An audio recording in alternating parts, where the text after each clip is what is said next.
Thank The following content contains adult language and humor that is not suitable for viewers under the age of 18. Viewer discretion is strongly advised. The views and opinions expressed during the following video content are those of the individual and may not reflect those of others. Thank you. I'm reporting that might be offended.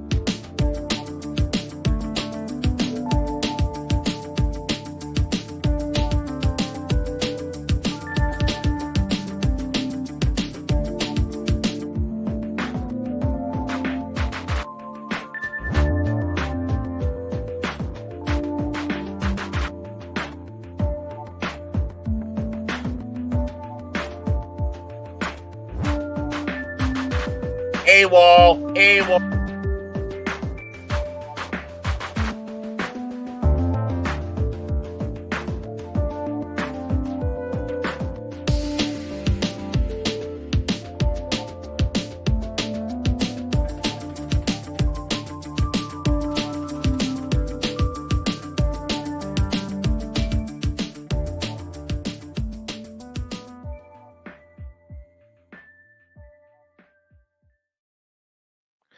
Good morning, good afternoon, good evening, and welcome one and all to this edition of Pacific Forum for Pop Talk here on the Pacific Forum for YouTube channel, and shortly it should appear on the Rumble side, along with Baron Arm Tag. I am your host, Mike.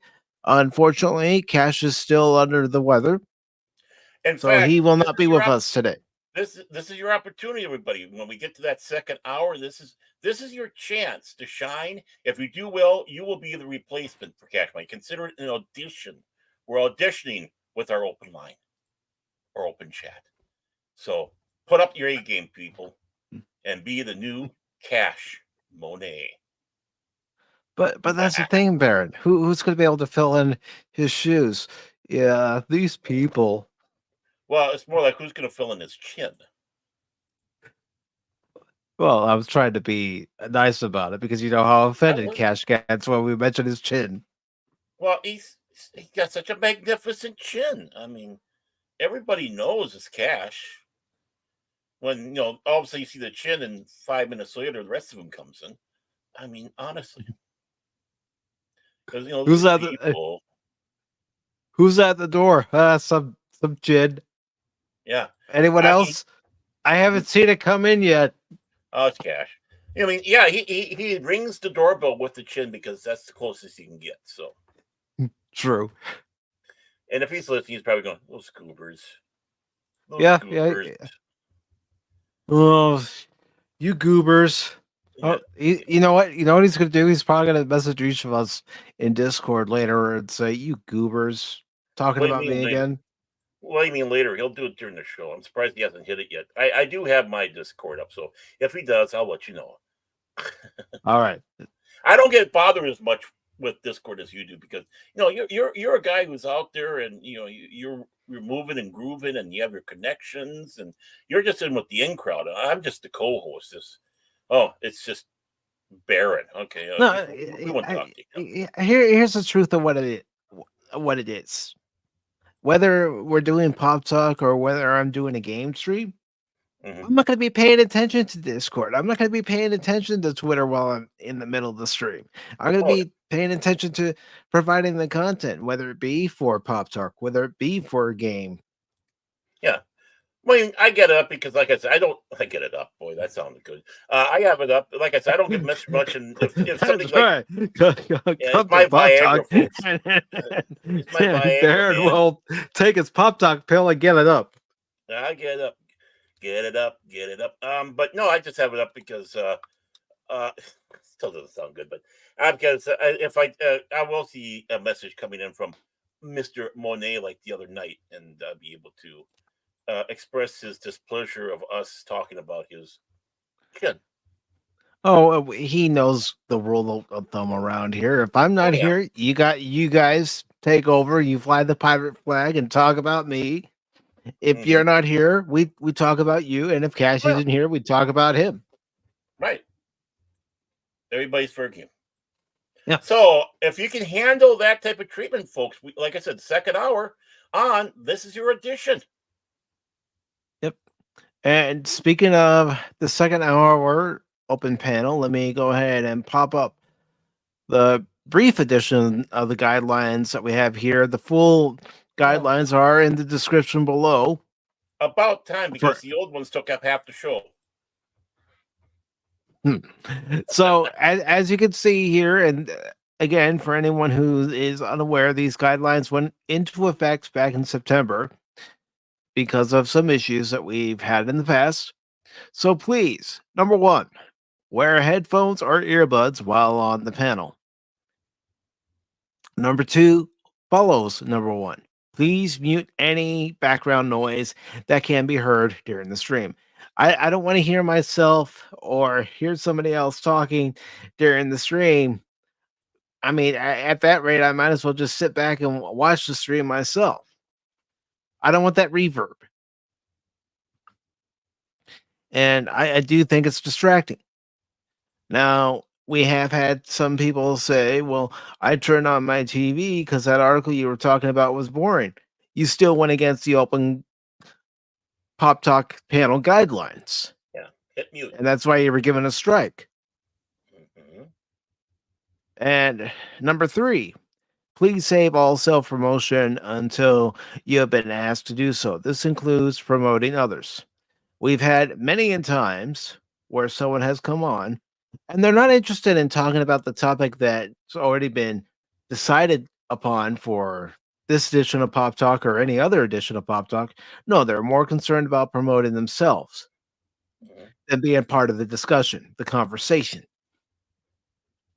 So please, let us know if you need to leave in the private chat, and we will make sure that you get the opportunity to promote yourself or someone else you know. Also, number four, do not be rude to fellow panelists or to those in the chat. Don't, if you disagree with somebody, just drop it. Just drop it, save it for another time, or save it for backstage. But don't let it take up the entire bit of conversation, the entire bit of the show, whether it's a fellow panelist or someone in the chat. Move on. I've had to give somebody a strike for that because they weren't willing to move on. I mean, it's different if we're having a little bit of discussion, but again, when it's time to go, it's time to go to the next one. And again, having the disagreement and being civil about it in the amount of time is one thing, but that's just it. It's being civil. It's like, I kind of disagree with that, and this is my point, blah, blah, blah. And that's the important thing, having the points. Just not, I disagree with it. Why? Because I'm a Disney stan. Okay, that's nice. Or I disagree with it because I think you're wrong. Well, why am I wrong? Give me a reason why I'm wrong. Let me hear you out. I mean, it's something like this. Well, no, I'll say that for a little bit. Never mind. Okay. If you do, that's right. If you do not follow any of these guidelines, strike one, you will receive a verbal warning from myself or Baron.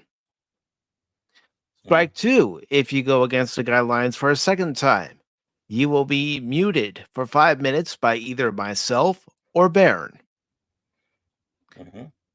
And strike three, you will be removed from the panel by either myself or Baron. And to add a little, I'll admit, it's a little embarrassment. Strike three, well, this plays.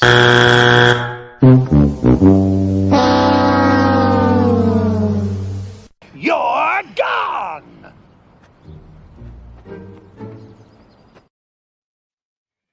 Oh, I uploaded it now. Yeah, I mean, here's an example. How many of you believe that having a hobby is a healthy and perfect way to express your individuality? Show of hands? Now. Well, you're wrong.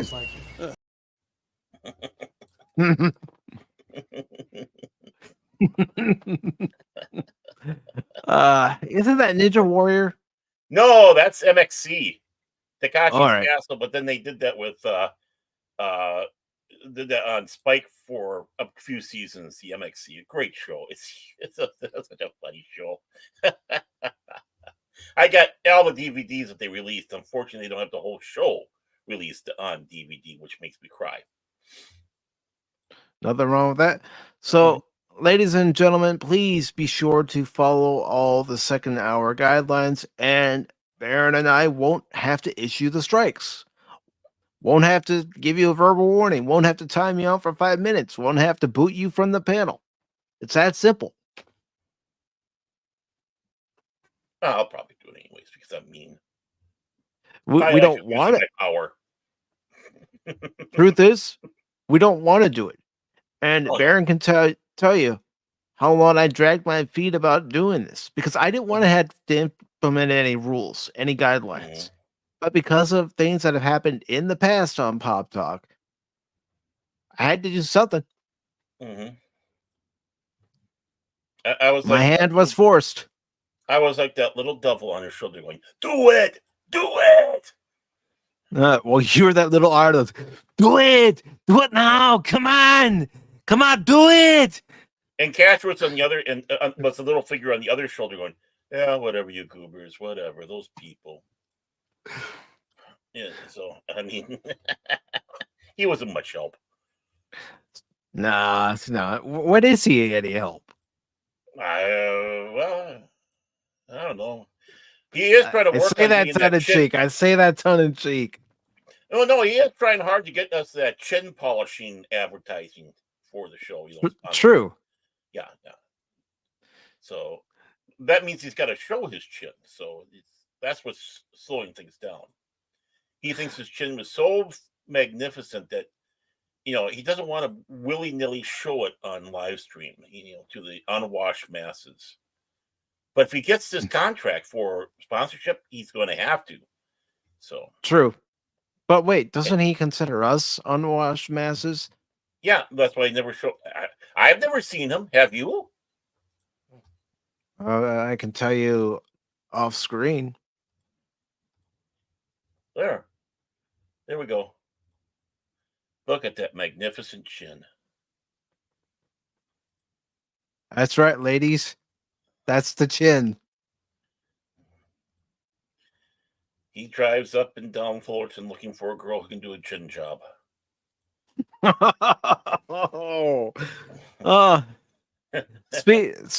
Speaking of doing a job, and that's the job of storytelling, we got TGAP Steve here today. Finally, I know this has to be played. This just has to be played. Where the hell have you been, soldier? There we go. We also have the angriest of Norwegians, Jason Fox from 540 Studios. Oh, yeah. And my co-host, Baron Norman Tag, who is a non-sympathizer. Hey. That's the non. But really, he shouldn't. He's Kosh. He shouldn't like anybody. Well, they are a dying people. Who? The Narn or the Centauri? Yes. See, I don't have that clip on this one. I got it on my side, but it's a good clip though because a little spoiler. He's saying that both species are dying. They're not gonna make it. So let me cue up the music because we have our latest episode of Beverly Hills 414. And don't forget to put the what they call it, a replay or whatever those, Don't mind me, I'm not awake yet. Oh, there we go. Okay, ladies and gentlemen, here we go. What does TGAP Steve have us going into now? Let's find out. Pacific 90210. Previously on Beverly Hills 414. Mike had changed into his pirate costume and arrived in Pacific Square with plenty of time to partake in the festivities. There were a lot of pirates and people kept asking him for tacos. Wait a moment, you have a square named after you? Cool. I didn't know that, not until the previous episode. Yeah. He spotted Officer Hot Pants, and the only reason he recognized her was because he saw her from behind. Though it may not have been her, since when he waved, she didn't respond. Well, she probably didn't recognize me in the pirate costume. Right. So, were you able to do some lip reading? Lip reading? Not since when have I been able to do lip reading? Well, you said she's wearing the hot pants, so never mind. If you have to explain the joke, it's not funny. 10 minutes to midnight, and everyone was getting ready, to greet the new year. Even the numerous pirates working the taco carts had departed, probably to catch up on their drinking. Yeah, they're drinking grog. Oh, the pirates! I'm going. That's just for temporary because we're talking pirates right now. Oh. All right, let me catch back up. 10, 9, 8. Everyone counting down in unison as the numbers flashed on the big display. When the countdown hit 5, that was when it went. It's up. I like how he gets. I don't care that he censored it. I said it. You said it.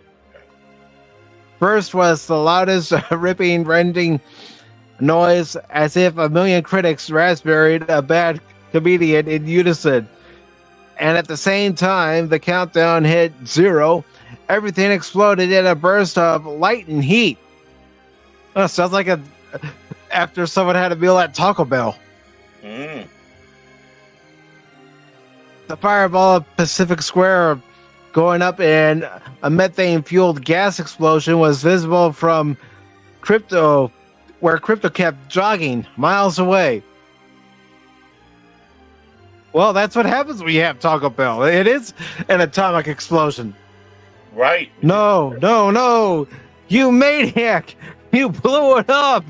Damn you to hell. Sorry, that wasn't my best Charlton Heston impression.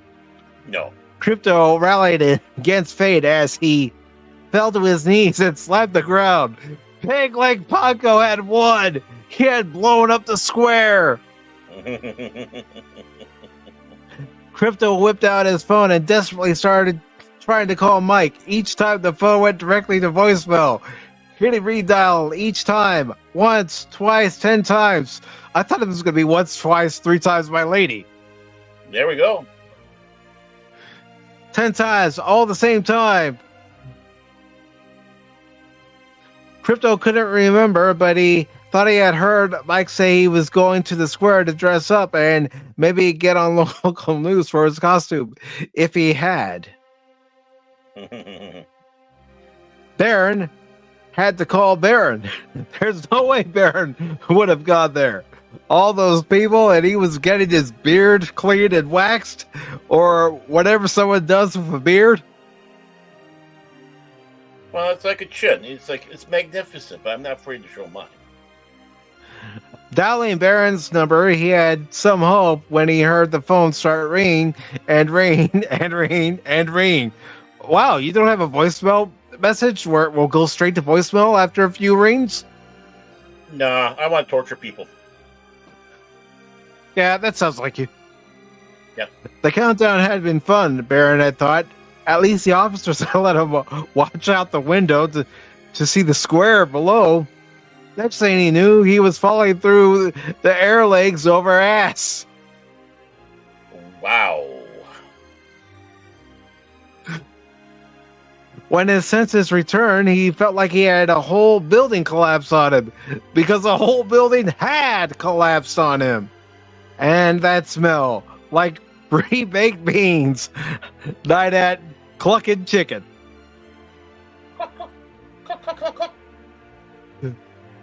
Hey, Cluckin' Chicken, that's the chain that's in GTA.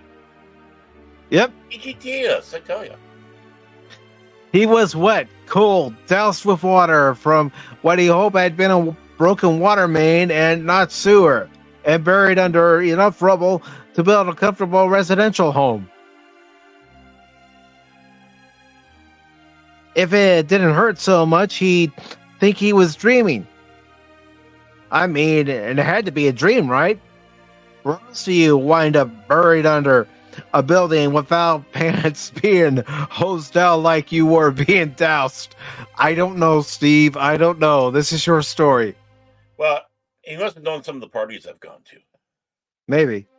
Yeah. The sudden thump of his car tire bouncing off a pothole in the road started Mike from his daydream, or whatever that was. Whatever those hippies were smoking must have got me a little. Yeah, man. I tell you what, man. I bet you're feeling the case of the munchies right now, man. There's plenty of tacos here, man. Cash not here, man. He darted back onto the road and hit a speed that would make the roadrunner impressed as he roared back toward town. If this was anything like his daydream, well, he didn't think about it. His costume was gone. Somehow he had packed the sexy firefighter costume instead of the pirate costume. He hadn't worn this since that time in Houston and didn't know if it would still fit.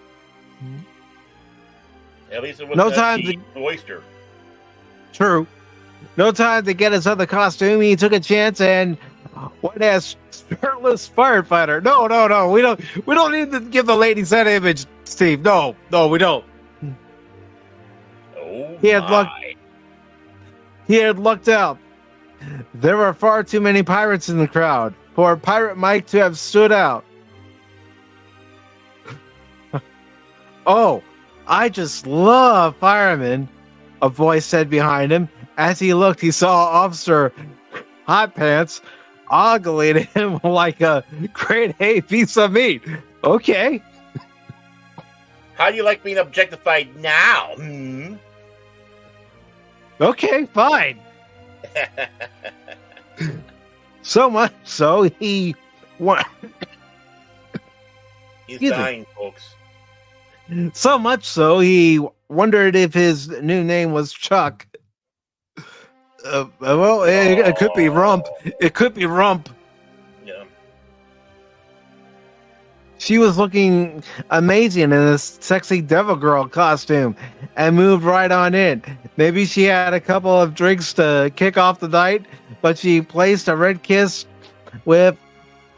on the top of Mike's fire helmet. Oh, come on! The fire helmet gets the action and I don't? Which fire helmet is he talking about? I don't know. I'm just thinking the helmet itself, Baron. Come on. You know me. I have to work my way up to the gutter. My costume piece gets more action than I do. Come find me at midnight, Chief, and I'll give you another one, she said, all saucy-like as she ran her fingers along the fake nozzle of the hose over his shoulder and sauntered off. Are we sure it was the hose, Steve? Are we? Kind of impressive that you can whip that thing over your shoulder. Baron shook his head and managed to dislodge the bra over his eyes. Wow, Baron, you're getting into your own predicament here. Oh, yeah. How did that bra get over your eyes besides the explosion? Every time I get a bra over my eyes, I ask that question, how did it get here? What a nightmare as he tugged at his clothes line and somehow managed to loosen it and get it untied. He tossed the bra on the laundry pile. The stocking, well, he held on to that for personal reasons and jogged upstairs, nearly knocking over the busty blonde woman whose house this was. Baird, how rude, man. Come on. Hey, I'm the bull in the china shop, man. Nay, please don't hurt me, she cried out as Baron stopped and was distracted by the view down our top.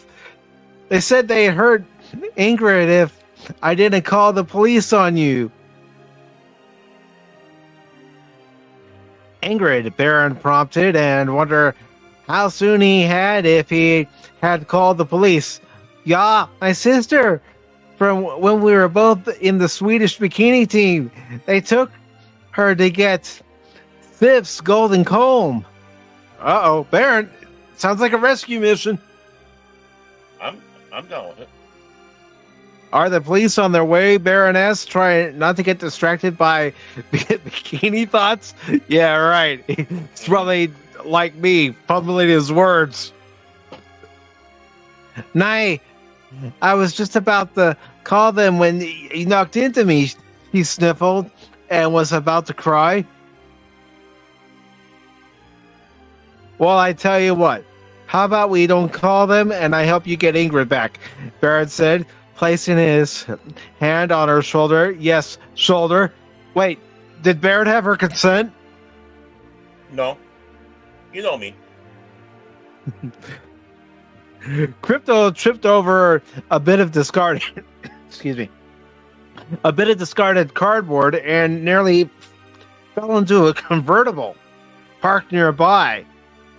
He was about to run off again when he noticed the keys in the ignition. What, is he going to Ferris Bueller that thing?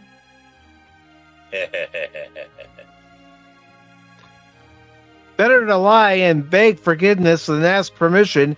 He jumped into the car and roared off toward Pacific Square, narrowly getting in 5 wrecks along the way. Well, it wasn't his car. So, it's someone else's property. You think it's just okay to get in someone else's car and drive away with it and get into nearly 5 accidents? Yeah. It's not my car. He reached a point where he couldn't go any further and jogged past the barricades, skidding to a halt as he heard the barking laughter from above him. Pegleg Paco was there, holding a remote. You're too late, Crypto Coin. When I press the button, the brown noise will hit the square and it'll be all over. Yar! Before Crypto could even strike a dramatic pose, the button was pushed. Okay, where's the shot of Crypto going, no! With the swinging of the chin. No. Yeah. Trying to knock it out of the chin. Exactly. And nothing. The countdown hit 0, and everyone shouted Happy New Year. The fireworks went off, filling the sky with color and lights. People cheered and toasted.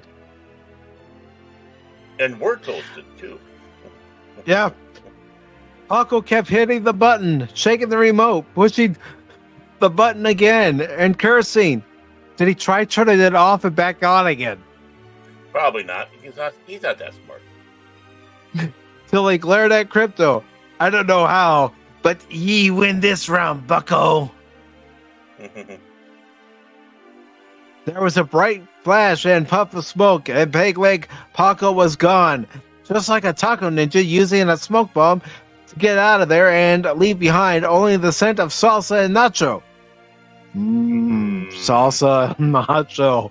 Oh, yeah. Now I want some nachos. Nacho, man. Yeah, I do too. Thanks, Steve. Yeah. As the countdown hit 0, Mike nearly had his ears taken off by Officer Hot Pants as she laid out a New Year's kiss that curled his toes so tight they might never uncurl. He's on. It's going to be like the Hanna-Barbera cartoons or the Chuck Jones cartoons where my heart's beating out of my chest. Mm-hmm. I can't remember if Tex Avery was the first one to do that, but it doesn't matter. It's classic. It's a classic. Yep. Baron arrived just in time to make a modest parade along the crowd with 2 ex-Swedish bikini team members on his arm after his clever and daring plan worked to rescue Ingrid. You mean we don't get to hear the details of how he rescued her? Oh, Dang it, man. my. But the thing is, does the law of suffering know about this? What you don't know won't hurt me. Crypto Coin finally got a soda, and he didn't even have to pay for it, making for the happiest outcome of the three. Wait a minute. Officer Hot Pants kissing me. That's a pretty good highlight. Come on. Yeah, but you don't get it. It's Cash not having to spend money. Of course, he's going to have the biggest out. You know. Baron, of course I get it. I'm just trying to make it funny. Oh, okay. What new adventures await ahead in the new year as Beverly Hills 414 keeps it surreal and marching ever onward into 2024 and beyond? Happy New Year! I have a feeling he had this written, but was unable to tell the story until Probably. Yeah. All right, I gotta stop playing the music for this part. Okay. Since it's the epilogue. Epilogue? Oh. Yeah. It's the epilogue. Ominous movie. Where's the ominous music usually? Epilogues have that. All right, so epilogue. His hackles raised. He spoke. You can come out of the shadows, matey. I can hear you breathing, turning to face whomever dared disturb his annoyed presence. Paco, how dare you use Nana Chan's carne asada recipe in your dastardly plan? Paco knew that voice. Oh, wait, it's supposed to be Mexican Iron Man? I can't do a good Mexican Iron Man impression. Mexican Iron Man, it's good to see you, my half brother. How did you find me? You aren't the only one trained in the ways of Taco Ninja, Paco. How else do you think I make my escape through so many windows without hurting myself? Oh, Mike's going to get you for that. Oh. I'd guess lots of practice, Paco sneered. Oh, for that, I will have to hurt you, Paco, as Mexican Iron Man drew the sacred family machete to cleanse the family of Paco's shame. Future. Jace looked down at the festivities from his perch on a balcony at the penthouse of the Pacific Square Royal Inn, lighting up a smoke despite the no smoking sign next to him. He's a rebel. Yeah. Yes. He doesn't like anything either. He pulled out the coiled antenna from Paco's remote he had obtained, looked it over, and then crushed it under his foot as he took a drag from the cancer stick and grinned. You know, it won't always work, don't you?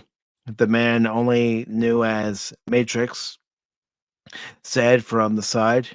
You abuse the fact that Norway is in the future to try to and fix things, and eventually it'll fail. Future Jace scowled. F off, you. Effing F at it. I need to add the beep again. I really do. I really do. It worked this time well enough. How about you just go bother Finland or use Italy to F around, F yourself in an yay. When he looked, Matrix was already gone, which was expected. Future Jace pulled out a bent and nickel Polaroid to look at the picture upon it, allowing himself a little smile. As long as he still had the picture, there was hope for the future. Happy effing New Year, you poor itches. He flicked the smoke off into the abyss and was gone as well back to the future Norway. Wait a minute. So in other words, when he goes back to the future, is he going to see some serious shit? My calculations are correct. When this baby hits 88 miles per hour, You're gonna see some serious shit. What's 88 miles an hour in kilometers? Yeah. I don't. You're asking me, Finn, for now at least. Yeah, Finn. There we go. Oh, wasted. We, Finn. yeah, he, in all honesty, he is a wasted character. Yeah, it's a shame. I also want to say hello to Low Spec Linux Laptop. Good to see you. And TGAP also says the new crypto, gonna call them fair change. Yeah, well, yeah. Who wants to be spare change today, right? And good to see you again, CLS Studio. CLS Studio stopped by yesterday while I was playing Transformers War for Cybertron. Mm-hmm. How did that work out for you? Let's just say when I got the sound wave, I died and died and died and died and died. And Okay. yes, Baron, there were other parts where I died and died and died and died and died and died and died.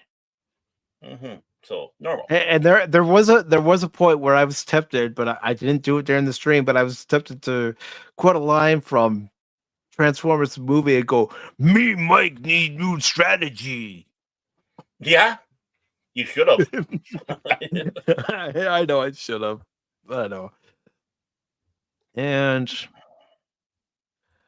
we also have Jet Sparks. Says Happy New Year, Jet Sparks. Mm-hmm. And we also have Resolute Germ. And of course, CLS Studios says hello.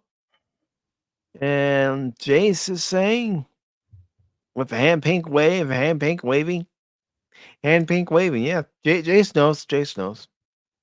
He knows. Baron is having no problems getting it up, huh? Yeah. Yeah.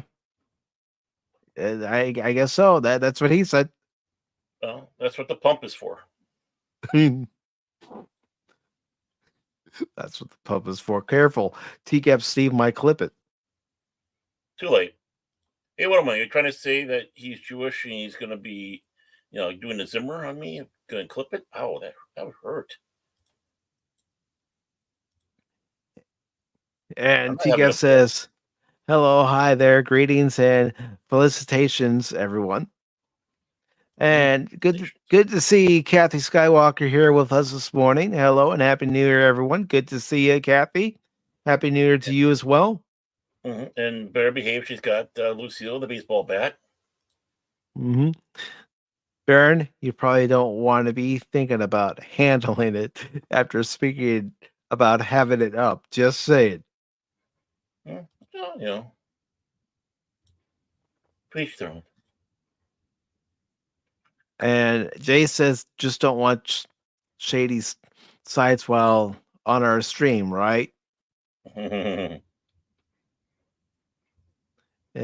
let's see. Oh, we got a Whoopa sighting. Whoopa, Whoopa, Whoopa, Whoopa. Hello to you, brother. And he adds, Taco Bell can be dangerous indeed. Oh, yeah. Mm-hmm. You got to go back several Pop Talks, Whoopa, to catch up on the first story. It started a few months ago. I'll have to go through and find out when the first one actually started. Mm-hmm.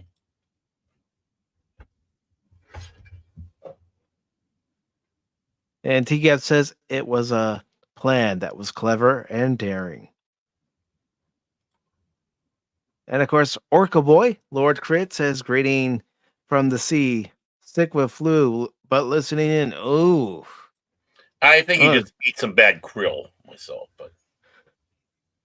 Well, both Crit and Cash got the bug. Mm-hmm. Yeah, which is why we didn't have our stream last night. We had ill people. Ill. And again, I want to thank you again there, Orca Boy. Very kind of you. And I also want to say hello to the Padawannabe. Really? You're keeping score? Come on, man. What the hell, Padawan, be keeping score? I gave up because what do you got? A little scorecard? I hope so. How many times Mike PACIFIC414 dies in a game? Well, you're War for Cybertron Part 4. Okay, well, there's you're check mark. Check mark. You're a baseball guy. I mean, everyone keeps tracks of how runs, hit, and errors.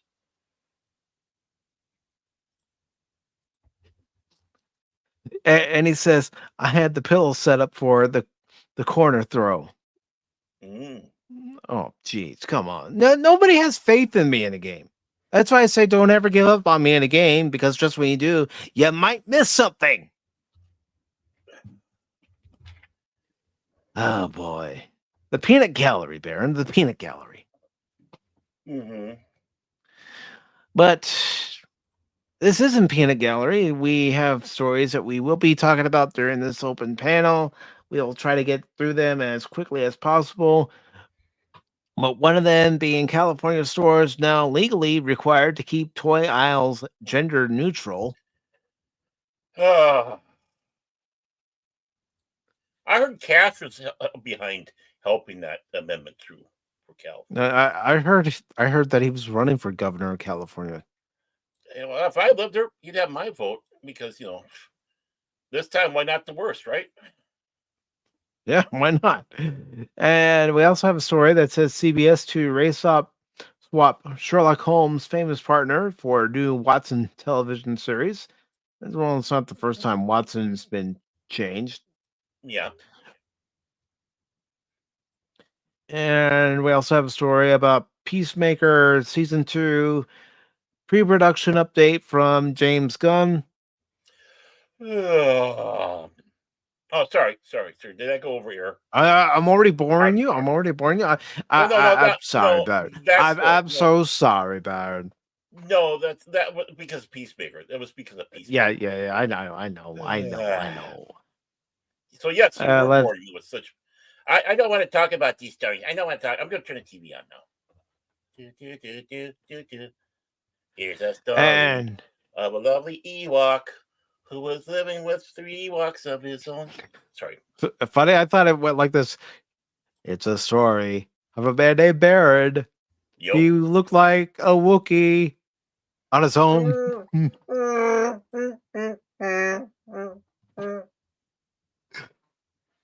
Yeah, he had small cats and a few small dogs, and the long-suffering Mrs. Tag. Yeah, she doesn't admit it though. She goes out and people ask, "Are you married?" No. And I'll be standing right next to her. No. She likes to bust her balls. Well, there's a certain amount of embarrassment that goes, being seen around me. Yeah, I admit it. And we have a story that says Xbox Game Pass is starting 2024 by removing some of its best games. No, that's nothing new. It happens. They cycle them through.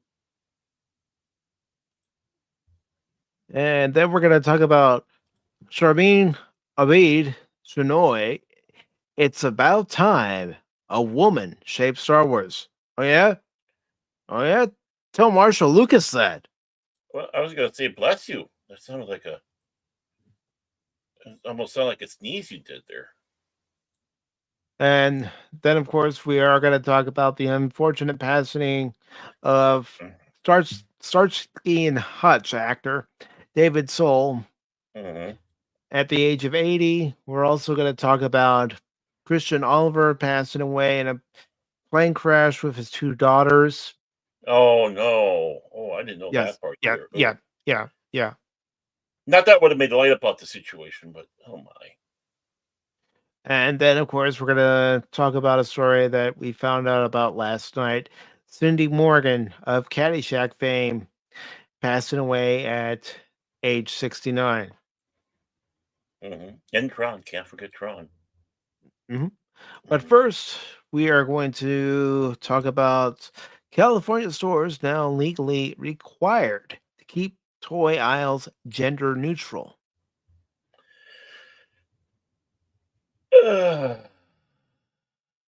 We'll get into it there, and we'll get into it. I know these people. Yeah, we need our man on the ground, Cash Money, to tell us all about this. Well, in that case, let's start it out properly. Let's start the story out properly. You know what really grinds my gears? Okay, back to you, Mike. That's what Cash would say if he were here. Yeah. So this was posted on January 5th on Bounty in the Comics. It's by Spencer Bakuli. And it says, "Yep, John F. Trent's not there anymore." So I know, I miss him. I'm sorry, Trent. Go back. I didn't mean to mock you that much. California stores now legally required to keep toy aisles gender neutral. It says, with the rollover into a new year, a previously passed piece of legislation requiring any toy retailer within the state to present their relevant wares in a gender neutral fashion has now gone into effect across the entirety of California.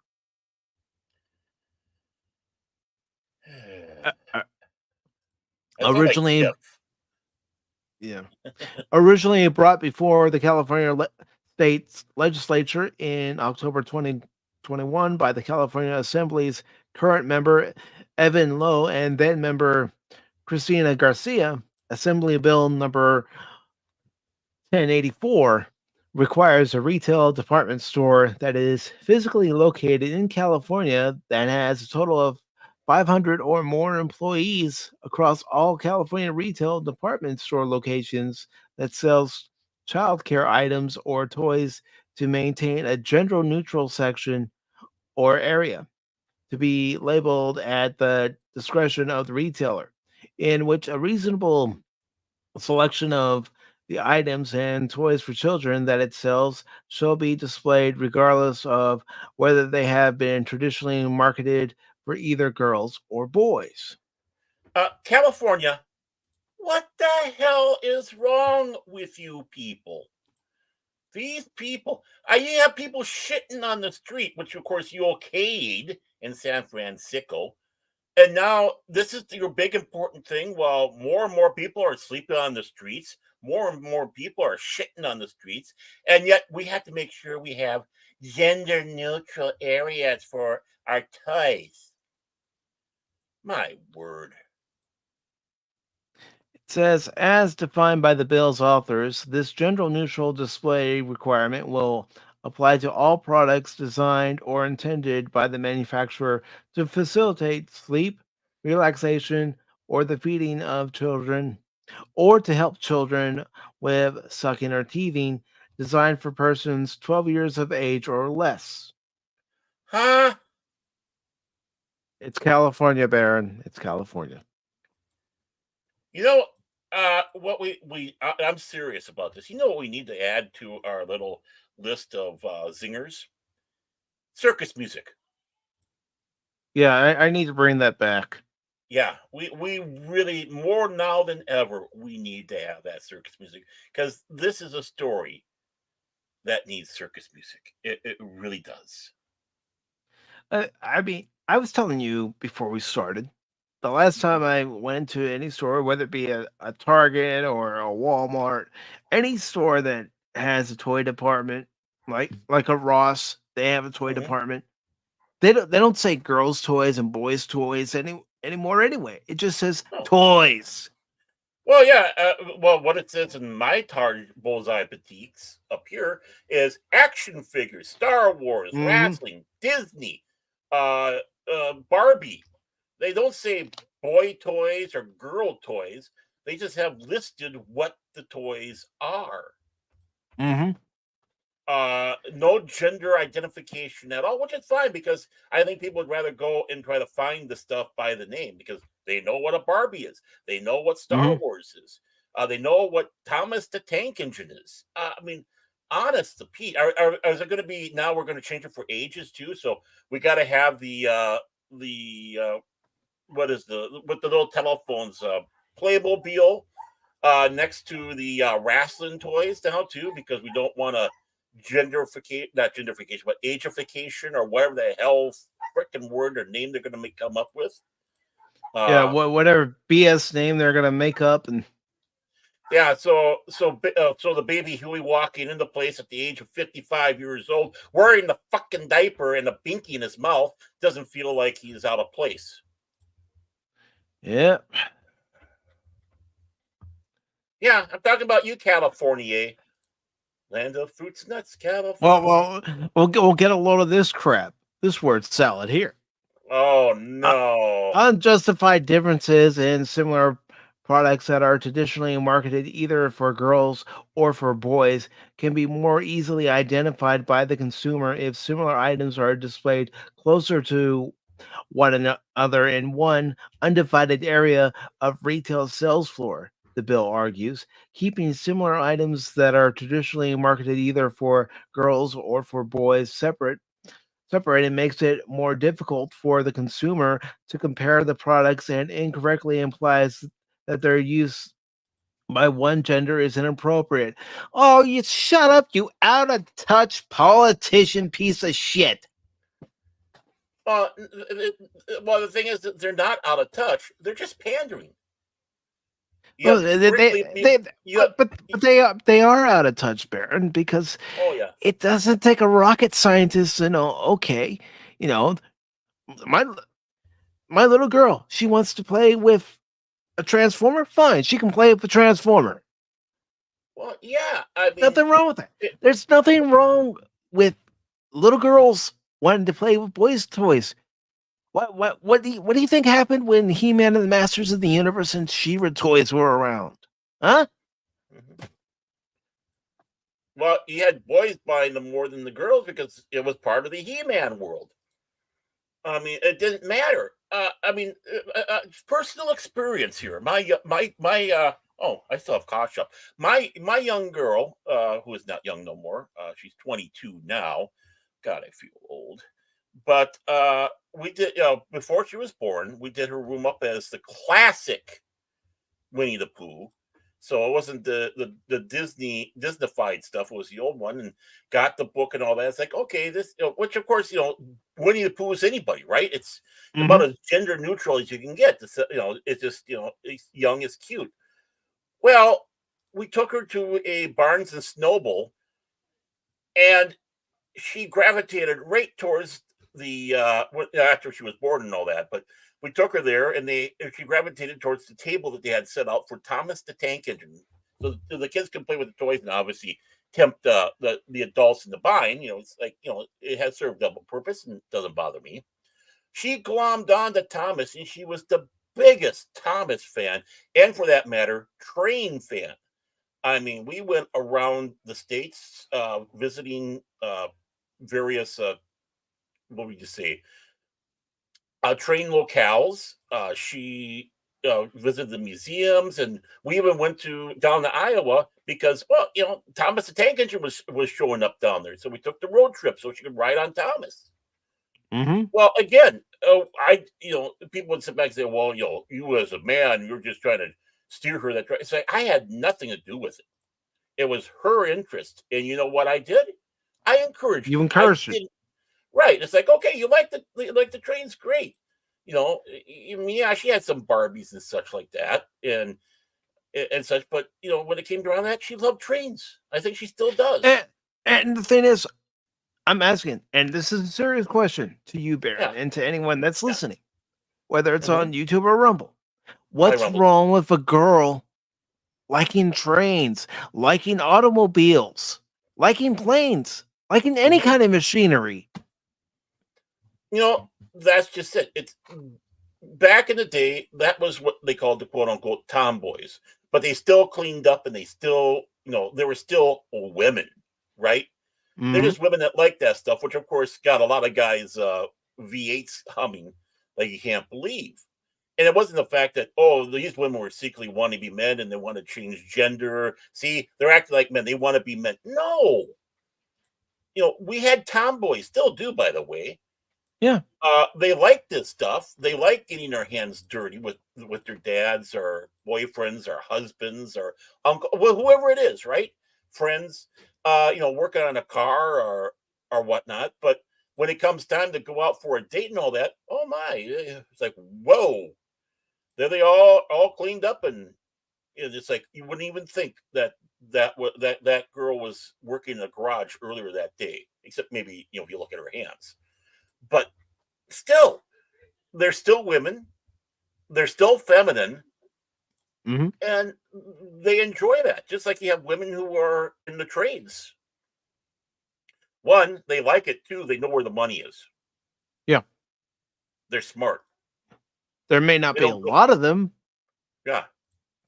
But they know where they can get a very well-paying job. Yes, it's hard work.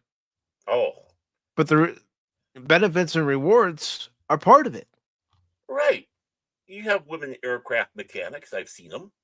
I know because I worked in the airlines. We had women in the parts department. I know. I work with them. If you want to go on the other side, we have women pilots. They want to try to make all this big deal about all these women today that are making. Bitch, please. This is 1989 to 1994. I worked in the airlines.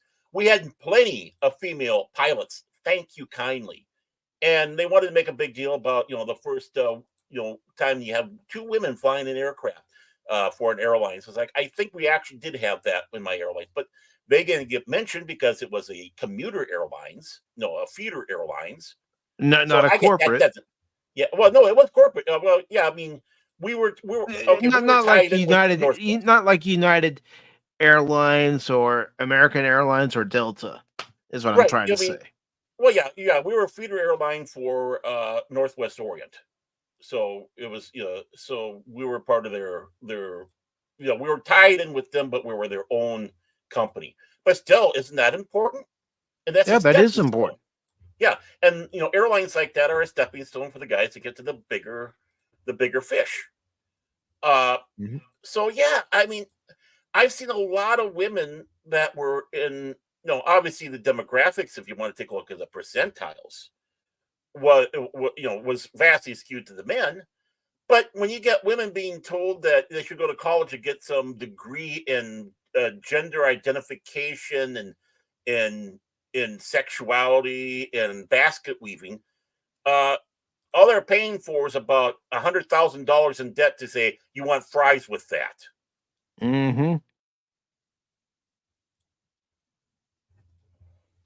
It's not going to get you anything.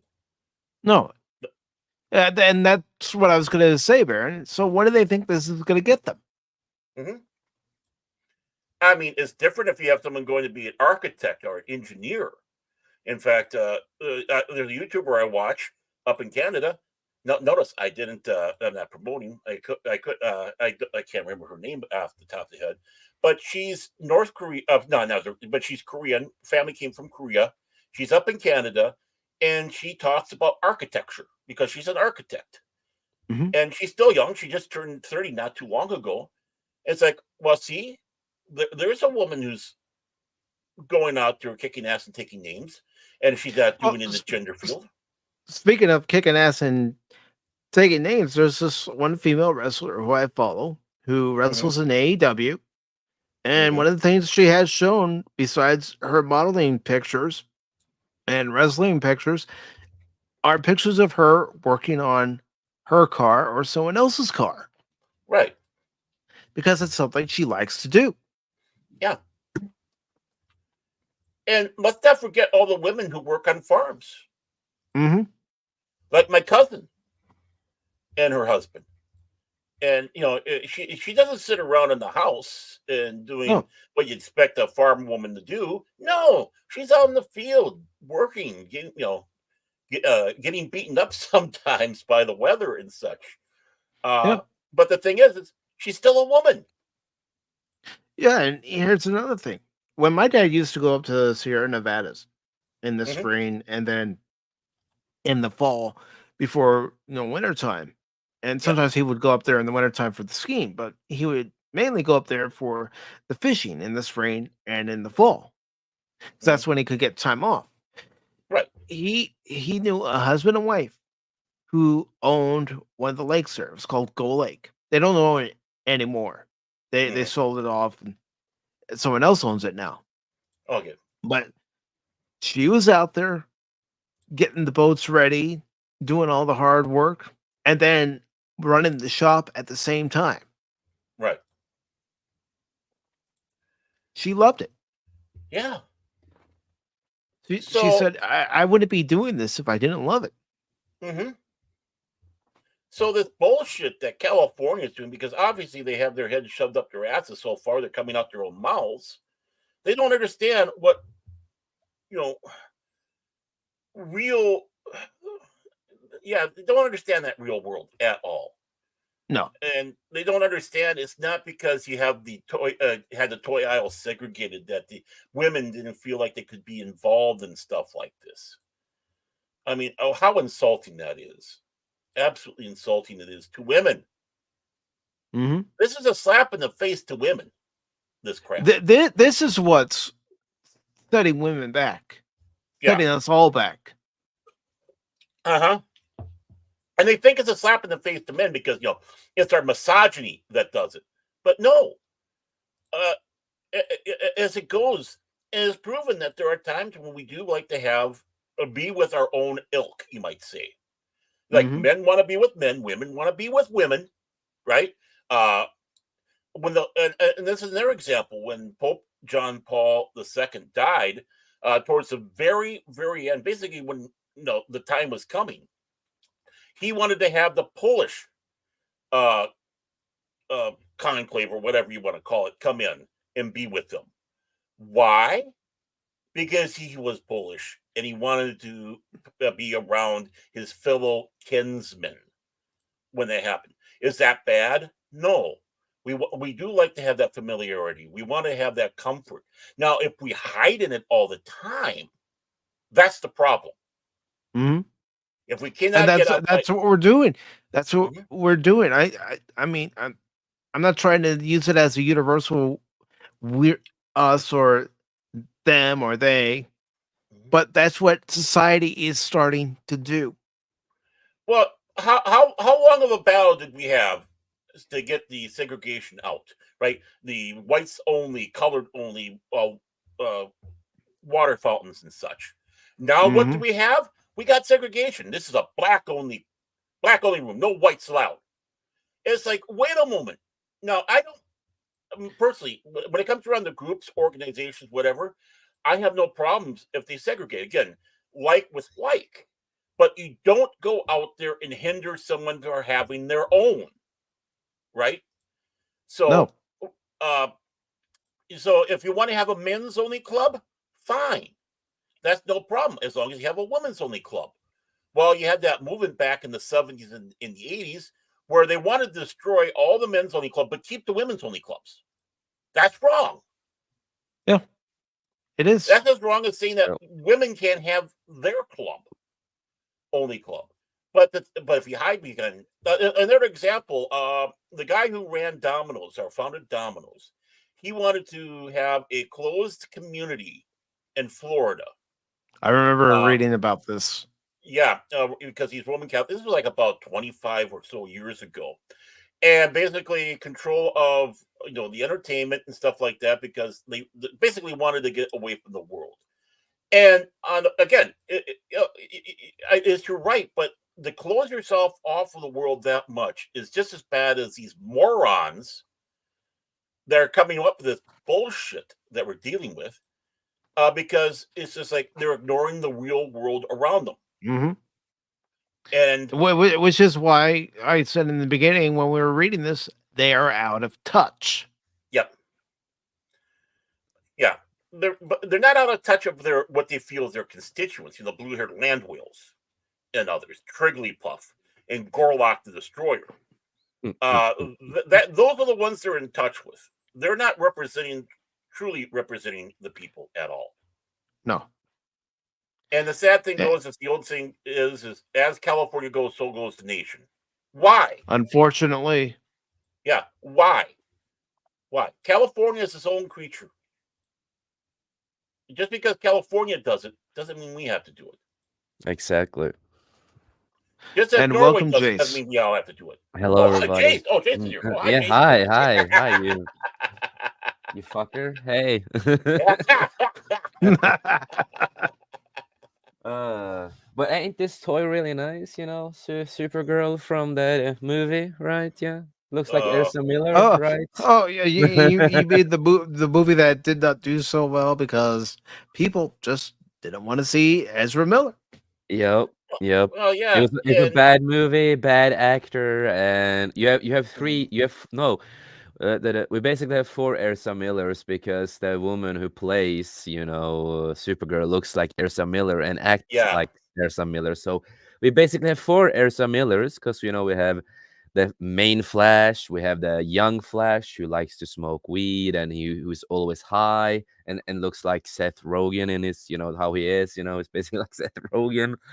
yeah, man. Uh, and that guy that Barry Allen, who's basically like Seth Rogen, is actually one of the bad guys in the movie because he's the Oh, reason. Because he time travels until he becomes Dark Flash, and yeah,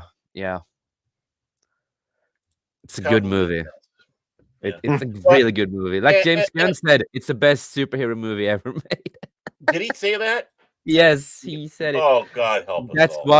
why he also in his DCU movies he wanted a guy the guy who did the Flash movie, he wanted him to do the Batman movie, so he's on a project to do Batman for James Gunn. DCU is dead. It's dead. It's dead on arrival. It's dead on arrival. This guy is nothing but a disaster. And this is not an insult to the actress who played Supergirl, but they did their hardest to try to make her look as unattractive as possible. That's Hollywood's goal right now. Oh, I Yeah. know. They don't want men ogling women. They don't want women to be But beautiful or hot. They can still be masculine and all that and still be hot. Like we've seen it yeah, multiple times. It's no fucking problem. Hey, I don't well, mind a girl who has some muscles and at the same no, time looks beautiful. We have that, but they don't want women to look beautiful anymore. That's why I'm excited for Tekken 8. You still have, a muscular and beautiful women. You have everything. They don't yeah, censor anything in Tekken 8. So I'm like, dude, I'm excited for it, pre-ordered it. So, they're still doing a good job with Tekken. You still get right. beautiful women.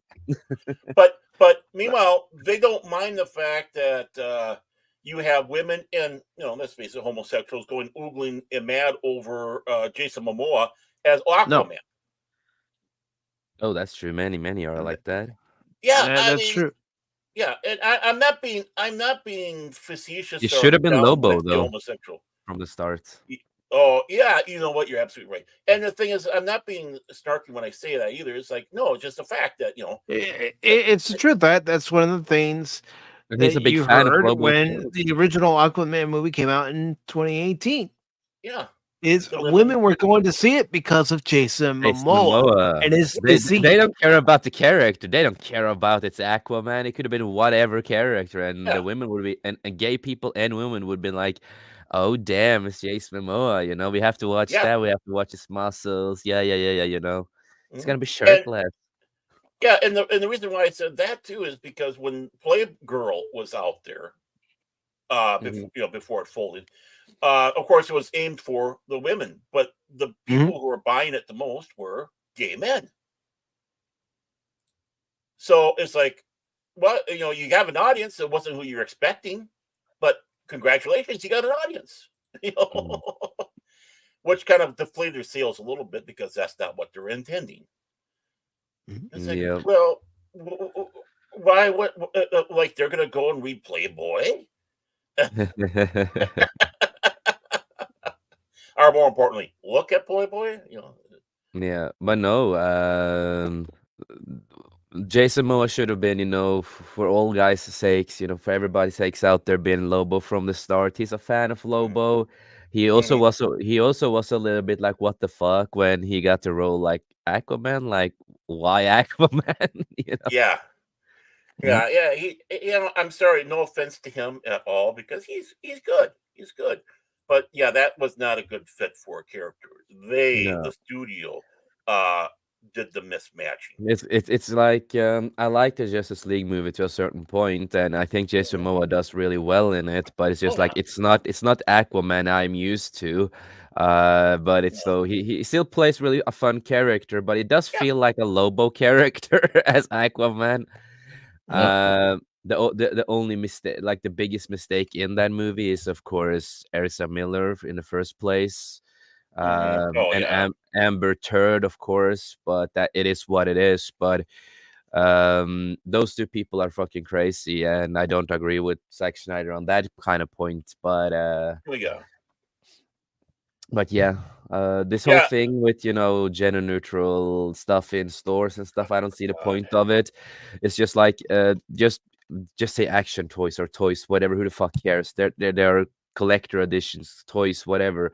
Grown-ups want them, kids wants them. It doesn't matter what gender you fucking are. If you want it, you want it. And if you want a section especially just for boys, well, that's completely fine. And for women, we have clothing stores that is like men and women. It's completely fine. We don't. It's not the end of it.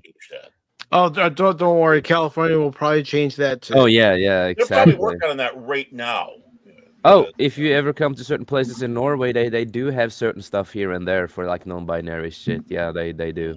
I think if you want to go to gender neutral stores, just go to like Walmart.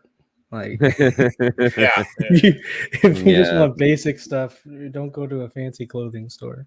But when it comes to toys, it really doesn't matter what the fuck you want to identify yourself as, or just have toys, just simple figures, action toys. It's simple, basic fucking shit. Well, and it comes down to this too, and I know in many ways this more for women than men, because I have a sneaky feeling some women have their nose out of joint more if the girls kind of gravitate towards boys' toys. If that's what they like, encourage it. You're not encouraging a sexuality. You're not encouraging, you're still bringing them up. They're still bringing them up as a girl, but they happen to like a truck. They happen to like Thomas the Tank Engine. Just encourage them. Yeah. In Norway, this is all normal. Where I am from, like the places I am from and everything here in Norway, it's completely normal that women likes, everything manly. The places I'm from, because that's how the places we are from here it works. And a lot of people, they have to be lesbians. Then I've talked with other people from other countries. I'm like, no, they are not. Like, they're straight women, but they like trucks, they like cars, they fix cars, they work with cars, whatever, motors and everything.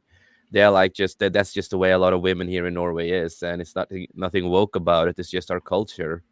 Because we are the whole paradox of like, and welcome Whoopa, but what about people freaking out about male nurses? Well, guess what? Maybe they didn't want to be a doctor, but being a caregiver was still something they wanted to do. Right. Yeah. Well, I went to school to become a doctor and everything like that, so I could have been a male doctor. Dodge that bullet. I could have. Great. I could see you giving the prognosis. Well, Jace, you're dead, fucker. I just check in and hey, dude, I have to say this to you, but you're fucking dead, bro. But hey, you're a good guy. You're a good man. Don't worry about it. We are gonna take good care of you, but you are gonna fucking die, bro. Well, the thing is every exam comes with a prostate exam. That's the thing. That's what's scary. Like, I don't understand. I thought you were a dentist. I'm confused. Why?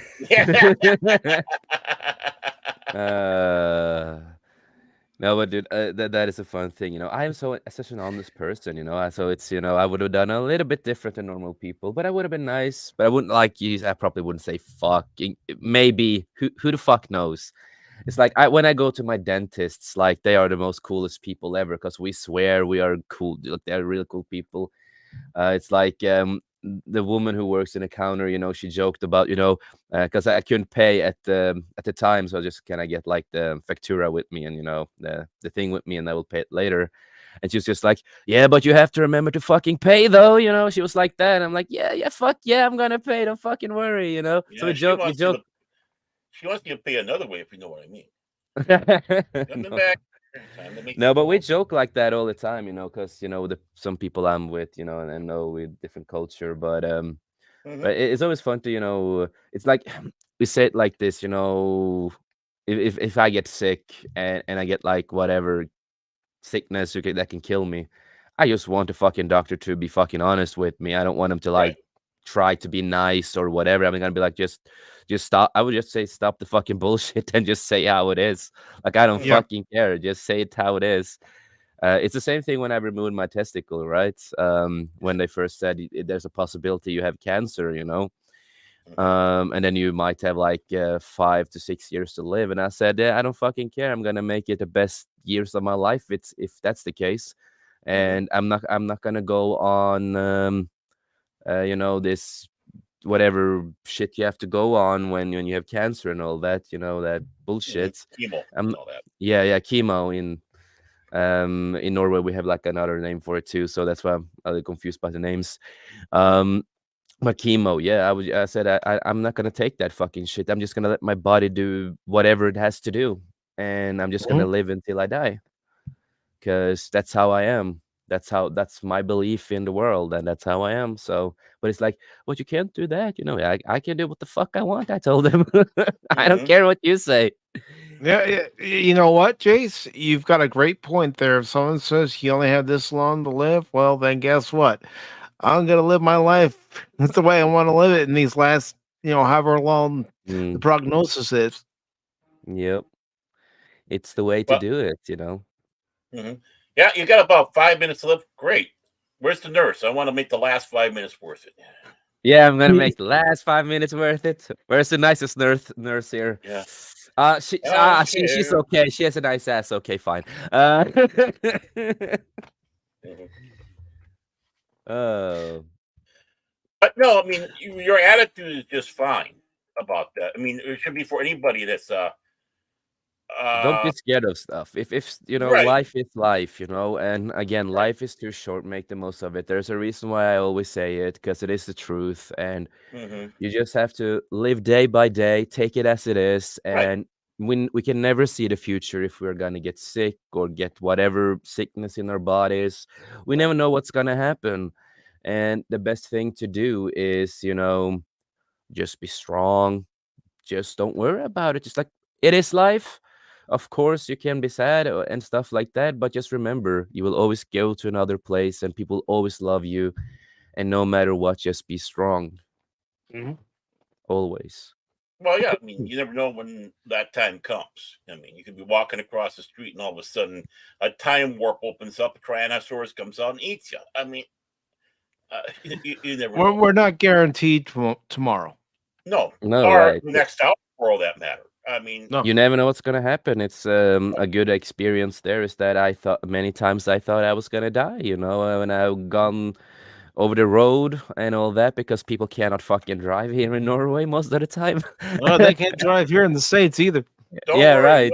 No, the way I can see it, nobody knows how to fucking drive. So don't And worry it's about just like how many times I just like I'm so close to getting driven over, and I'm like I'm sure that now we're gonna get hit or something. And it's just like no, didn't happen. I'm just lucky, Yeah. but you never know what's gonna happen. You always just be careful and Well, live day by day. I might die of an aneurysm because of articles like this that we have. Well, I feel like it's pretty likely at this point. Yeah. But let's go ahead and finish this article real quick. Yeah. Oh And God, you want to kill me? Okay, fine. Okay, let me take my blood. no, pressure. I want to Hey, get the be whole happy, story. Baron. I want to get the whole story because I don't go into these articles already having read the stories. I go into them Oh, same here. on the day of Pop Talk. Yeah. So I'm getting the information just like everybody else. I just want to And say I that like to toy is give really folks- ugly. This is gonna get ugly. It's really It's gonna get bad uglier made. than Supergirl in the Flash movie. And again, Again, it's no insult to her, but it's what they did to her. what I'm looking at Yeah. already looks pretty ugly. I don't know. Well, I think that's supposed to be Barbie or a Barbie doll. But Yeah, it is a Mattel Barbie doll. but a it actually Supergirl. looks better. It actually looks better. This than looks she had. better. The Karen haircut Supergirl looks better. Yeah, Well, I I'm hate to say concerned. this. It does. I'm Yeah, very yeah. concerned. Well, haven't you seen anything from the Flash movie? Not if I can do anything to help it. Personally. I don't blame you. I don't blame you. I don't blame you there, Whoopa. It says, of course, like most pieces of legislation, AB 1084 also holds a penalty for those who violate its terms. Following the bill's official enactment date of January 1st, 2024, a retail department store that fails to comply with these provisions is liable for a civil penalty not to exceed $250 for a first violation or $500 for a subsequent violation as provided. Uh-huh. In addition to its numerical designation, the newly realized piece of legislation is also colloquially known as Britain's Bill, named after the 9-year-old self-proclaimed feminist Britton Sears, whose activism against gender roles inspired the bill. You're listening to a 9-year-old. No, you're not listening. You're not listening to a 9-year-old. You're listening to whoever the handlers are that's telling her what to say. And boy, this girl's gonna be. Is this gonna be a ton of laughs and giggles? Isn't she? When she gets older, either she's going to rebel or she's going to, It says, let's see. Recalling the experience that sparked her gender-neutral toy aisle campaign, Sears told Spectrum News, "Oh yeah, there's a good source." Yeah. In 2021, that upon one particular visit to a store, I was like, "Wait, why is there a boys section? I'm a girl, but I want to go in it." You can walk in it. You're free to walk in it. The fuck is wrong with you people? No, I mean, it's honestly, not that hard. that's They just go there. It's just go there, they you know. They hire people specifically to stand in front of the aisle, and if you are a It's boy, no problem with that. Section, they stop you. If you're a girl going into the boys section, they stop you. That's actually my job. That's what I do. Yeah, like, listen here, you can't go in here. Who do you think you are? Exactly. I knew it was Whoopa. You just came across that way. And I'm like in the official no girls allowed coordinator. Yeah, like No in Norway, girls or how it used to be in Norway. I don't know how it is now because I don't go to a lot of these stores anymore. But at least when I was young, we didn't have any like with toys and stuff. We didn't have any like guy or girl section in that kind of sense. It was just toys. We just had like Star Wars section, Marvel section, DC section, Barbie section. It's like we had sections of toys. Like everyone could go there. It was like, oh, this is not only for girls or whatever, you know. We didn't have that fucking shit. It's just like we had a There's section not an Marvel. invisible barrier preventing somebody of a different gender from going into an aisle. It's a fucking retail store. You can walk up and down all the aisles. No one's gonna stop you. There's alarms just like woo woo. Boy detected in the Barbie section. Boy detected in the Barbie section. No. This is what she's afraid of. Extinction to all traitors! Well, probably what the problem was is, you know, the dad who happens to tuck it under so he can be more sissified is the one that was making a big deal about it because. Look at this line of bull shit. Oh no! Oh, they made a Cammy Ranger. And hello, Jet Sparks. Yeah. So here, okay, we got to play this. I call bullshit. There we go. And also with this Street Fighter Power Ranger stuff, that's pretty normal because they have collabed many times, so it's completely fine. Yes. Yeah, it does. It does look interesting. It says boys. It says boys is like it's more like knowledge and trying to get them smarter so they can get into a good college and get a good job. And then women's is what the fuck? Is more like makeup, cooking sets, Britain explained. Yeah, somebody definitely told her to say that line of garbage. That is Oh, fucking boy. bullshit. What store is she? Who is she trying? I to don't fool know. here? Well, I mean, wonder. I want to go to these stores she's been on. I wonder. I want to Yeah. see this for myself, like these stores and how this works. Yeah, because it didn't work on me. It didn't work on me at all. Look at, I'm here. I'm on this show. I'm a YouTuber. It didn't work on me. I mean, I tried studying the Force as much as possible growing up and lightsaber skills. Yeah, Boy, exactly. that gave me yeah. I still do. You ever like the controller's a bit, the TV remote's a bit far away. You're like, maybe this time it'll work. Yeah, maybe this time, right? We've all tried. We've all tried. Admit it. But the thing is it didn't work for Mike because he can actually transform himself. People don't know, but it's like and I do call myself Michaelmas Prime. Yeah, see? I thought you were Micatron. Come on, man. It just depends on the day. Whoop a scream. This logic that she has and all that here is just so fucking stupid. It's not her logic; it's her handlers. Yeah, exactly. Because even this line down here, whether it's the state or the world, you can change it if you just let people listen to you. Yeah, she's got somebody saying, "Okay, honey, this is what I want you to say. I want you to be my mindless little drone." Yeah. Right. And you know what change is? Change is your personal.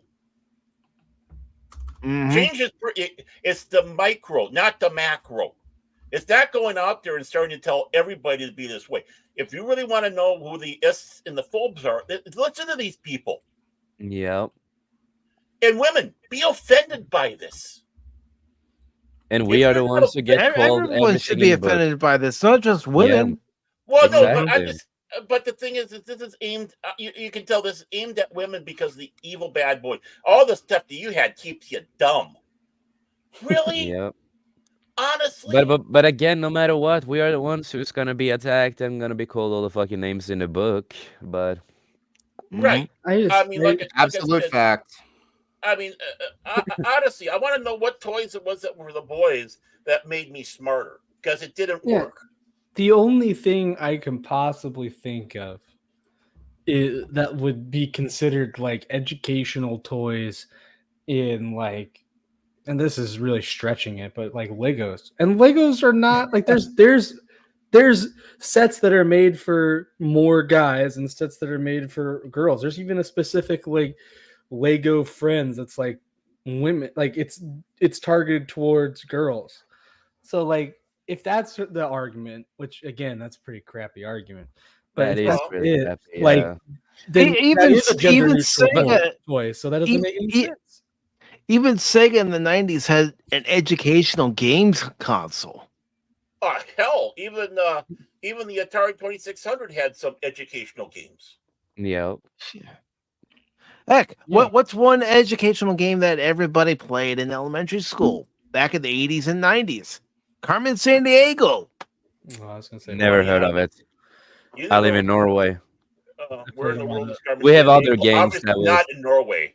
Yeah, we had other games like other Norwegian games that would like help you to learn a lot of different stuff. We had games to like learn how to build, motors, understand the names, to everything else. We had so much different stuff, just Norwegian versions, though, of course. Yeah, and who hasn't played Putt Putt, Pajama Sam, and Spark? Who hasn't played any of those games? Like Me. Believe it or not, I've never played Oregon Trail. I've never played Where in the World's Kept. Oh man! Honestly, I've played in Oh wait a minute! You've never played Oregon Trail?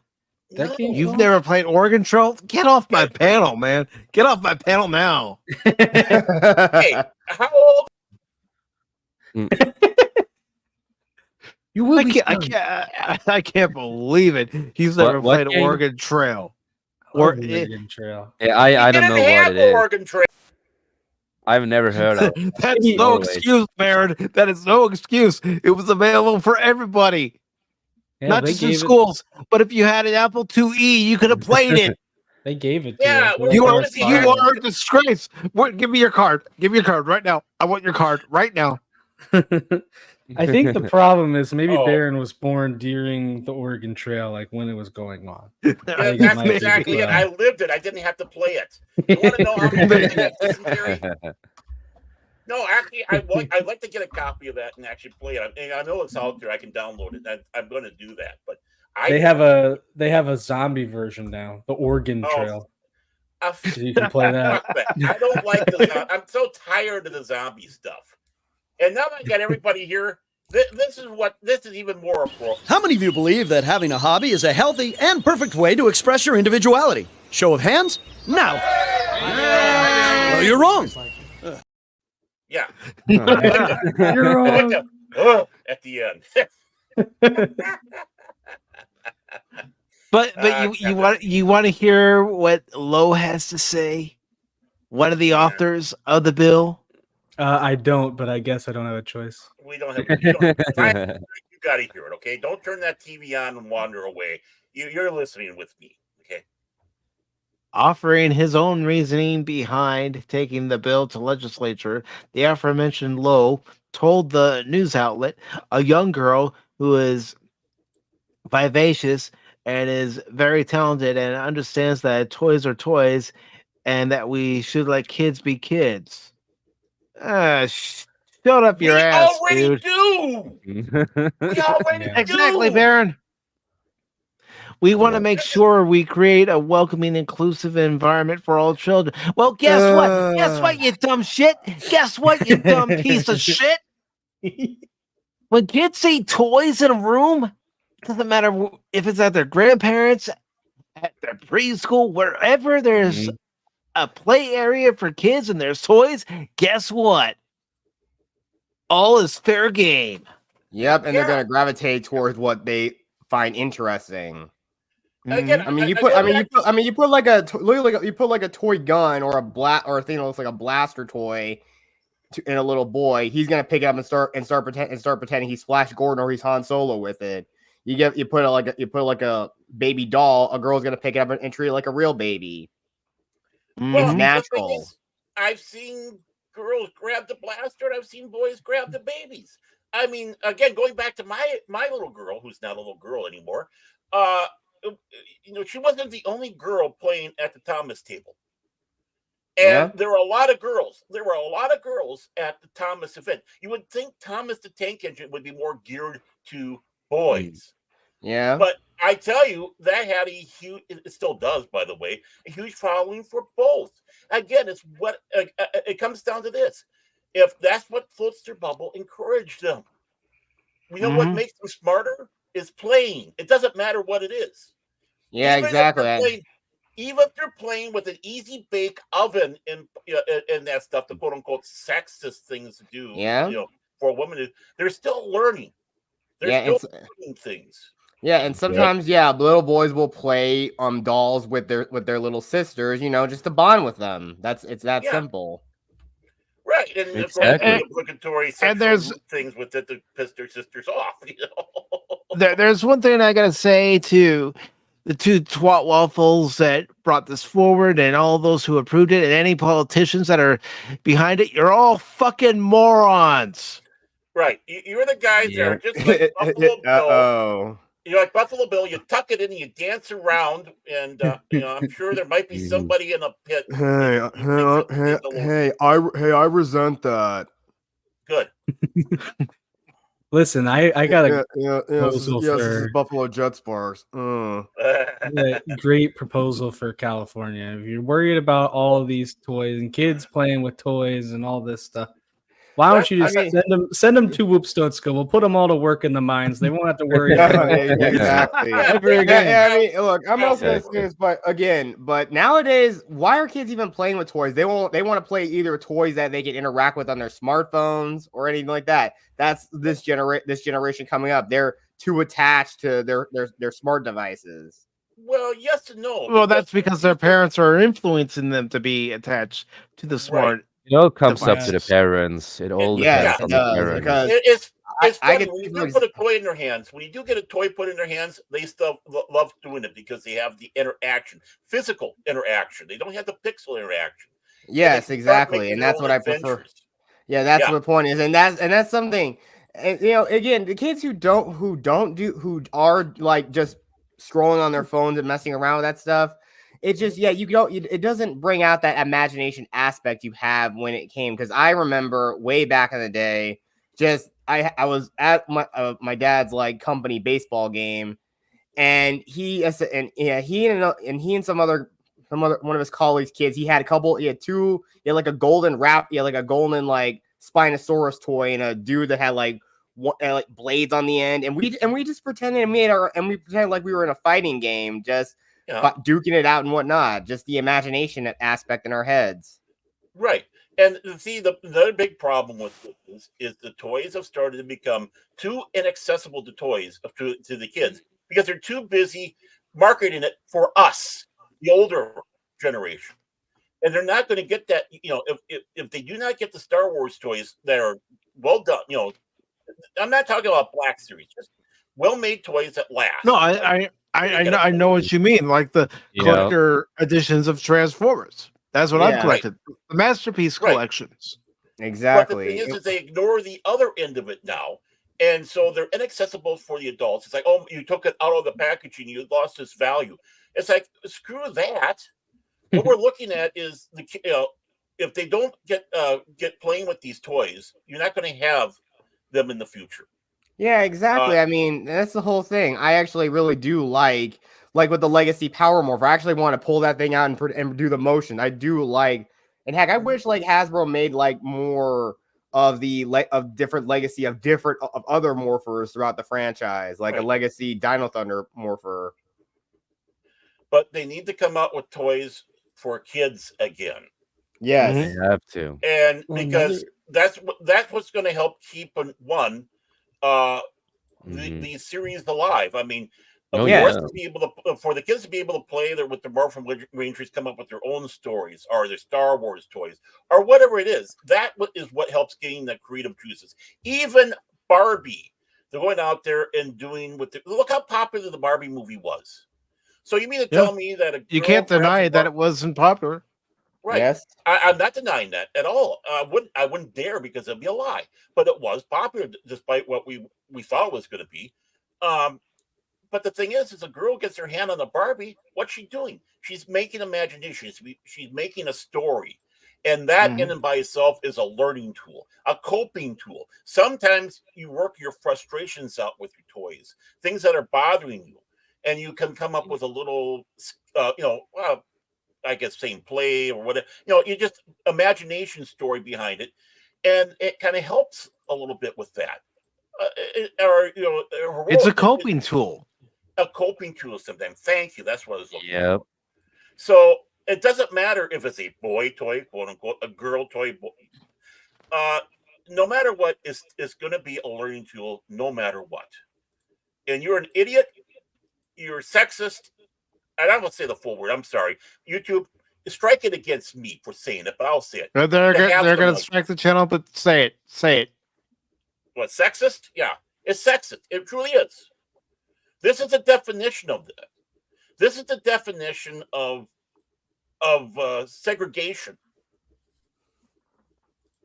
Whether you like it or not. Again, we do like to be with like, and it's just absolutely ridiculous.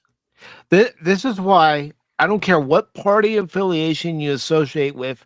This is why we, as the people of the United States of America, need to stand up to idiot politicians like the two morons in California that brought upon this legislation to begin with.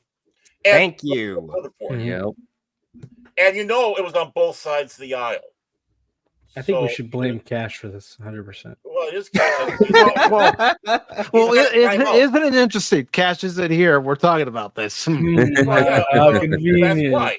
To this, he's got a timeout, and he can't be on the show. So he's being punished. Him and his magnificent chin.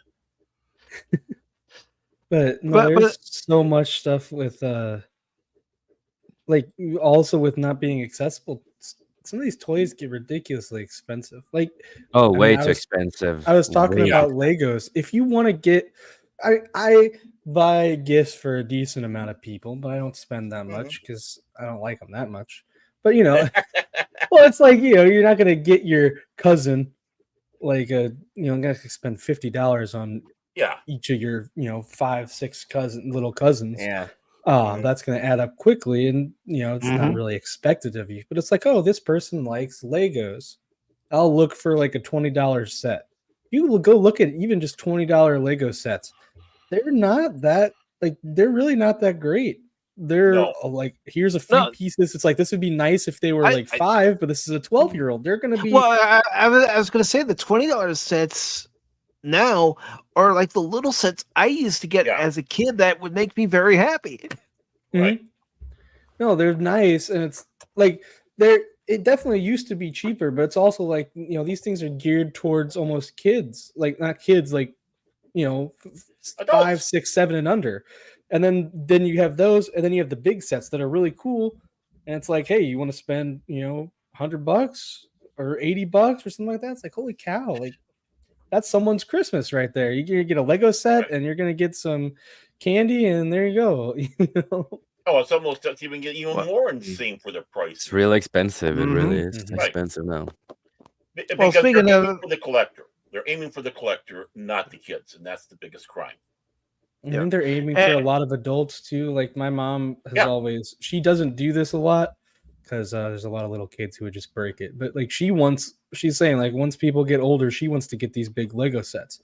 But that's like, she's talking about, hey, you guys can chip in, and that's my present. You all get me one Lego set, and I'll build it and I'll display it. Which that's nice, but that's exactly a huge investment. Yeah, that is a huge investment. I mean, I've seen some for Voltron, and I saw one for Optimus Prime, and just to name a few that I've seen. And they're expensive, but they also take a lot of time to build. Heck, Angry Canadian during the collector stream, he showed his Jedi Star Cruiser. Yeah, the Venator class Star Destroyer. Yeah, that was awesome. It is. I want that.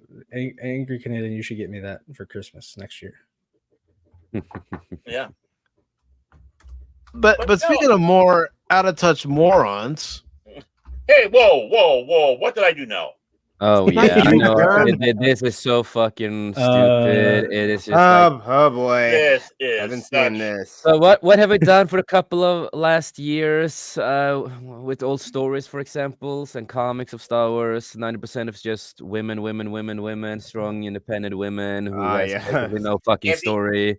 I don't want to read my books. Why aren't you reading my books? and she wants to make people uncomfortable, yada yada, everything that she said. It's just come on, bro. Right. But yeah, you want to make men uncomfortable? No, you don't make me, for example, uncomfortable. You just make me really fucking pissed off because you're a fucking idiot. Well, actually, she does make me uncomfortable every time I see her. I was gonna say, when you saw the picture, like, and that kind of stuff of how that person looks, that's. Well, the reason why she's this way is because she's not getting attacked, so she's all. I'm feeling more gay when I see that person. When I see her, when I see Carmen, I feel more gay. Jace, well, I am if you are her, I'd pick you, Jace, in a heartbeat. Just wear that skirt I like. Just wear that skirt I like, okay? Okay, I will, man. You know it. Like bears. Oh. So Charbine obeyed. Chinoy says it's about time a woman shaped Star Wars. Oh, shut a woman already did, you moron. Katie Lucas is one of them. And his wife Marcia. Like, come on. They're having women who shape Star Wars. You just don't acknowledge they exist. And and again, the man who created it, he basically sold it to you guys almost for you basically were willing to overpay for the property, and now it's almost virtually worthless.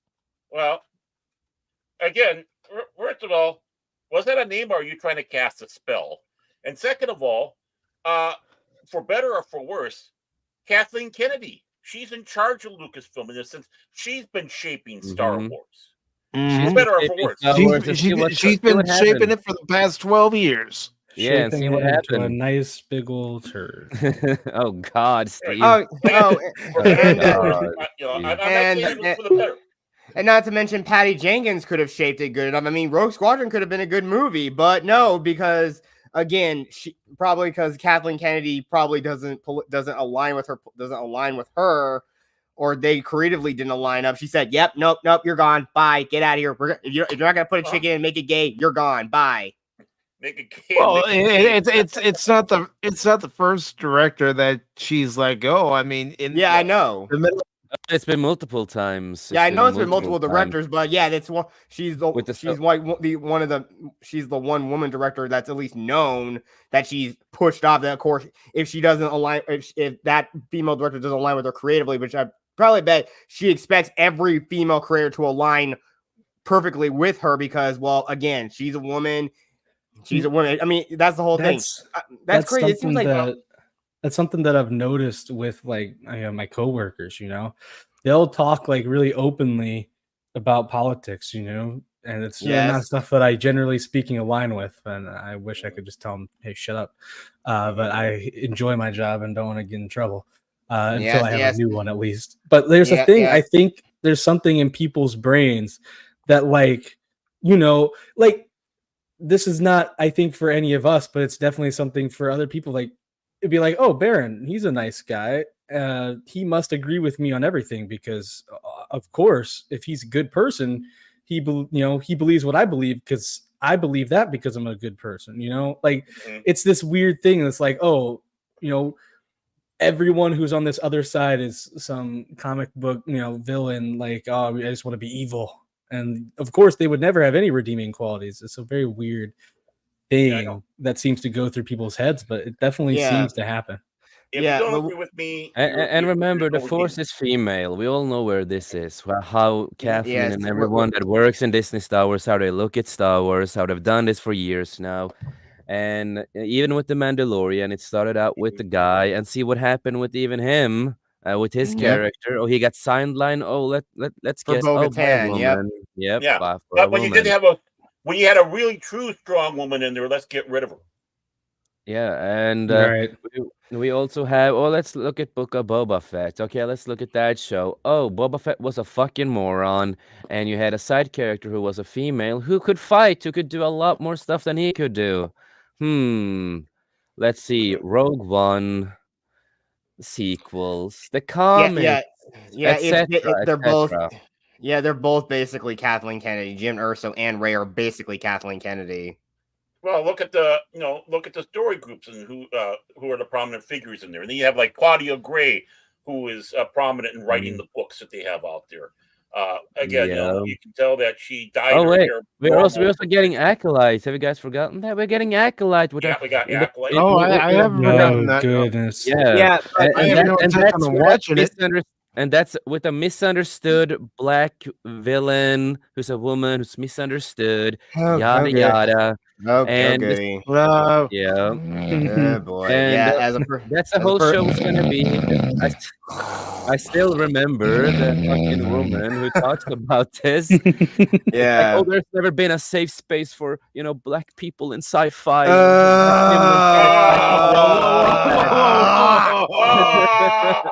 Let's get it. Octavia Butler, right there. As a person who's black, I will gladly. Michelle Nichols. Damn it! Yes, thank you. Well, I went with Octavia Butler because she was a somewhat prominent sci-fi writer. Nothing wrong with that. Yeah, exactly. Yeah. Who was black? So don't tell me that they're not there. Yeah, and Michelle Nichols was so influential and beloved. My dad named my older sister after her. So yeah, really a massive testament to her. Well, Yep. If only my sister and my dad got a chance to meet her, that would be amazing. That would have been the greatest thing ever. Yeah. So this article is by Matt McGloin. It was posted on their site on the 2nd of January. It says, despite the president of Lucasfilm being a woman, new Star Wars director Sharmeen Obaid-Chinoy says it's about time a woman shapes Star Wars. Will you stop saying that? Demons are being manifested in my room. It's like you're casting a fucking spell. every time he says it, another pink-haired feminist pops up like, where'd you come from? The only demon you got to worry about is El Diablo Gato. Well, even he's not coming in. It's keeping him at bay. That's the only good part, but you got the demons and are worse. Oh, I thought you were saying he's like, yeah, I'm out of here. He's out of here. I don't want this. Look at that. You said that. It's like, oh, I'm gone. It's like, Charmin Obey Chinoy is directing. Another one. It's directing the new Ray movie starring Daisy Ridley that was first announced at Star Wars Celebration Europe in April. The film is said to be set after the event. Excuse me, the events of Episode 9, The Rise of Soy Walker, as Ray builds a new Jedi Order. It's a Rise of Soy Milker. Think about it this way. The Emperor won. The Emperor won. Yeah, he won. Yeah. He said It's like the rise. It's not the rise. It's not the rise of and he Skywalker. won. It's the rise of Palpatine. Yes, I'm Ray. I'm Ray. Ray Palpatine. Yeah, heck, and he said, "Strike me down, and we will be together like one." And yada yada. His soul will go into her. What did she do at the end? She killed him. His soul needs to go into her, but no, it didn't because he did it himself. Because apparently, the great emperor doesn't understand that if you're shocking yourself, that you should probably stop. Exactly. I mean, you learned that the last time. He's not as smart. He's not as smart as you, the Emperor Whoopstolska. That's true. If it was me in there, I would have already conquered. This Palpatine was so stupid that he cloned multiple clones of himself, and one clone escaped the Exegol, who is the father of Rey. So it kind of says itself. Because to everybody out there, yes, Rey is kind of the daughter of Palpatine because he cloned himself with a clone that didn't have the powers, yada yada. And so then, is that like the lore that they? Is that from like the lore dumps that they have in the book? Yeah, yes. They're like here. That's full that story. Is the lore. How Basically, bad? The Emperor is not only her daddy but her granddaddy. No, this is starting to granddaddy and dad both. That's a bunch of. Why did they? That makes no sense. Who does this crap? Like who's like? Yeah, you know what? We're gonna make that was J.J. Abrams' fault. It's just like I can't imagine how bad you have. And like, later I can't imagine on, anyone ever thinking like, yeah, we're gonna make this movie, but then nothing's gonna make sense. We're just gonna put it in a book that we're not even really gonna advertise. So later on, explain it all. That's so stupid. So later on, Whoopa, they do have a comic book where they do have Luke's hand, where Palpatine does cloning, that doing all that kind of stuff. Yeah. So that was kind of a little hint. Luke's hand. Yes, yeah, they got Luke's hand. That's a hint to that. When does he give himself a hand job? No. They made a clone of Palpatine's body and all that, so they can kind of retcon that she's a Skywalker in that kind of sense too. What the heck? Well, because because in the EU they actually did got their hands on Luke's hand. Yeah, but they made a clone of him. Yeah, full clone of Luke along with a mad Jedi Jerua Sabayoth as well. Yeah. And hello, Keely Chow. How are you doing today?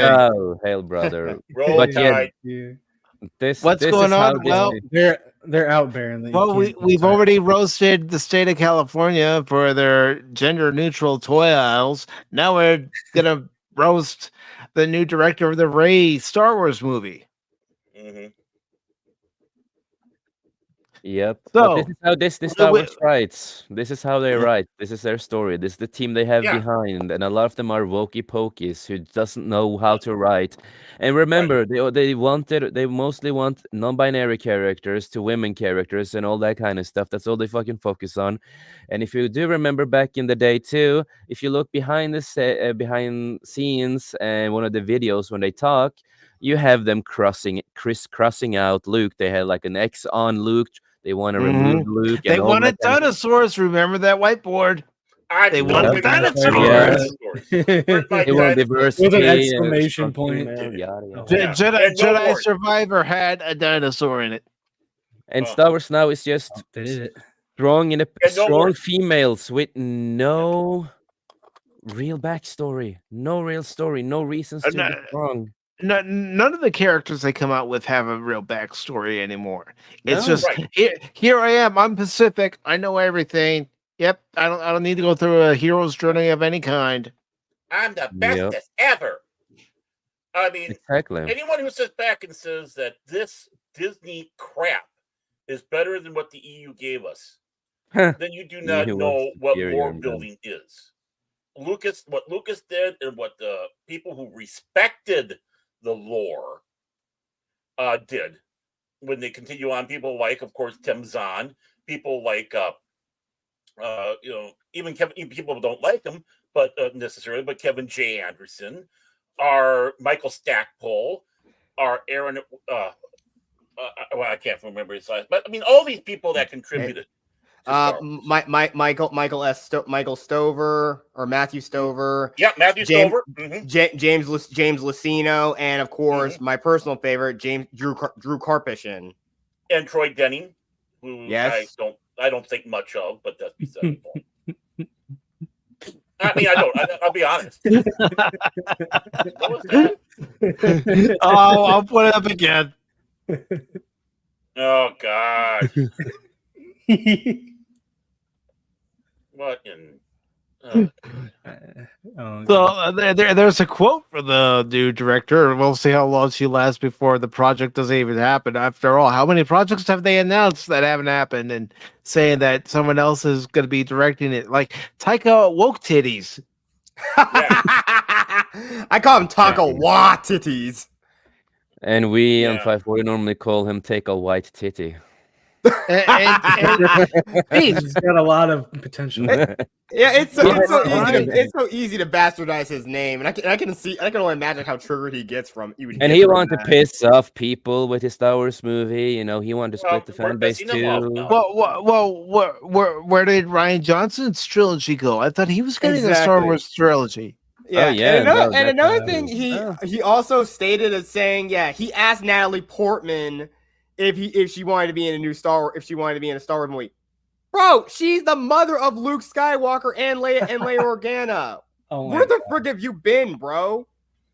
Oh gosh. All right. You don't. All right, because at Lucasfilm now, everyone they probably think that everyone hates the prequels. Yeah, they're not good, but hey, at least they're watchable. They're watchable and they try. The prequels are fucking good. Yeah, I know, but I personally love them too because I grew up watching them. Yeah, they're fucking good. You just got to remember that the character, if you ever watch Free Guy, Taika Waititi wasn't acting. They just told him, just go and be yourself. That's what he does in everything that he plays in. He's always himself all the fucking time in everything I've seen him in. It's always himself. Well, Jason, if you like Kentucky Fried Chicken, and I know you like Kentucky Fried Chicken, why would I make a restaurant called Albuquerque Boiled Turkey? That actually gave me a genuine laugh. That's the only. But he always plays himself. If you look behind the scenes, when he talks, the way he acts, everything, he's in that in every single fucking movie, every show, all the time. That's how he acts all the time. He doesn't have an acting personality. He just plays himself. It's really good when you have to make a villain that's incredibly, totally unlikable. That's it. It's just like, oh, you do a really good job. But he just plays himself. This is how he is. Yeah, he is a douchebag. So it's like, dude, you just play.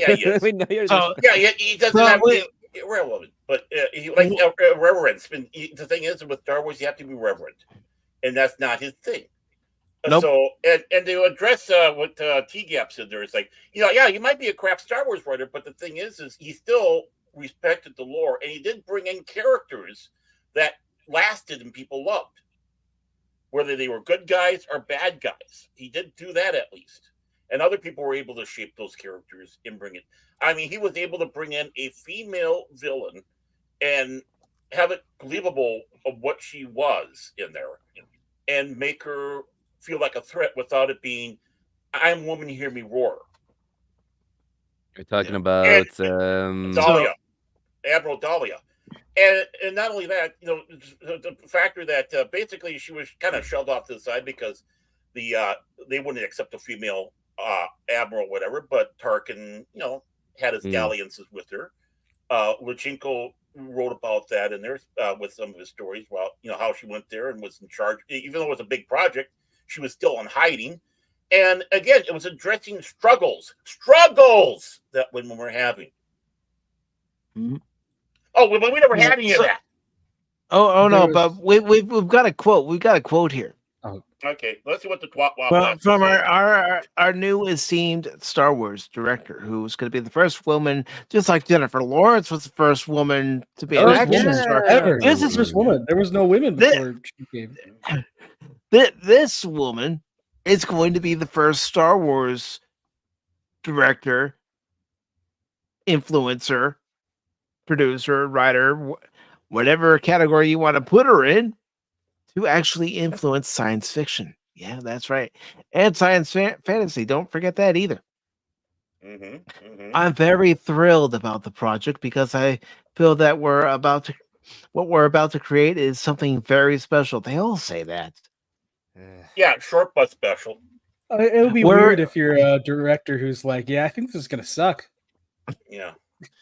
We're in 2024 now, and it's about time that we had a woman come forward to shape a story in a Star Wars Oh my god! in a galaxy far, far away. Oh, you mean Marshall Lucas didn't do anything? Carrie Fisher actually going over George Lucas's prequel scripts.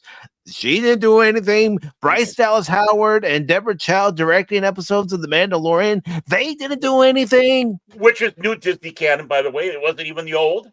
And so you're going to diss the ones that just recently done this? That's why I mentioned them. Yeah. This woman is the first one to do everything. She's the first one. Never been anyone else. Just been her. Claudia Gray, author Claudia Gray with the new one. Let's see. I'm trying to remember who some of the other women were that wrote for the old one. Vonda McIntyre, even though her book was crap. Karen Travis, who wrote the Republic Commando books. Right, I Karen Travis. I feel like I'm trying to remember who did the Truce at Baccarat. Another pivotal story. That was a woman. I got a mental block on her name. Kathy Tyers, I think. That can't be true. That can't be true. Aaron McBride is that person? Is Aaron McBride a woman who did Lords of the Sith? And of course, Lucas's daughter didn't do anything. She didn't write any episodes. Oh no! Yeah, apparently, all those people don't exist. She is literally the first, and plus, it makes it even better because she's a Pakistani woman, so it makes it even more prevalent that she's the first to do something like this. Well, it says here at least 3 Star Wars movies on the way. Charmin Obaid Chinoy probably means the first woman Star Wars movie director, as again, Kathleen Kennedy has been at the helm of Star Wars since Disney bought Lucasfilm nearly 12 years ago. I'm glad I got that Ghostbusters game. It's teaching me how to fight these demons that keep on popping up in this room. Please quit saying her name. And even this article mentions Deborah Chow directed all the episodes of Obi-Wan Kenobi. Oh, all of them. I didn't know that was all of them. Wow, that's a big task. Even though it sucked, it was a big task. Never been anyone before. Never. And wait a moment, Chow, is that like? I want to be the first man to direct a Star Wars film and shape it with, for man, blah blah. But you know what I mean, guys. Okay. Whatever you say, whatever you say, Chuck Wendig. Whatever you say. Yeah, Chuck Winding. But I mean, sorry, Deborah Chow, excuse me, Asian. Isn't that technically a woman of color? Yeah. Yes. The hell? Well, sorry. I'm sorry. Play the clip, Baron. Come on, you're slipping, man. I am, because you keep on summoning these fucking demons. The hell you say? It also mentions that female directors have directed episodes of The Mandalorian, Boba Fett, and Ahsoka. The Acolyte has Leslie Headland as the director and showrunner as well. Oh, there's another demon, Baron. Watch out. George, that one wasn't so bad. That one wasn't so bad. Of course, George Lucas' wife, Marshall Lucas, also edited the original trilogy, who slammed the Disney Star Wars movies. Yeah, she did. Yeah. She hung them up, hung them out to dry. Yes, Queen. The Rey movie doesn't have a release date. Probably never will be released. Let's pray. Release straight to VHS. No, not a VHS. I mean, I don't even want them to make Laserdisc. Release to Laserdisc. Awesome. HD DVD. Yeah. Betamax. Or Betamax. Star Wars Celebration. very No, it's going to be released on 8-track.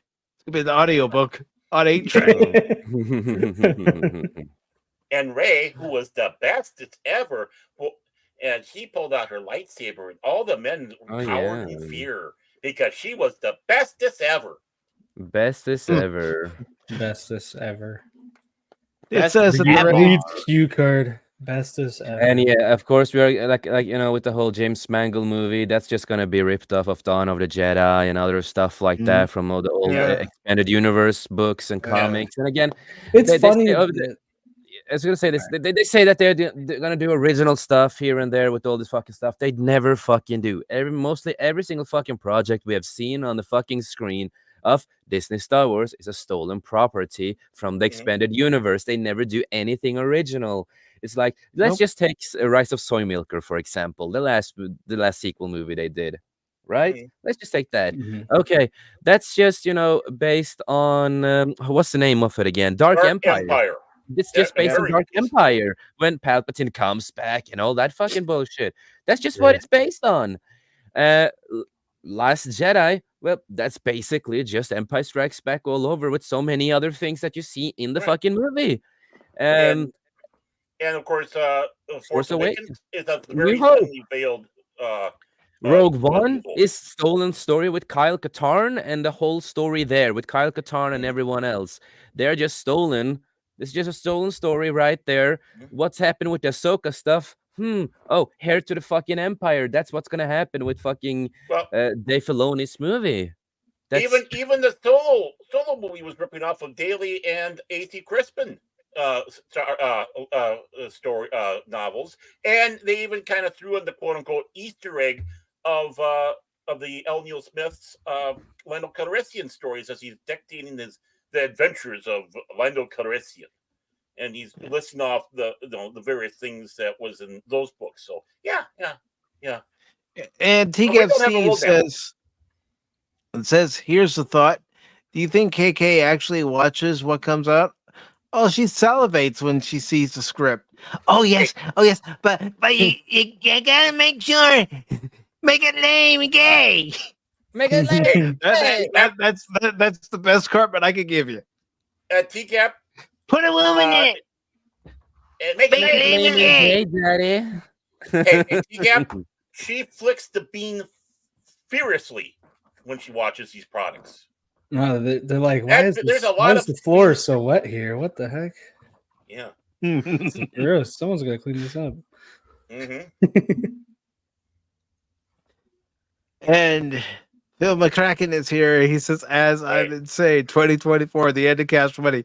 You wait and see, Phil. You wait and see.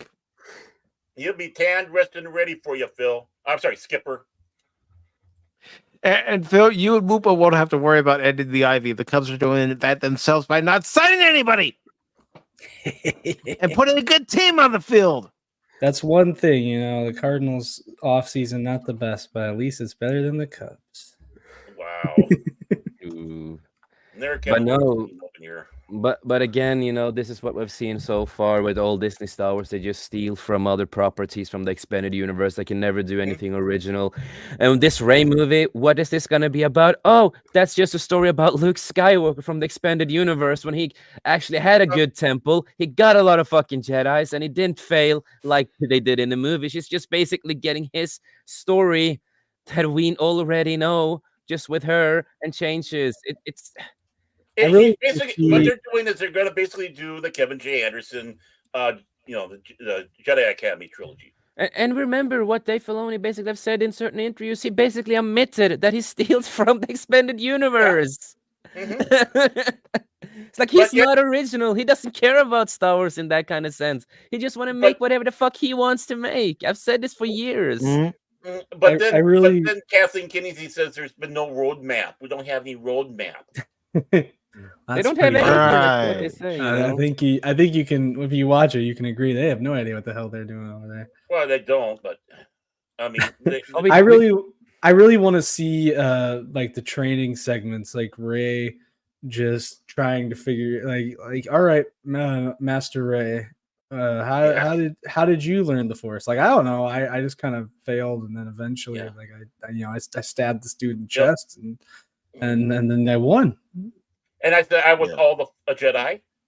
No, the reason I have the Force is because my father and grandfather is Palpatine, and there might be some Luke Skywalker and also Skywalker blood in the DNA.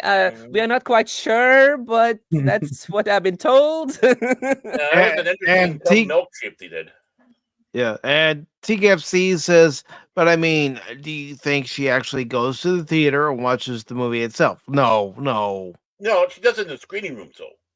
Yeah, and she does go to the advanced screenings, because she got me strutting around like a peacock. But she's got to do it though in the private viewing cinemas that they have on the studio, so she can flicker beam figures of furiously over it. I mean, they bring in the lotion in 55-gallon drums when she's in there. They don't want her starting a bushfire. Yeah. And he also says, because if not, can't you just pay people to lie to her? They already do pay people to lie to her and have Doomcock make a video about it. Poor Doomcock has enough rants about Star Wars and all the crap that's going on there. I'm surprised his helmet hasn't exploded. Well, of all the crap. I don't think she needs to be lied to. I think she thinks this is going perfectly the way it should be. I think she doesn't need someone to lie to her about it. And those that are saying to her, they're just as deluded. They're not trying to pull the wool over our eyes. They honestly think they are making a true change and going the right direction in Star Wars. And we're not. We're not on the right side of history. So, so they're going to jump back and try to use that bullshit. We're not on the right side of history. So. Yeah, and real quick, the last few notes that this article has is the Rey movie doesn't have a release date. It also made the announcements about the Dave Filoni movie, which is going to be season 4 of Mandalorian. That doesn't have a release date yet. James Mangold's movie doesn't have a release date. Taika Waititi's has been supposedly working on a flick. Yeah, we've heard that for the last few years. It does say that Disney has 3 untitled Star Wars movies, which will probably get moved or canceled, or both. Yeah. For May 22nd, 2026, December 18th, 2026, and December 17th, 2027. That's your whole problem, Disney. You're not letting any of your big properties take a breather. Right. Exactly. It's still going on with Marvel Studios. It's still going on with Star Wars because they still have Star Wars content on Disney Plus. You need to let these properties breathe. It's like Star Trek. You need to let Kurtzman Trek die completely. Cast it into the fire. Honestly, cast it into the fire. Purge the virus. Honestly, the best thing for Star Trek, and unfortunately, they should have at least let Enterprise run at least a season or 2 more, and give it more a satisfactory conclusion. But after that, it needed to be put on the shelf and rest a little bit because it was going for how long? It was starting to get a little tired, and they did need to get some new blood in there. Trouble is, it's not the blood that we got. No, and I do want to welcome in our next guest. Which clip should I play from? I don't know. Maybe I'll play this one because he might say something that may make me go. All right, youngster, out you go. Don't come back. Ever. Is today opposite day? Because you usually play that when I'm leaving. Hello. Hey, Paul. What's up, guys? Hey, Paul. It's the first open panel of the year. It's the first Sunday Pop Talk of the year. I thought I'd change things up a little bit. I completely understand that, and I can see y'all are talking about what used to be my favorite series. Well, you know what I gotta say about that, Paul? How many of you believe that having a hobby is a healthy and perfect way to express your individuality? Show of hands, now. Well, you're wrong. I like that at the end. Well, you're wrong. I mean, at this point, as far as I'm concerned with what they're doing with Star Wars going forward, if they are so hell-bent on having this be more feminist agenda, more of the Force is female, more of... That is what they're gonna do, and they prove it again and again. That's the problem. I mean, so at this point, go for it. Do it. Give us all of the... Give us the content. You know, you and I should do a series on YouTube here talking about the old original Star Wars. Are we talking about the original movies? We're talking about the EU, and everyone's focusing on the new crap. Oh, you know what? dude, exactly. We should. That would have been amazing. Because I used to do that back in the day. But because of changes and stuff, we didn't continue that series. But that was something I would love to do. Well, count me in. Yeah, and I actually had a script typed up for a discussion on lightsabers I want to do on my channel. I want to hope to do it sometime this year, and I need some deep lore experts for that.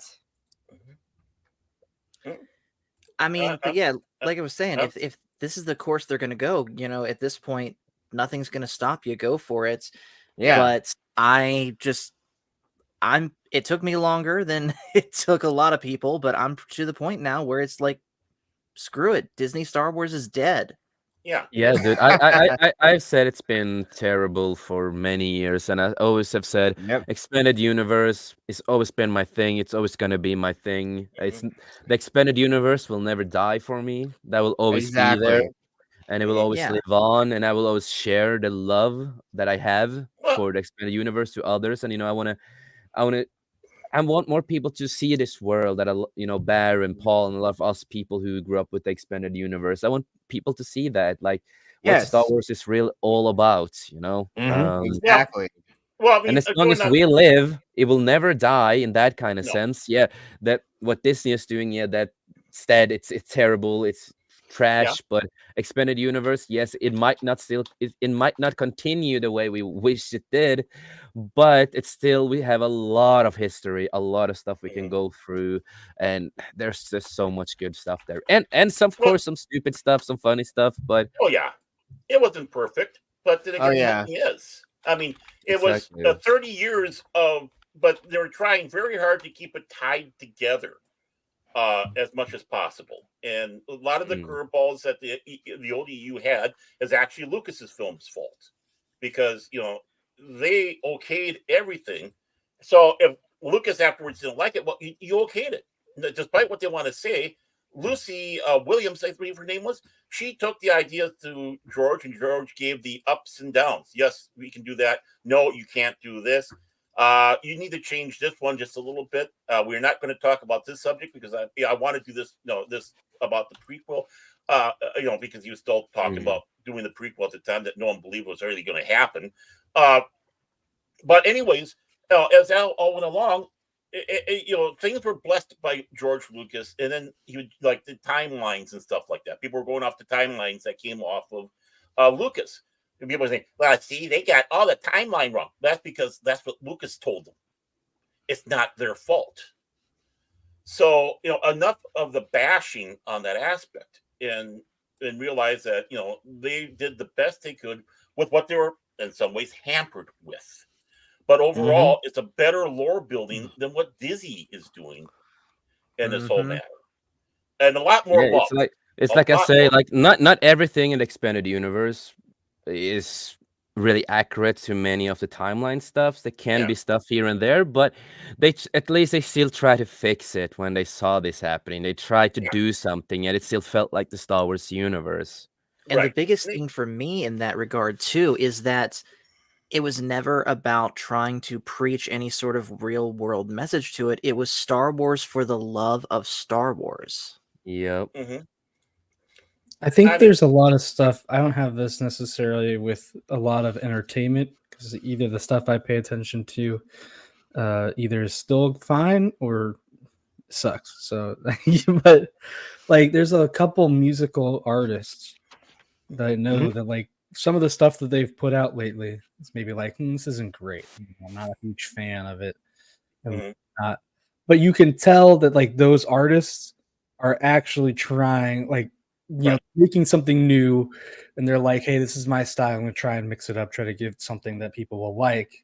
And I appreciate that. Like they're keeping it in their like in their style, but trying to mix it up, not just trying to make the same Taylor Swift song 50 times.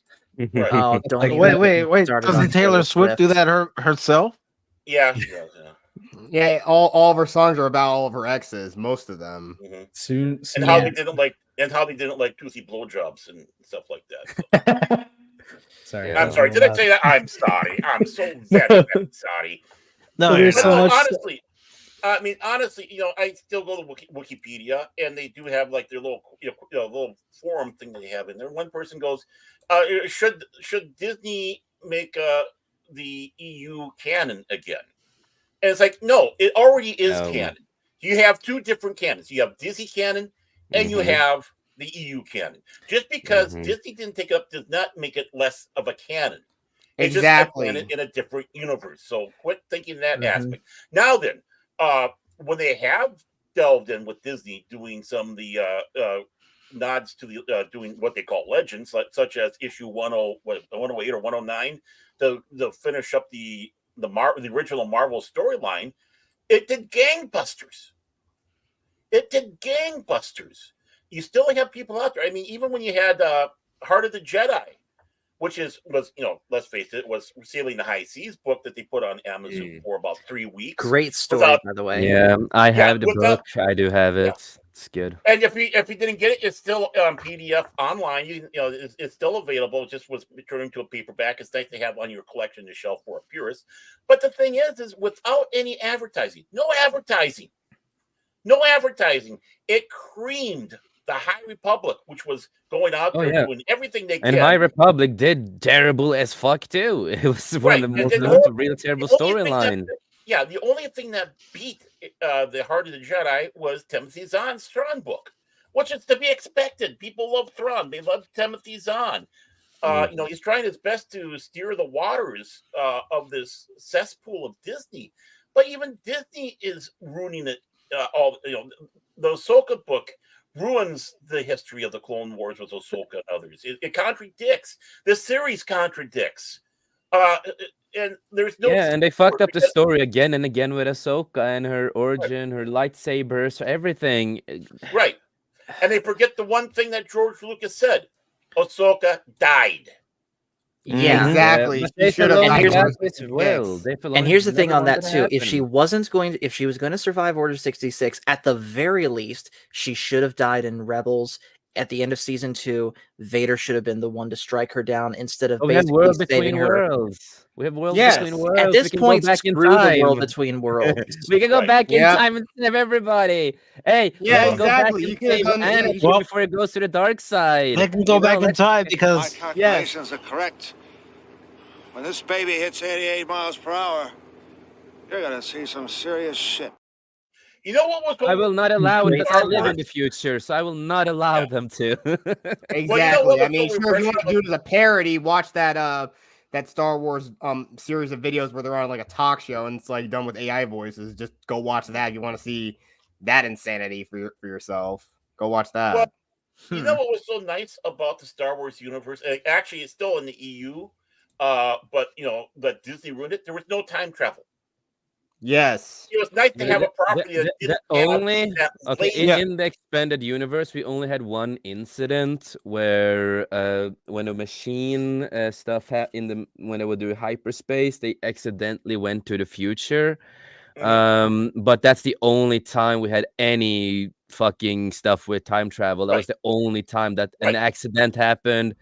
And that's where it ended. Like, okay, they happen to be in the future, but that's where it ended. That's the only story we basically have from a time travel story. We had Jason Solo when he did the flow walking. But again, after when he tried to do stuff, the Force still corrects itself.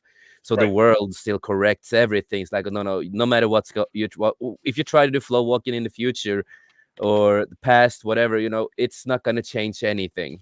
it's Right. not going to change anything. It's going to That correct actually- itself. And the thing about the guy, hyperspacing into the future, well, we are all time travelers. Honestly, we all are, except we're only going one direction. Well, We're I only am the going one only direction. I'm the only one who lives in the future here on this panel. Yeah, well, on the panel, yeah. I mean, but the thing is, Yeah. we're all. If you take a look at it, we're all time travelers. We only got one direction. That's forward. We can't go back. Yes. Right. Mhm. So Exactly. in that aspect, having the hypers, all it did was just heighten the speed of going forward. Yeah. They were going to, Mhm. they were going to go forward no matter what. It just, they just got there faster. I want to harp you know, on something real quick that Jace mentioned as far as what Jason Solo was doing with that flow walking thing. Mhm. How did you put it, Jace, where he did what he did and yet the Force still corrected things? What was that? Yeah, corrected itself basically. Okay, that actually sounds very similar to basically how they handled time travel in Harry Potter with the time turners, which for those that Yeah. don't know, Harry and Hermione use a time turner in Prisoner of Azkaban to go and save Sirius Black and Buckbeak. Yeah. And apparently the way that time turners work is that the events that are fated to happen still happen regardless of the time Yep. turner. Not to mention, however much time you go backward, when you go forward, you age that amount of time, which is why they only do it for like hours at a time. Otherwise, say they use the time turner to go back 5 years. By the time they get back to the time they left, they've aged 5 years that they shouldn't have. Yep. Right. And, even Doctor Who, they do have what they call those temporal nexus points that don't change. No matter what, you cannot change time here. The other stuff you can change time because it's not as significant, but a major incident, you cannot change that time, which is why they couldn't bring Adric back, because it was at a pivotal time they couldn't bring him back because it helps to take care of the dinosaurs on Earth. And various other aspects of it all. So that where the Doctor was hampered from having to do things. So even in a time travel story show, you do have that. There are limitations, which is important. I never saw the movies, but isn't that also kind of a thing in the Miles Morales Spider-Verse movies, like the quote unquote canon event? Oh, it was so stupid with that fucking movie. I hate this movie, but that's me. Sorry, Jace. You hate everything. I think you just opened up a can of worms there, Yeah, Paul. time travel plot is a Pandora's box of narrative writing. Thanks a Yeah. lot, Paul. That's what we needed. Ryan Johnson is really good at screwing those up. Oh yeah, So, and before we go on, one other question they had on there is: should Star Wars have a musical? You already had it. It was called the Holiday Special. Yes. Oh my goodness. Diane Carroll and all that, and even B. Hey, Arthur. it's still better than a lot of stuff we get today. And Jefferson Starship, don't forget. Yeah. But the thing is what's the difference between The Last Jedi and the Holiday Special? I'm more than happy to watch the Holiday Special again, and have seen it more than one time, unlike the Last Jedi, which I'll never see again after one time I saw it. Never. I wish I didn't see it the one time I saw it. Honestly, same. I've almost seen had a it heart multiple attack. times though. That's sake the of viewing it for the channel. The only positive is that's the only reason that I get to hang out with you guys, because that was the movie that I watched. I'm like, what the hell? What's going on? Like the whole time, me and my friend, I think we walked out, got about like halfway out of the theater, and we're just like, the fuck did we just watch? You should have demanded your money back. That's what you should have done. I should have, but at least the popcorn was good. I can say that. Well, the popcorn's always good. I mean, I wish I had some meat. like I wish movie I had theater some meat popcorn. or beer when I saw that movie. I I was needed awake heroin. days after. Like, what the fuck did I just watch, dude? well, see, I was smart. I saw it when it came on Netflix, so I was at home in the privacy of my own home, putting it on pause and ranting every 5 to 10 minutes. And the long sufferings there with the deep tub. Just Oh, in to be a case, fly just on in the wall case. for those rants. I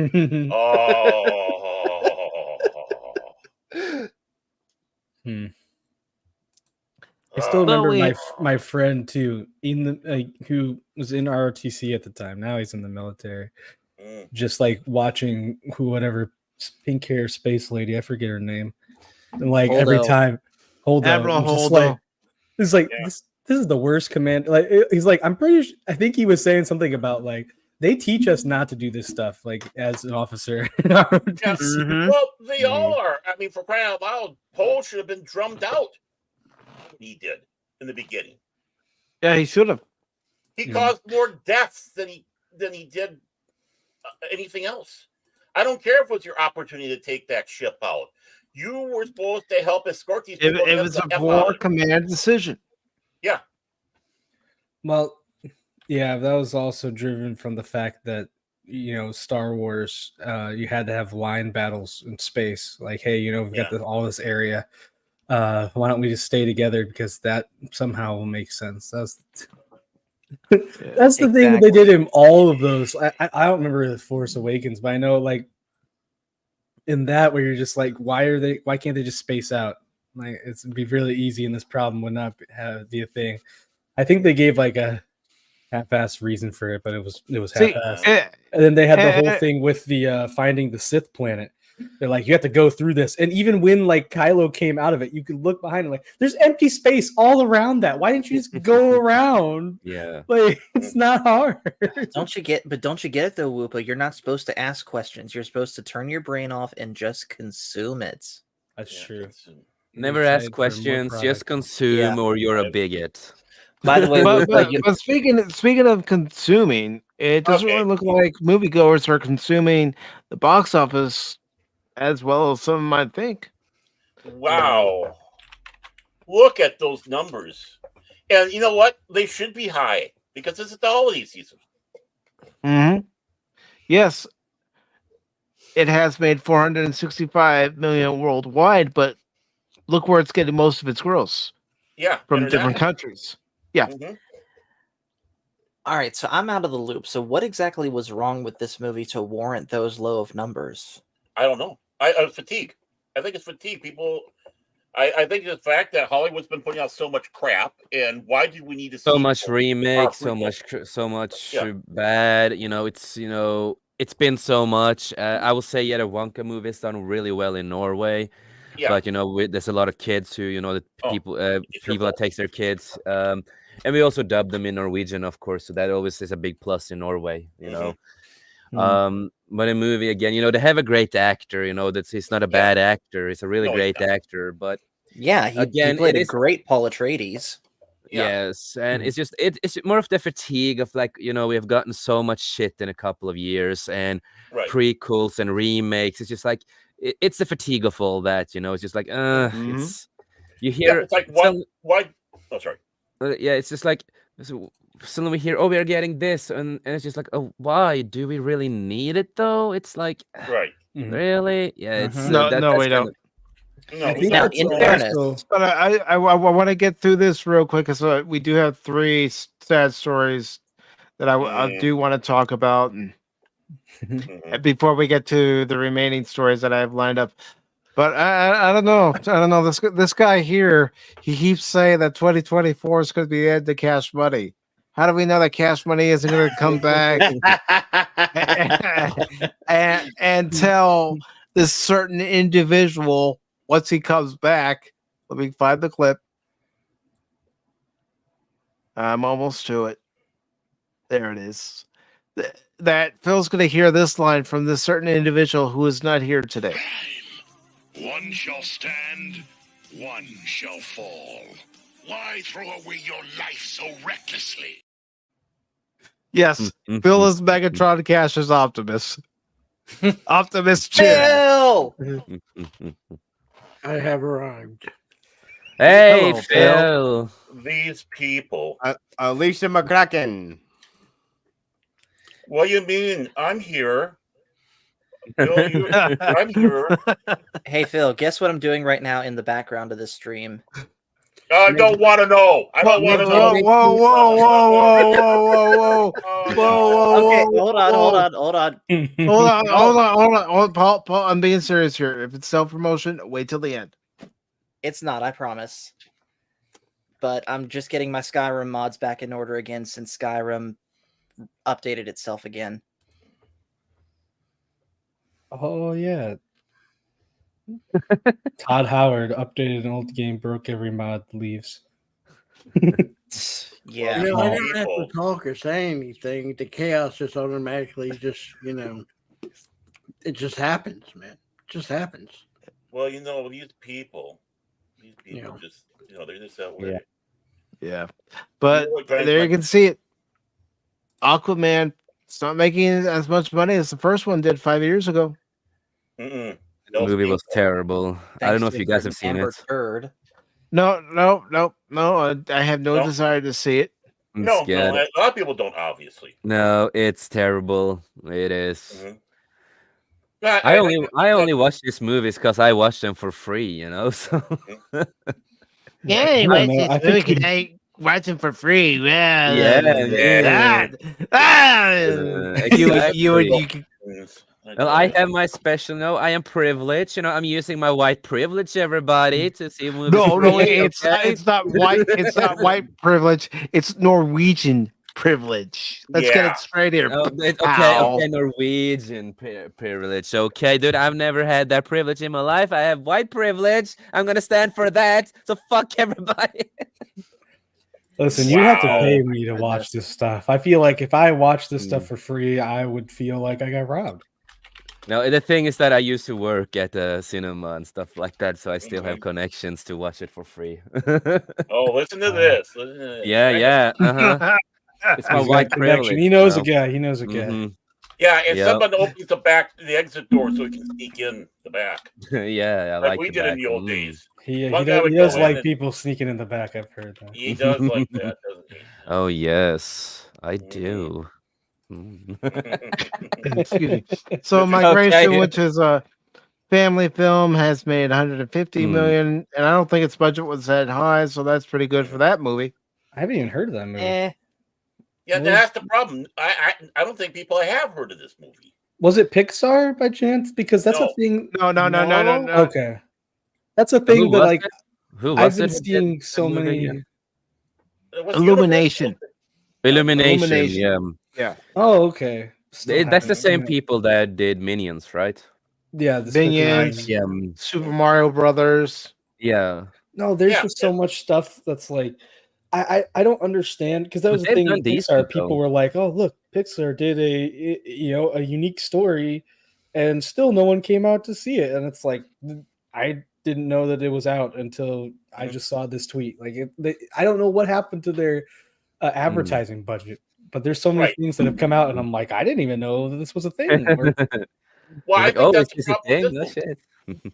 I think that's the problem with this movie. Nobody knew about it. Yeah, because I've seen people like, oh man, all these people just hate this movie. I'm like, I didn't even know. Like, I didn't have a chance to hate it. Yeah. The Boys in the Boat, which is based on a true story. It's directed by George Clooney. 33 million. I don't think it was an expensive film, and that's only U.S. market too, so it's not even international. Be interesting to see what happens when it hits the international, because I think this is a film that would be more increased on the. I know. I need to go. I need to go and get to watch the Iron Claw. I really need to get to watch that movie. Yeah, it's definitely worth seeing. Very good movie. I know. Me and you were fans, so. But see, that's the thing. Even as I said in my out of the theaters thoughts and review, you don't have to be a wrestling fan to enjoy it. Exactly. But if you are, it's a little plus. If you are a fan, this is a plus for you, of course. I've heard that Will Ferrell does not do a good Ric Flair, though. It's not real Will Ferrell as Ric Flair. It's other guy. Yeah. I'll look up his name real quick, but I think Will Ferrell would have done a better job. I don't think much of him. Will Ferrell was more convincing as Ric Flair. Yeah. No. So I need to contact my friend, just so I can. Hey, buddy, I want to watch this movie. Yada yada. There he goes again. I can't believe they literally tried to. I cannot believe they actually remade this movie. Oh, The Color yeah. Purple, Yeah. Why? Why did they need to remake it? Oh, right. One reason: money. What's that one? Yeah. They're not making money. That's the problem. That's the whole Yeah. thing. It's, remakes and remakes and remakes. That's all they care about. Yeah, we're in the age. We're in the age of ours. Reboots. We're in the age of remake. We're in the age of ours. Reboots, remake, and remakes, and rehashes. And something else. So you can't say that on YouTube. It's the actor who played Ric Flair in the Iron Claw is Aaron Dean Eisenberg, and let me just tell you, the guy was so far off from Ric Flair. If I was the casting director, I would have told him, "Did I just hear you insult the Nature Boy with that bad impression for this audition?" Because see, let me tell you something about the Nature Boy. He's the limousine riding, jet flying, kiss stealing, wheeling dealing, son of a gun. I'm sorry, Mike, but that sounded more like Dusty Rhodes. No. Let me tell you, sweet, sassy baby, yeah.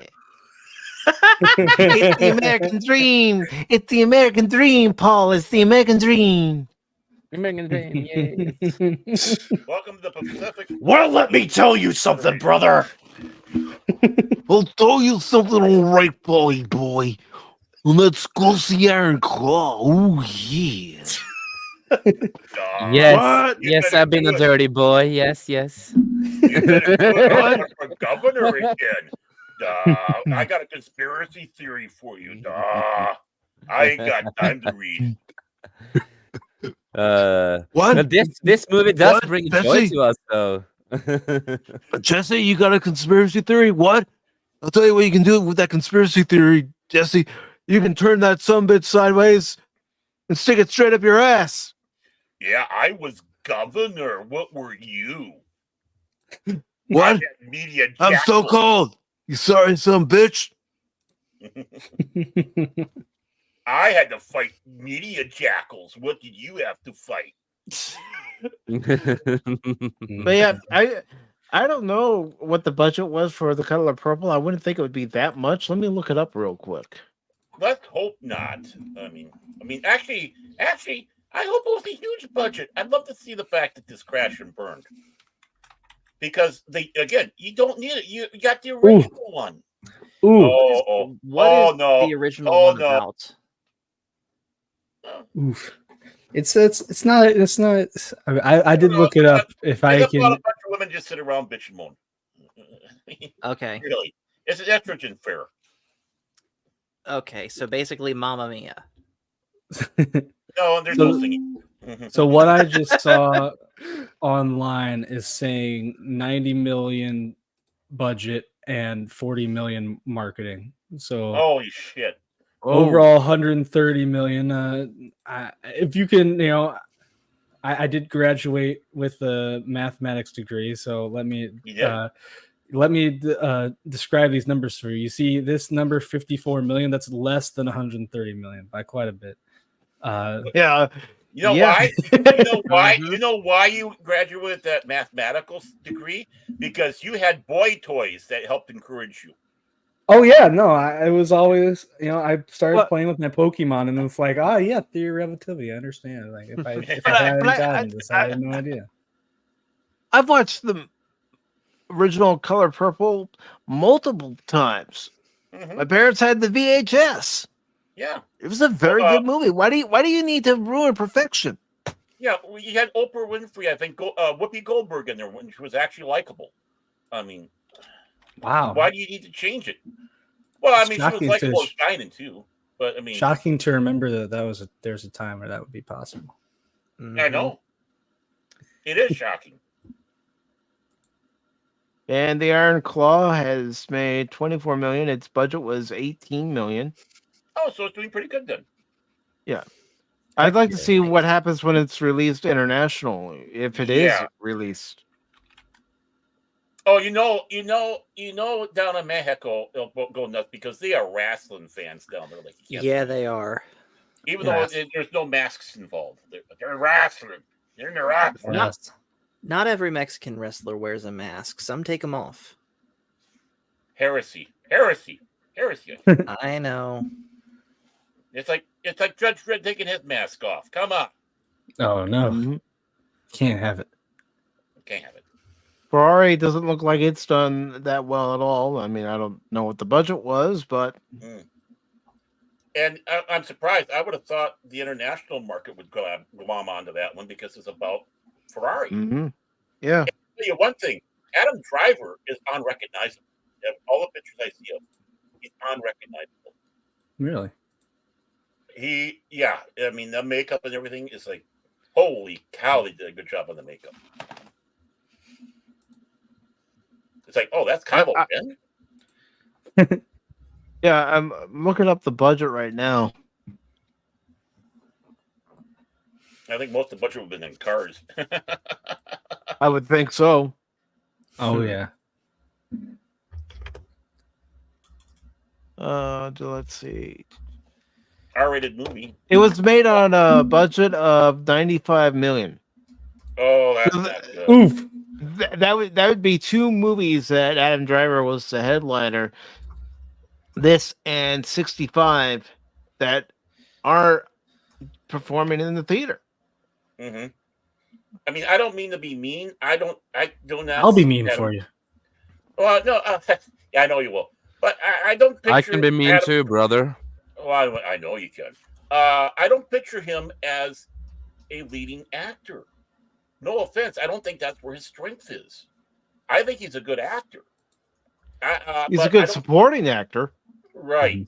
Or even, and if you got him in the right role, even a good villain if you have him in the right role. But no, I don't think he's a headliner. And I like I said, I'm absolutely surprised it's not doing better in the international market because I would think that this film would be right up your alley. Yeah. And then we have Poor Things. I don't know how Ford versus Ferrari was and how that did in the market or even in the worldwide market, but you'd think it kind of go hand in hand. Okay, back to you, Mike. Yeah. And then we have Poor Things. I mean, only by this description here, the synopsis and what the movie's about. Okay. But I didn't see any marketing for this movie or anybody actually talking about it. I've never heard about it. Yeah, I have no idea where So again, it goes along the lines of, you don't hear about some of these movies until they come out on digital, or you happen to walk into a store that still sells physical media, which those are becoming few and far between. Yep. Now, because Target, Best Buy, and almost everyone is removing everything with physical media, and it's really sad. It's like in Norway, they've done that for many years now. That's why we barely have anything. We only have like one shop in Oslo where they still have everything, and they will never take that down because it's going well. But every other shop that we used to have of Platekompaniet, as the name is, got removed all over the world, all over Norway, but not in Oslo. And where I used to live, it was a good seller. People, they went there all the fucking time, buy CDs, everything, movies, games, whatever. Just gone out of the blue. Nobody knew that was going to be removed. Even just like boom, gone. It's stupid. Jace, was this place a secondhand store by any chance? No, this was like a mainstream major retail a big store. one. Yeah, a big one. One of the biggest we have in Norway. But just removed it. I think one of the problems is exactly what we're kind of sitting back saying about some of those. The most I really heard of was Ferrari. I saw, and I didn't even see that much advertising for Ferrari. But that's what I mean. That migration, I have not seen a single thing, frame of that thing. The only reason I'm aware of that migration movie is because it was played before I went and saw Transformers: Rise of the Beast last summer. That's the only reason I know about it. Right. Because that's when you saw the trailer to it. I saw a trailer to it in Godzilla -1. How much money he said was advertising for The Color Purple? I ain't seen a single thing about The Color Purple. No, I haven't seen even an advertisement on YouTube. Right. About it. Me neither. Yeah, I'm talking about everywhere. I'm talking about everywhere. This was just quietly rolled out, and they expect people to just show up. Yeah, well, that's for a lot of these films.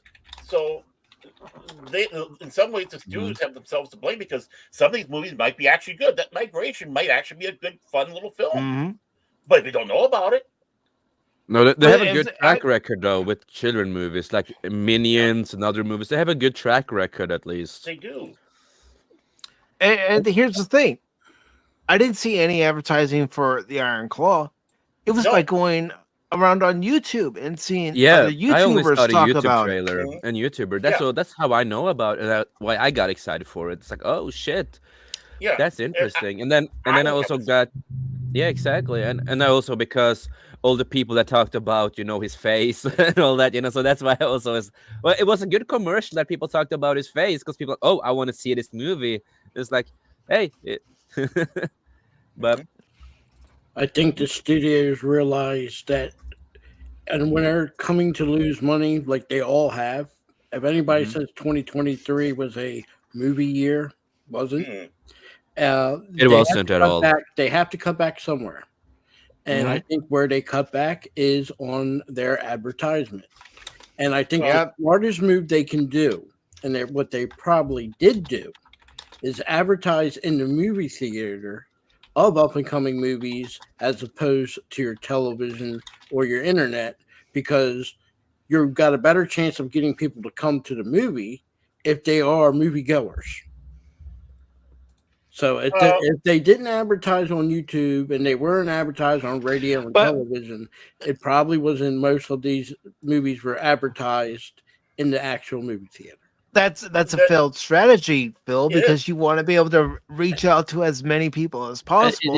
So you want to advertise it not just in the movie theaters with a movie trailer or a box cutout or poster, but you want to get the word out there for your movie by having your trailer show up in a YouTube ad, or if somebody's watching it on the radio, or even streaming services. You want the most bang for your buck. And right now, people are not movie goers right now. You might go to 2 or 3 movies a year, but it isn't like they can advertise 6 months in advance like they used to. And start. Oh, they could still do that. And 2023 was mostly a TV show year. If you're Disney right now and you're advertising, your advertising bucks are limited. And they have real quick. I don't mean to stop you, Phil, but Paul's got to go. Something came up, so I want to give him time to promote. Well, thank you, man. Thank you, man. So, for those that haven't heard, the hiatus that I've been on has ended now. I've got a couple streams under my belt now. Monday, I'm going to be doing a stream with my buddy Ian. It's going to be an idea that me and Phil had started, where we started going over different bands.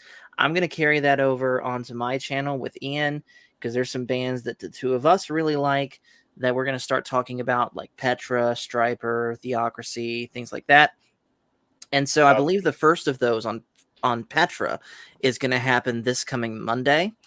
And then from there, pretty much the schedule that I had set just before I went on hiatus, I'm abandoning that.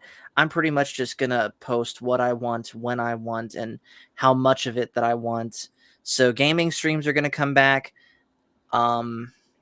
I do also, by the way, at some point very soon, want to start going into the Lord of the Rings movies. I've wanted to talk about those movies really since the beginning of the channel, and I feel like I've waited long enough. It's time to do it. So if anyone here on the panel would like to join me on that, the first stream I want to say is going to be, tell you what, let's say this coming Thursday, the 11th.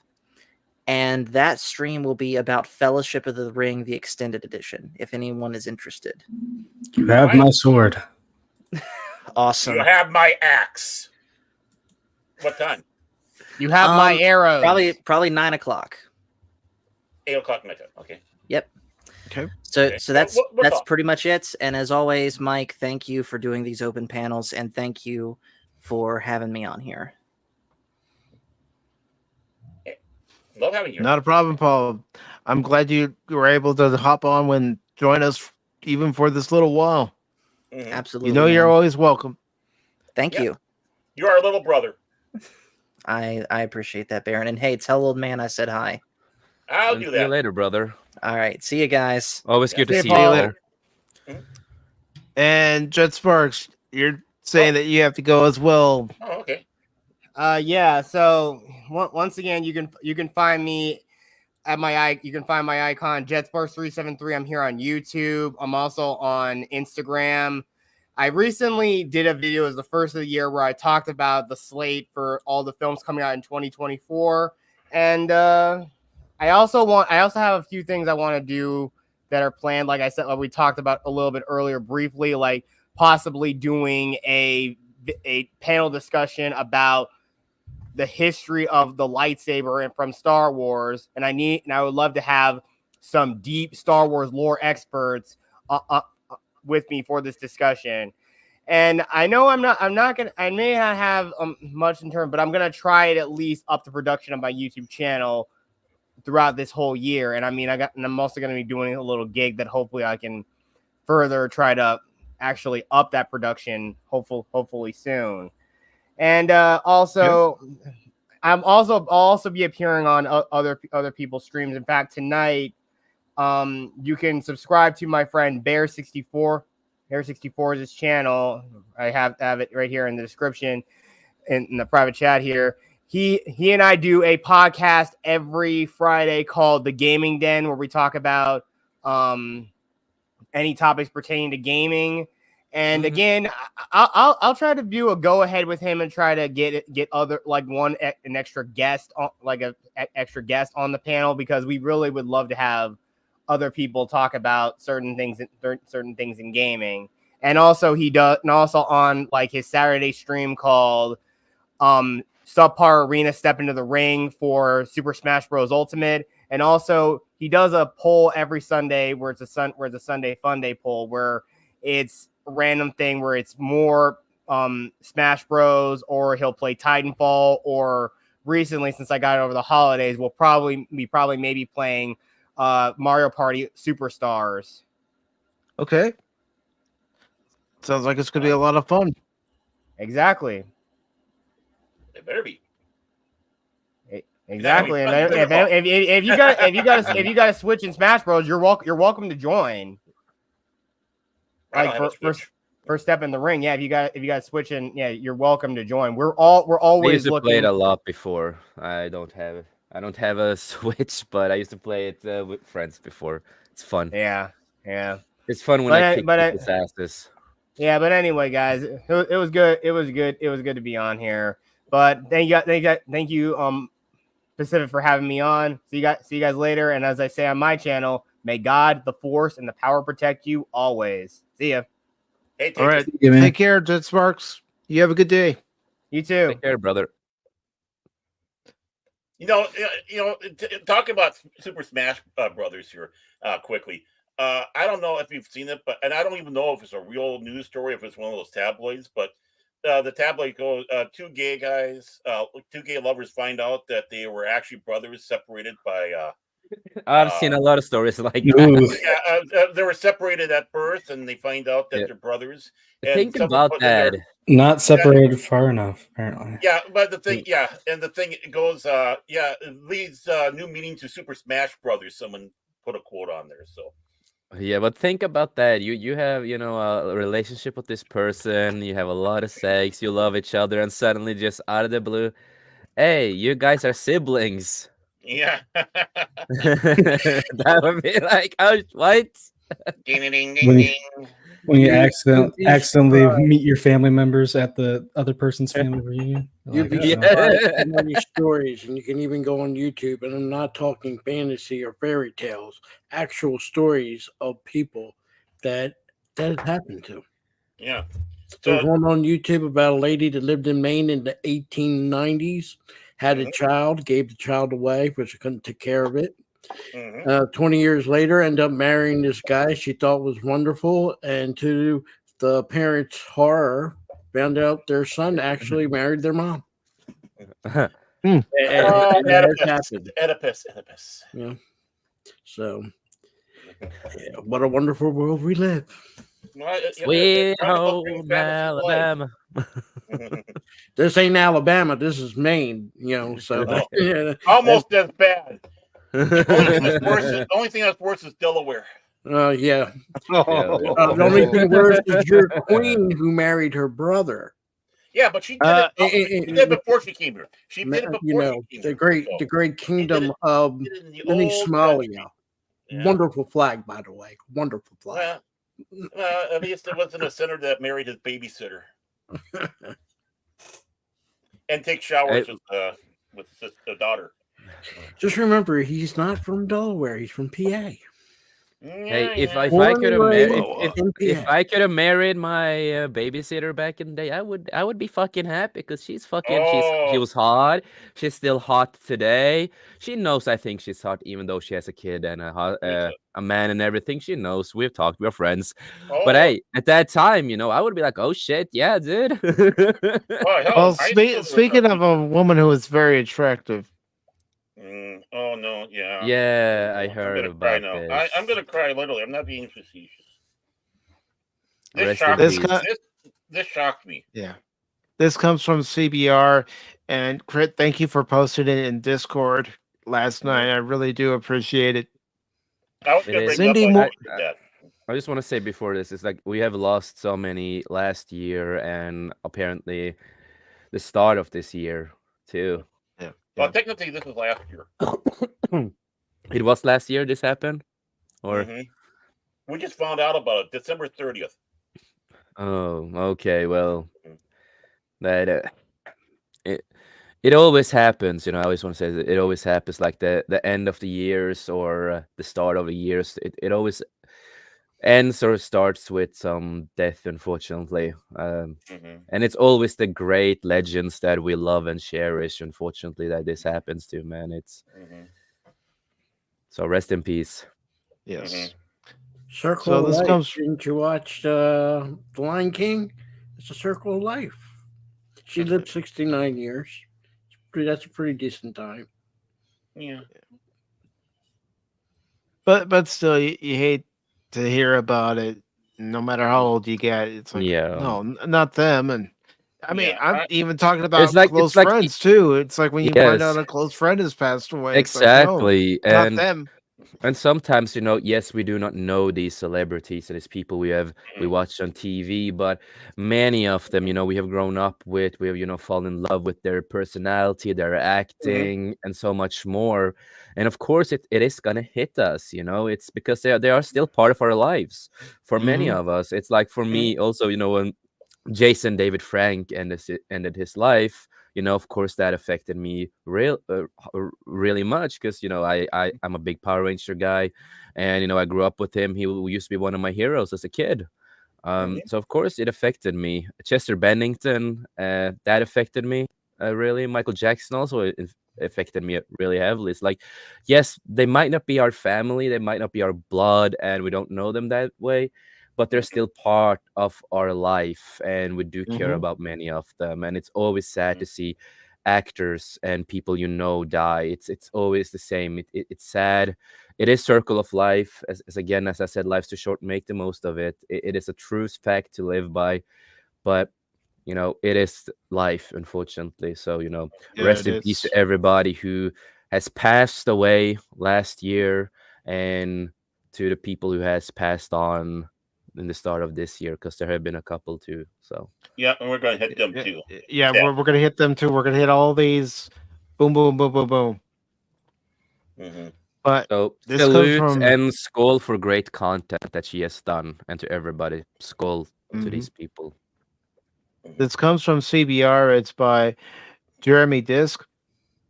Cindy Morgan, Caddyshack and Tron star, dies at 69. Cindy Morgan, perhaps that's true. Yeah, perhaps best known for a role in the hit comedy Caddyshack, has passed away. Starts off by saying actress Cindy Morgan, who credits include Caddyshack and Tron, has died.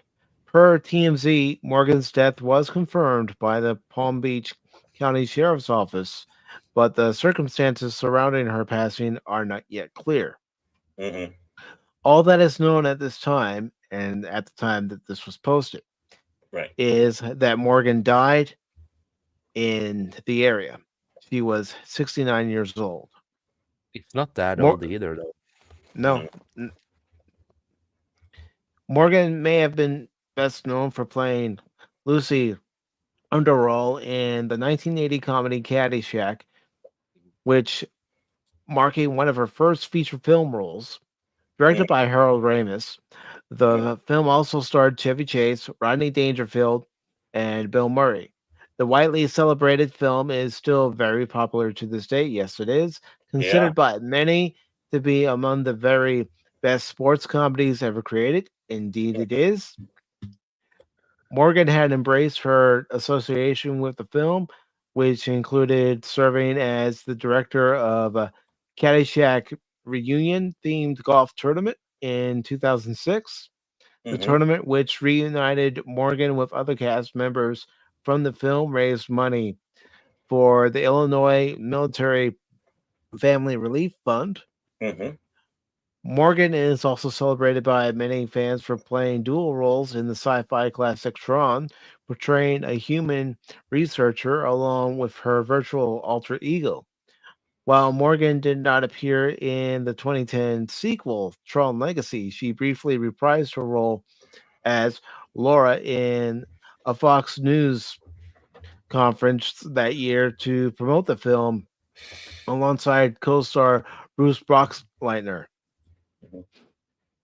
Morgan had also returned to the franchise by voicing a separate AI character in the video game Tron 2.0, which was first released in 2003. And we have a quote here that says, "My fans were 79% male, but now after Tron Legacy, it's more even." Morgan, who's been a favorite for fans to meet with at a fan convention, said the sequel repopularizing the original film and her performance in a 2012 interview. You'd see the guys coming over to talk to Lacey Underall, but then they'd become that 14-year-old boy. It's actually very sweet, charming. Morgan can also be recognized from her roles in other films, including American Gigolo and Galaxies, along with TV movies like The Midnight Hour, Amanda and the Alien, and out there in the 1980s TV shows Bring 'Em Back, Alice, Falcon Crest. Her other television credits include roles in notable shows like The Love Boat, Chips, Vegas, The Fall Guy, all shows I watched with my dad as a kid. Walt Disney's Wonderful World of Color, Matlock, Harry and the Hendersons, The Larry Sanders Show, and Under Suspicion. Rest in peace, Cindy Morgan, indeed. Rest in peace. Falcon Crest, she had two roles. She had one in the first season, and then she came back as another character for like the 5th and 6th season that she did. And, it's a crime that they didn't bring her back for Tron Legacy. I mean, honestly, she's so embraced the role and the fans. Oh, yeah. It's very, very warm. And that's one of the reasons why this is kind of cry about it, because she many of these actors kind of shun the fans or whatever. I mean, look at shun the fans, they shun the role, but she embraced it. Yeah, like, no, this role brought me fame and notoriety. Yep. No, it would have been amazing to see her in Tron Legacy. It really would have. It really would. Yeah, and the thing is, fans were clamoring for it. They were wanting it. Oh yeah, dude, I love the original. I am a big Tron person when it comes to that, and it's just like I would have loved to see that. I remember me and my dad, we were watching Tron Legacy together, and he's just like, why is Sydney not there? Like he loves this woman, he grew up with her, and he's just like, why is she not there? He wanted her to be there because he also have said like she's an important person for the Tron Legacy. It would have been so. What I heard too is a little bit more on that is her roommate that she was living with.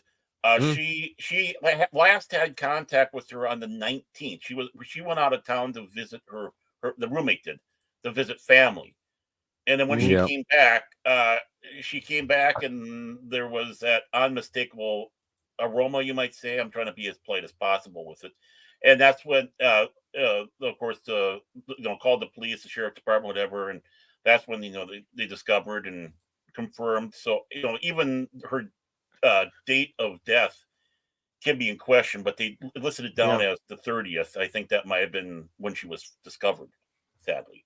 So just to put a little bit more into that, I think they were saying that it didn't seem like it was foul play, but that was natural causes. So we'll have to see. I'm sure the coroner, once they get back their autopsy results, will be able to pinpoint the time of death. Because it seems like with the love that she was getting from the fans, and and she did have work. I just can't see that it was self exits or whatever, or however someone had it. And I certainly hope not. I just wish she was still around, and I wish she would have gotten treated a little bit better by Disney. Again, this is where you have. Isn't it amazing they'll bring back these male characters, but these female characters, which were important and strong, they never bring them back. No, and then they act like we never had strong, important female characters. And she was important. Well, she was one of them. She was one of the most important ones. So. Yeah. But unfortunately, unfortunately, we are not done with the sad news. All that I can say, because I'm just looking more into the Sidney Morgan's death. All they have to say was natural causes at her home. Nothing. No, taking their own life or other stuff like that. Just natural causes that. So, but then I guess health issues and other stuff like that. That comes with age and all that. Well, sometimes things can surprise you too. A stroke, aneurysm, even a heart attack. It's like you don't even think there's a problem. You're healthy and all of a sudden, and that's just it. Again, like you said, live life as you never know. That's how it was for my mom. She didn't show any signs of David a heart Soul attack coming. What? Yep. I did not know David, that. I did not know this news. His wife announced it on Friday. We still have Starsky, man. but we lost touch. David Soul, best for playing Detective Kenneth Hutchinson on TV's Starsky and Hutch, died on Thursday.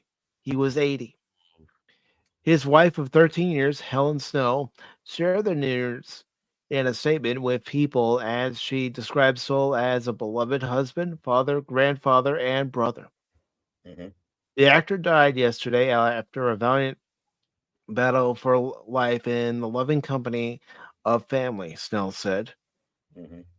He shared many extraordinary gifts in the world as actor, singer, storyteller, creative artist, and dear friend, her statement continued. His smile, laughter, and passion for life will be remembered by the many whose lives he has touched. Oh man, dude, that kind of struck hard. I did not expect to hear about this, man. I have some tears in my eyes, dude. This is wow.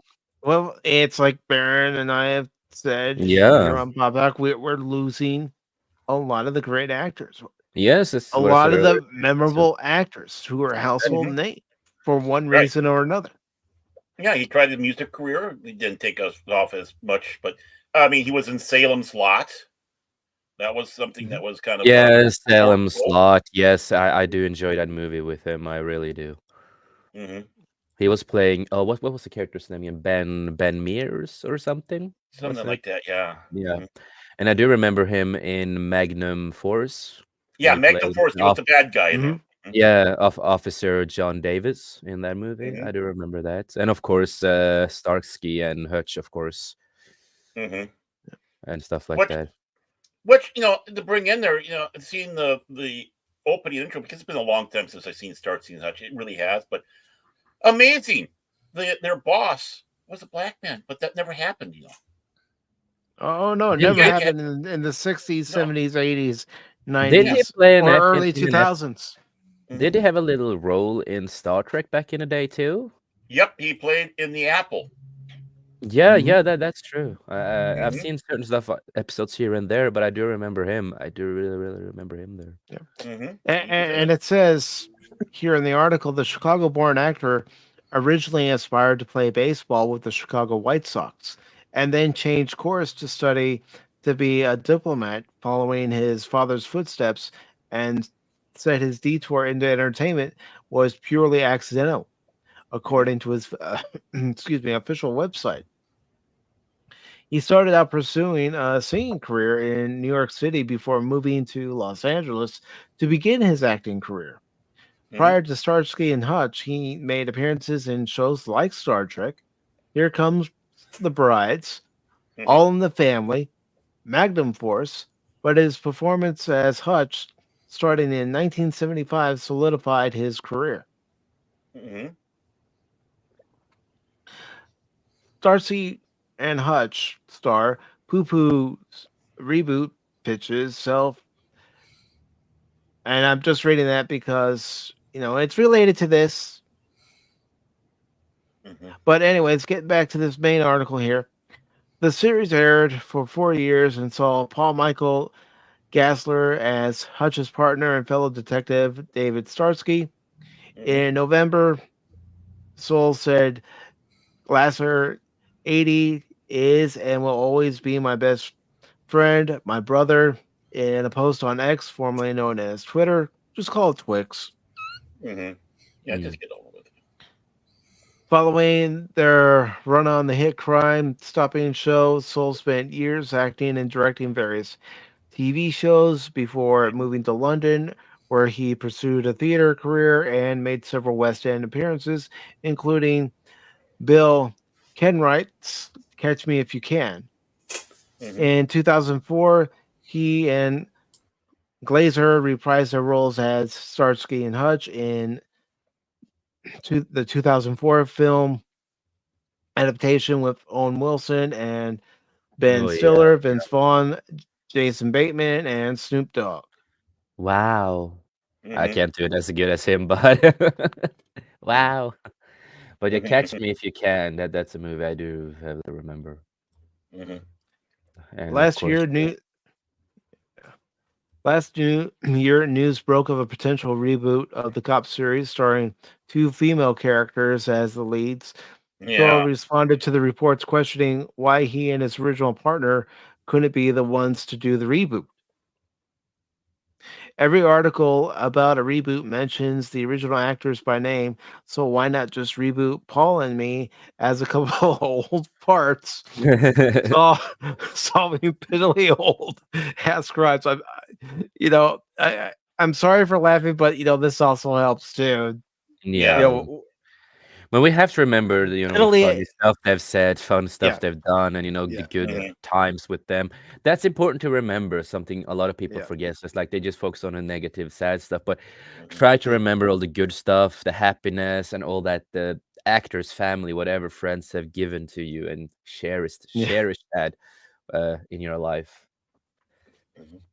But he says, solving pitifully ass crimes at the assisted living facility where we would now live. I mean, come on, you can't help but laugh at that. Yeah, you got it. It's not being morbid or anything like that, disrespectful. It's put in terms like that, it's funny. He was a fun guy, though. He was, because he thought it was funny. Yeah. He's making the joke. He's making the joke. It's great. Yeah. And we have to cherish that, man. Who can do Starsky and Hutch better than him and me? He wrote on X. Well, it is fact, so who can do better than them? Eh?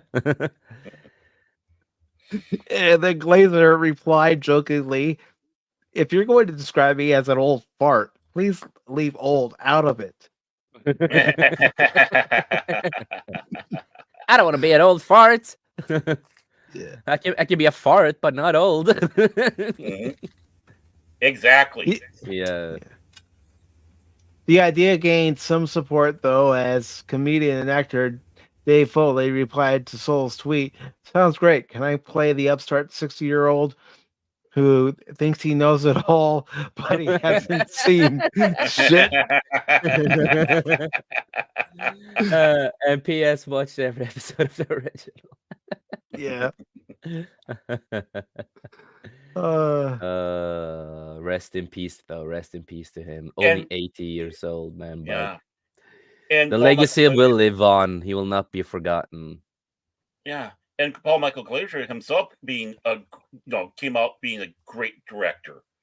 Yeah. But I think he did Running Man. I think he was director for Running Man. I think. But yeah, And he moved that direction too. Yep. It finishes up here by saying the actor had celebrated his 80th birthday in August. Excuse me. And sorry. And commemorated the occasion with a statement on X thanking his fans for their well wishes and for their charitable donations in his name.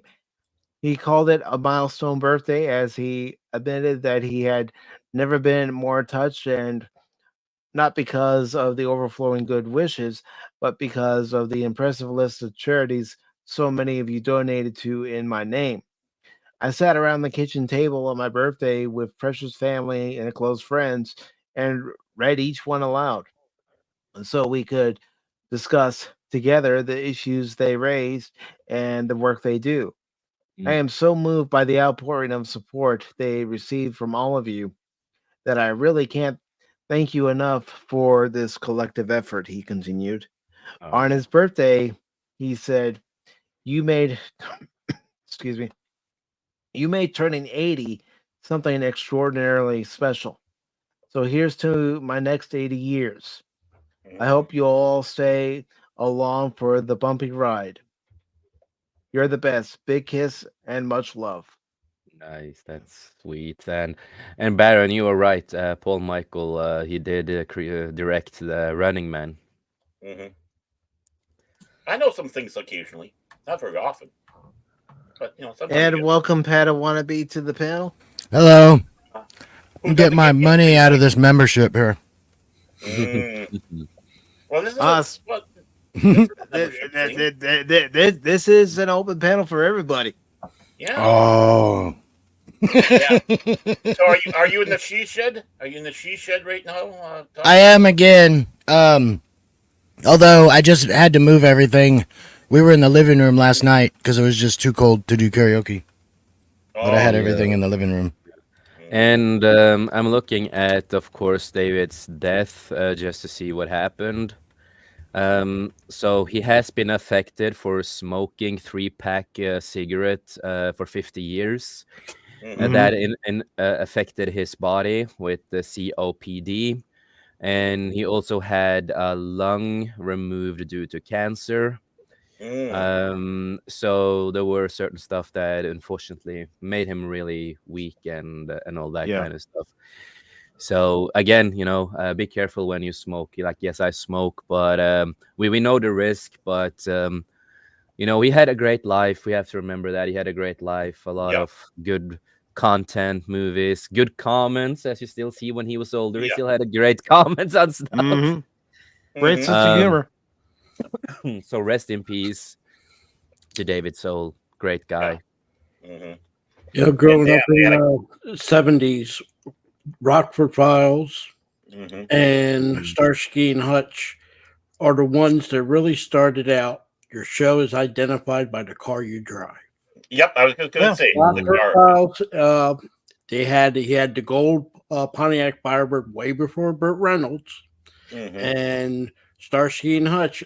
Forget the model, but it had that famous red car with the white paint. Yeah, in Torino, Gran Torino. And people in the 70s would remember the show, they'll identify by the car. So if somebody was walking by and they saw that red with the white stripe, oh, you're watching Starsky and Hutch. They didn't necessarily have to see the actors. They only had to do was see the car. Well, and they promoted, and just like with Dukes of Hazzard and the General Lee. They all started, but these two, Rockford Files and Starsky and Hutch, were the ones that kicked off Knight Rider, Pontiac, Firebird, Dukes of Hazzard, Dodge Challenger, A-Team, GMC van. This all started because these two shows, and people were buying cars based off, I'm going to go get me a Ford, and it's going to be the Starsky and Hutch car. Yeah, I'm going to get a Pontiac Firebird. I'm going to get the gold one, and they'll know I'm a Rockford File fan. And another thing they share in common, I forgot the actor from Rockford Files. Help me here, Baron. Who is it? Jim Gardner. Jim Gardner. And the two actors from Starsky and Hutch were able to drive the cars. They didn't have to have so many stunt drivers. They were more than capable of doing not all the stunts, but some of the stunts of driving the car. Yeah. They were known to be able to drive the cars. So, yeah, like I said, I can remember as a kid, I'm watching Rockford Files with the Gold Firebird. I loved it. And then the Starsky and Hutch with that red with the white stripe. That was that was something that was very popular, how they did the stripe on the Fords back then. So when cars were cars. Yeah, when they had that racing stripe, that really caught your eye, caught your attention. Yep. And that played through the whole entire show on both series. And like I said, when they did Dukes of Hazzard, which really blew up in popularity, that's what caused NBC to say, we got to have something. So they went with Knight Rider and they went with the A-Team. You know, you don't Those were like you don't have A-Team without that GMC van. I was gonna say all those cars were like it was like grown up Hot Wheels. You know, I mean, or you could get the Hot Wheels version of those cars, but it was like, these aren't cars you see every day. Granted, with Fast and the Furious over the years, now we have a lot of those type of cars. But generally, I love those little Matchbox and the Knight Rider. I mean, and you also mentioned, like, this was very much like the identification of a persona with a vehicle. Because like Don Johnson had his car, Magnum PI had his car, even like they had a helicopter in some series and different, but this became like, we identify with this vehicle. Well, I mean, take a look at even Steve McQueen with the Bullet Mustang. Yep. Even though all the badges were taken off of it, you knew that was a Mustang. Yep. And probably one of the big iconic chase scenes through San Francisco. Yep, exactly. But yeah, we had this one. I heard about Christian Oliver and what happened there. That was really sad to hear. Yeah. And this is our third and final of the three passings for this edition of Pop Talk, of articles we're going to read and discuss. This comes from Anime News Network. It's by Alex Mateo. It was actually posted on Friday. It says actor Christian Oliver dies in plane crash, and what makes it even more tragic is that his two young daughters were with him. Yes, dude, that broke me to hear, man. That's just like oof. Like when Kobe passed and his daughter was with him. Yeah. It's like you never expect this to happen, but again, we never know what's gonna happen, and that's. Do we know what was wrong with the? I don't know. Plane? I don't know. I'm sure the investigation is still ongoing. I mean, it just happened, so yeah. The FAA is doing their stuff. Yeah, it said Oliver played Snake Oiler in the 2008 live-action Speed Racer film, which I have seen only once. I love that movie. It's like it's not the best movie in the world, but it was still a goddamn fun movie. I grew up on that movie. It was still really fun. I do remember him in that movie, and it was loud and colorful. That's what, I think they pulled off the goofy like anime style Yes, pretty they well did. for Yeah. they were At like, that we're time, gonna that do time this it was well. style and we're not gonna try and make it true real life, like just believable enough. They Yeah, had they did a it pet right. chimpanzee. Come on. Yes, they did.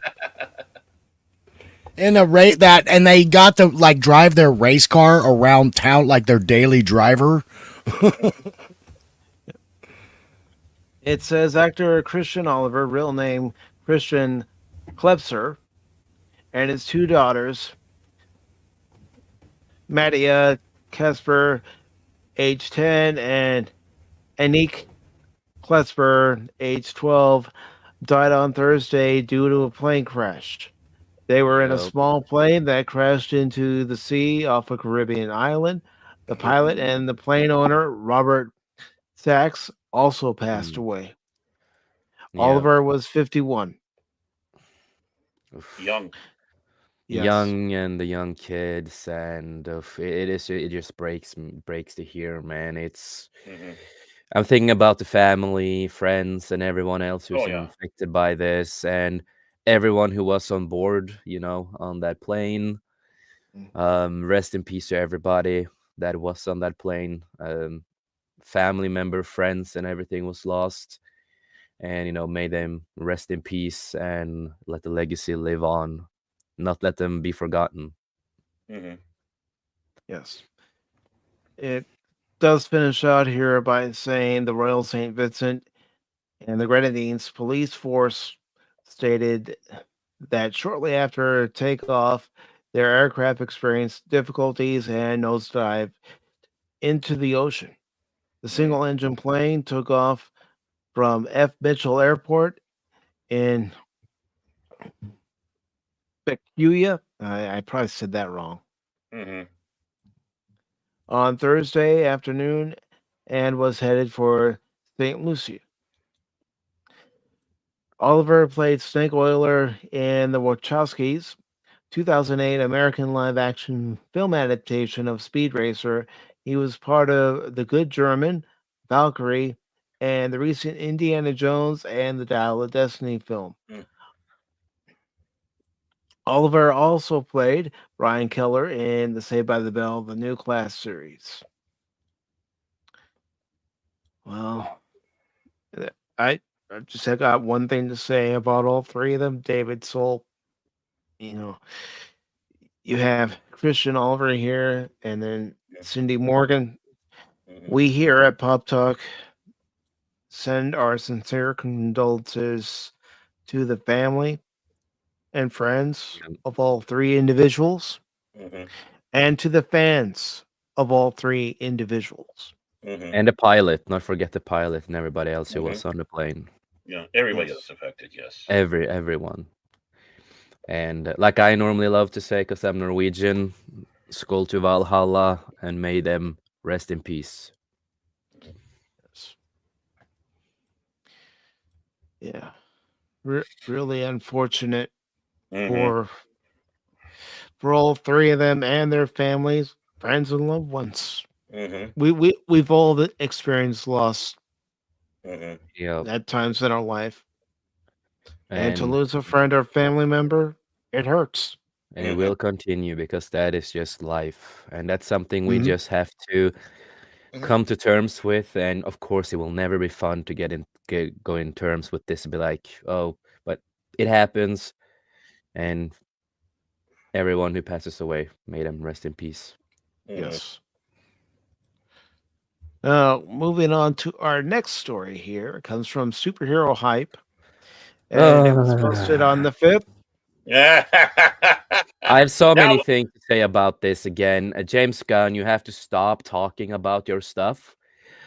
One thing, James Gunn, you're gonna make this kind of canon into your universe, and it makes no sense. You're talking about remaking the universe, but you're still continuing to have Peacemaker in your universe, and other characters from Suicide Squad.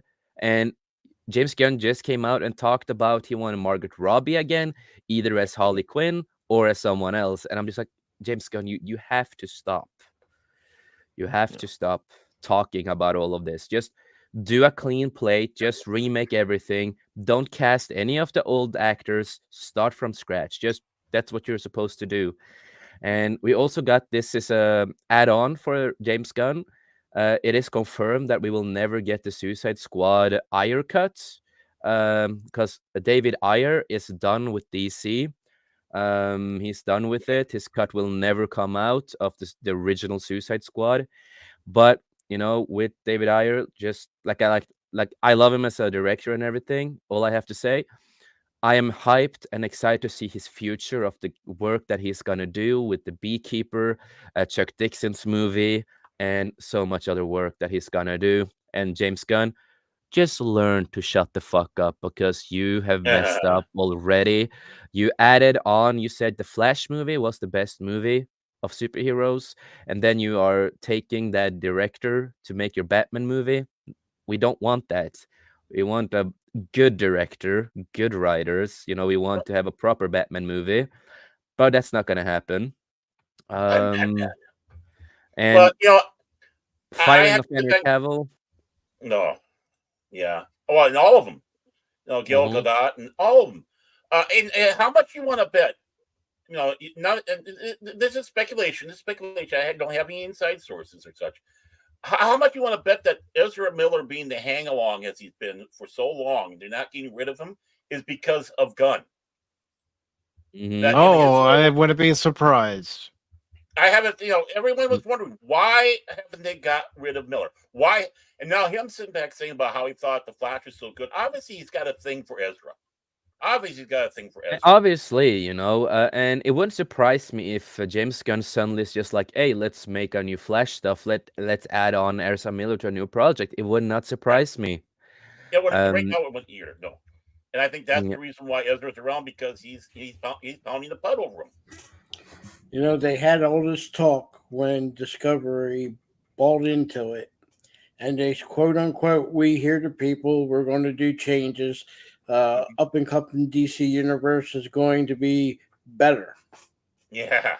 Right. And then you have James idiot. Bill, I was one of those people thinking maybe it'll be better. Yeah. Maybe. They pretty much tried to tell everybody by being silent. Now that's what the studios are doing.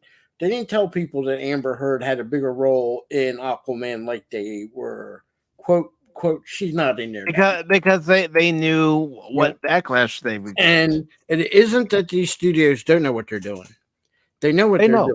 They do know. And right now, DC does not care. They're still going to hemorrhage money. They're going to still anger the majority of whatever fans they have. At this point, you can stick a fork in DC and put them right up there with Doctor Who. There is no bringing back. There is no bringing back. There is no bringing back. James Gunn is not going to save DC at all. He is not. And let's also not forget there are rumors that Warner Brothers might be buying Viacom CBS.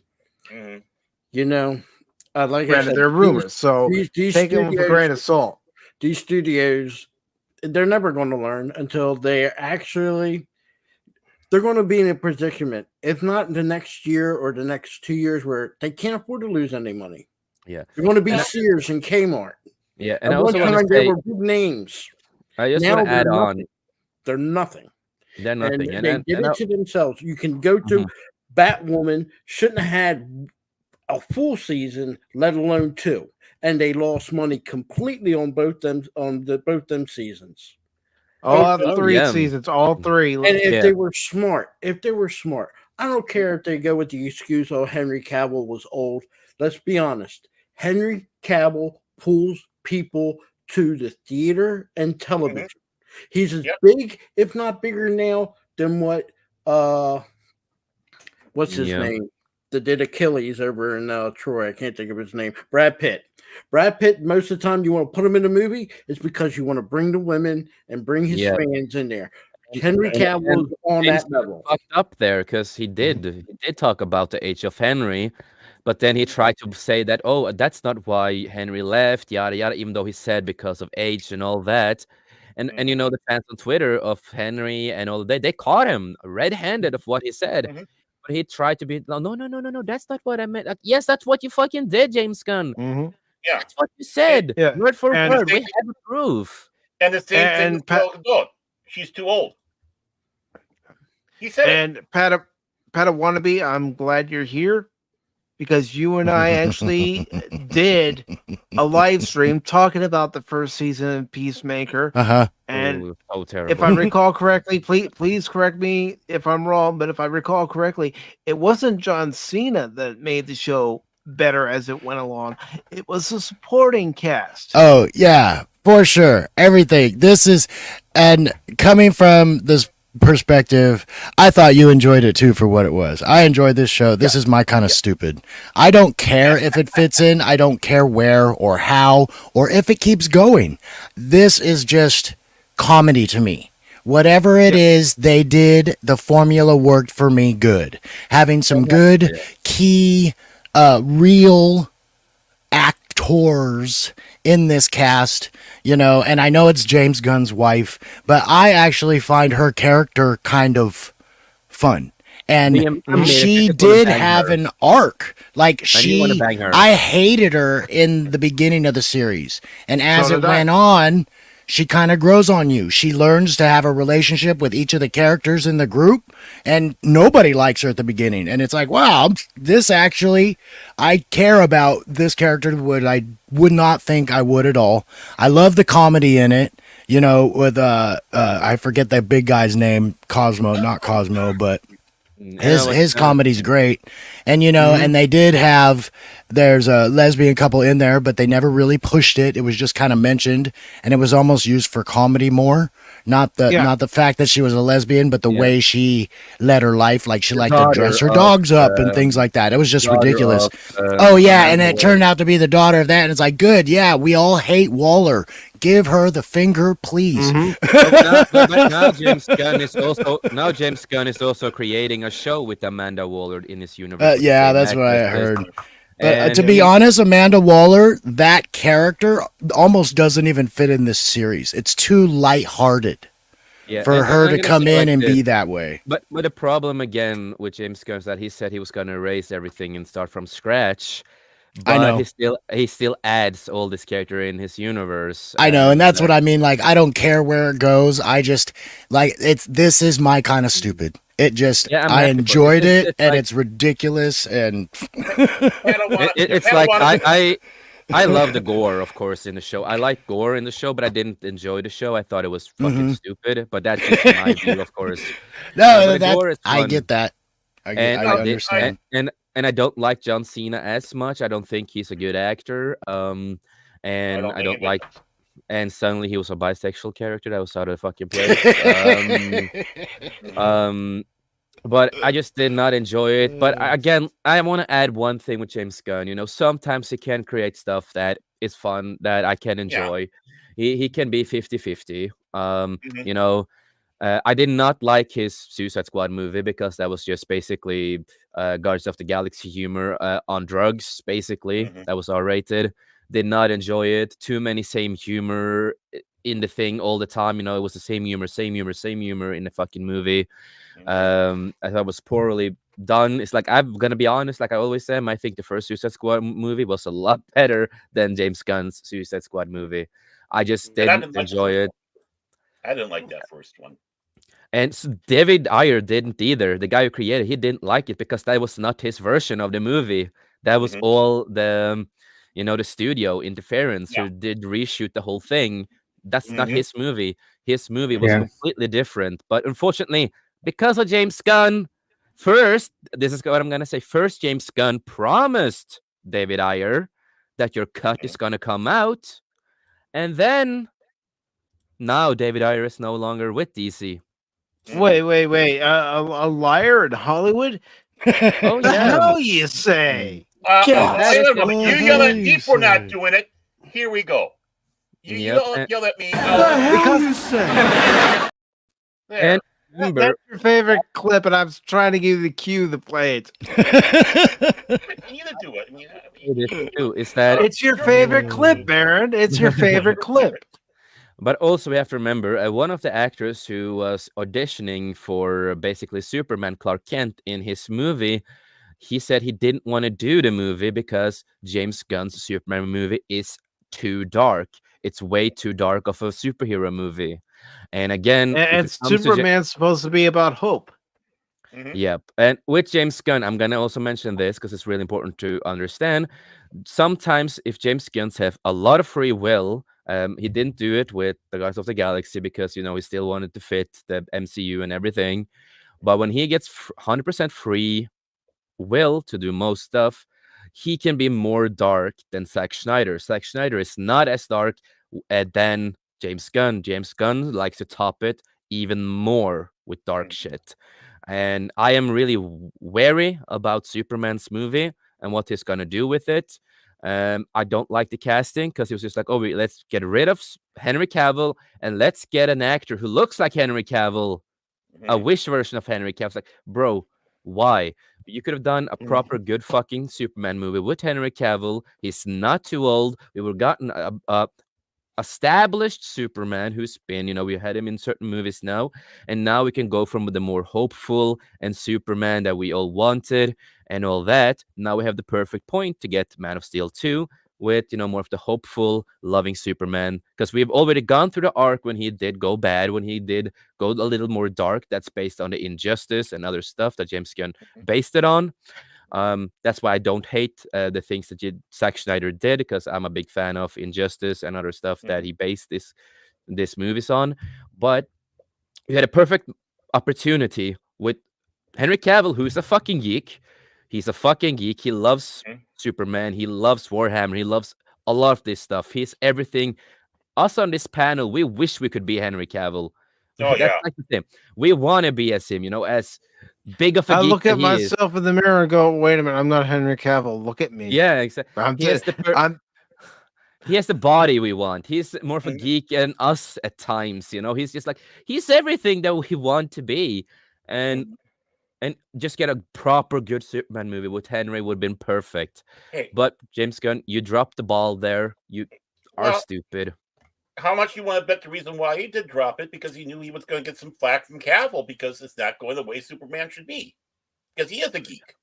Yeah. I mean, Henry Cavill, want to be him. Women want him. And James Gunn is scared of him. And he is the guy who can make straight people a little gay for him. So, well, Superman should never be dark. That's not Superman. I know there's this big thing in what they're now doing with superheroes. Oh, we got to show them dark. The only one that should be dark is Batman. That's it. And as far as him supposed to use and I want to add this: Batman has killed in older comics. Batman has killed and used guns and everything that people seem to not forget. in the older movies. No, he didn't. Not in the movies. In the older comics, Phil. In the older comics. Yeah, the older comics, he used guns, he killed, and all that. He did. And what version you get, you can throw. But the traditional Superman, what Superman's supposed to stand for, if you're doing Injustice, then you have to show the reason why Superman turned bad, why he went. That's what Zack Snyder did. That was Zack Snyder did, and then they did the same thing. The Joker getting killed. No, we didn't get the whole Joker thing. Yeah, but he based it on. We didn't get we didn't get the full fucking part movie. Of it by showing him turning bad because of what his version. But the real version, if you're going to use Injustice, is because his wife Lois Lane gets killed with his baby. Yeah, and we did get hinted to that. She dies. She dies in when we don't know what kills Robin. There's reasons why they do what they do. And I can understand Injustice. We want to art, a little different in a comic book. Fine. In the perfect way they could have done. I just want to say what the perfect could have done after this. Superman is supposed to be one of them superheroes that's always on the good side. Always, and that's why I say the perfect thing after all of the Snyder stuff for now is that he's gone through the dark stuff, and now he's fully established. Now can have him the way he's supposed to be. He's gone through all of that now in the storyline, and now we have it. Now we have the and let's find out what James Gunn has in store for Peacemaker Season 2. Oh no. Here we go. I just gotta say it right now that it doesn't matter when this series actually ends up premiering its second season. By that time, how many people are gonna have interest in watching it? Just me. I'm gonna watch it to talk about it. That's it, just to talk about it and see what the hell he's doing, like I do with everything. Rage watching. Typical. I want to watch American Pie Superheroes. It's like I don't go in there to rage hate it or anything. I always go in there with a blank slate and just see what he's doing and get my own opinion on it. You know, maybe it can surprise me. It's like it can surprise me. It can, you know, I can hate it. It can surprise me. Who the fuck knows? You know, with Rebel Moon, as we've talked about, you know, I had a bad feeling. I was excited, but also had a bad feeling. So I came in with a more blank slate and see what the hell was going on. And I enjoyed the movie. It surprised me. And Mike, I think we kind of saw eye to eye on this too. We definitely saw this as silly, dumb humor, and it's right on that line. It's like Airplane, Police Academy, all those movies, Three Amigos that ride that line. You're either gonna like it or you're not. Because I like some movies and then some movies I don't. Like Adam Sandler's a perfect one. Like some of his comedies, I laugh my butt off, and then some of them I'm like, I don't get that one. Yeah, you know, we all are different sometimes. It's like, you know, speaking of Adam Sandler, some people like Little Nicky. I don't think that movie is very funny. Thank you. I don't get it either. I've watched it a couple times and I still just don't get it. Well, I liked Little Nicky back in the day. I liked it. I don't hate it. The thing is I know people put a lot of hate on it, but I got a kick out of Pixels. I gotta like that too. I haven't seen it, so I can't really talk about that one. But I'll give it a chance. Yeah, it's a popcorn film. Literally, it is a popcorn film. It's a popcorn film. It's like it's not bad. It's not good in that kind of sense. But it's like you just turn off your head. It's just, you know, stupid fun, a popcorn movie, whatever. You know, that's basically what it is. And I got a question for you, Mike, at the end of when you finish up about Peacemaker. Okay. Oh, okay. You don't have any questions from me? Fine, be that way, Padawan. Hey, I'll see why. I'll try and I'll work you in. Okay. He's gonna work you in, baby. This article was posted on January 5th. It's by Brandon Schur, and it says James Gunn says the second season of Peacemaker is over halfway written. On Threads, Gunn was asked how far along Peacemaker season 2 is into pre-production at this point in time. Gunn responded, over halfway written. And it makes sense that he's just halfway written because he's writing the Superman stuff and he's doing so much, so it's understandable that it's just halfway. Yeah, he's halfway in. This show, literally, this show, PACIFIC414 Pop Talk, is becoming the gayest YouTube channel ever out there. You've been talking about Hollywood so much. It's rubbing off on you. Speak for yourself. Rubbing off. Speaking of rubbing off, I'm just saying that, you know, when they talk about we don't have diversity, let's look at this particular one here. All the innuendos we've been having there. It's like, come on, we're inclusionary. We got. You guys are super diverse. You have a Norwegian who's mixed. We have our armless whooper. Yeah. And you have LGBTQ diversity here because I'm bisexual. You have a lot of stuff people here. From Delaware. We got everyone. Yeah, everything. When you say that, you go down on one knee and genuflect and give your praise and thanks. We can get into that after we get into the article. I think I just have feet, no knees. Let's get into the article. And real quick, before we get into the article, I do want to say hello to Mr. Fox himself, Tommy Fox. Good to see you, brother. Yeah, you're to blame, Tommy. Hey, we're holding you to blame for this guy. So to everybody out there, that's my father. I know, that's why it's the Faja. Yeah, it's the OG Fox. So it says, Gunn confirmed in October 2023 that he'd begun writing Peacemaker Season 2.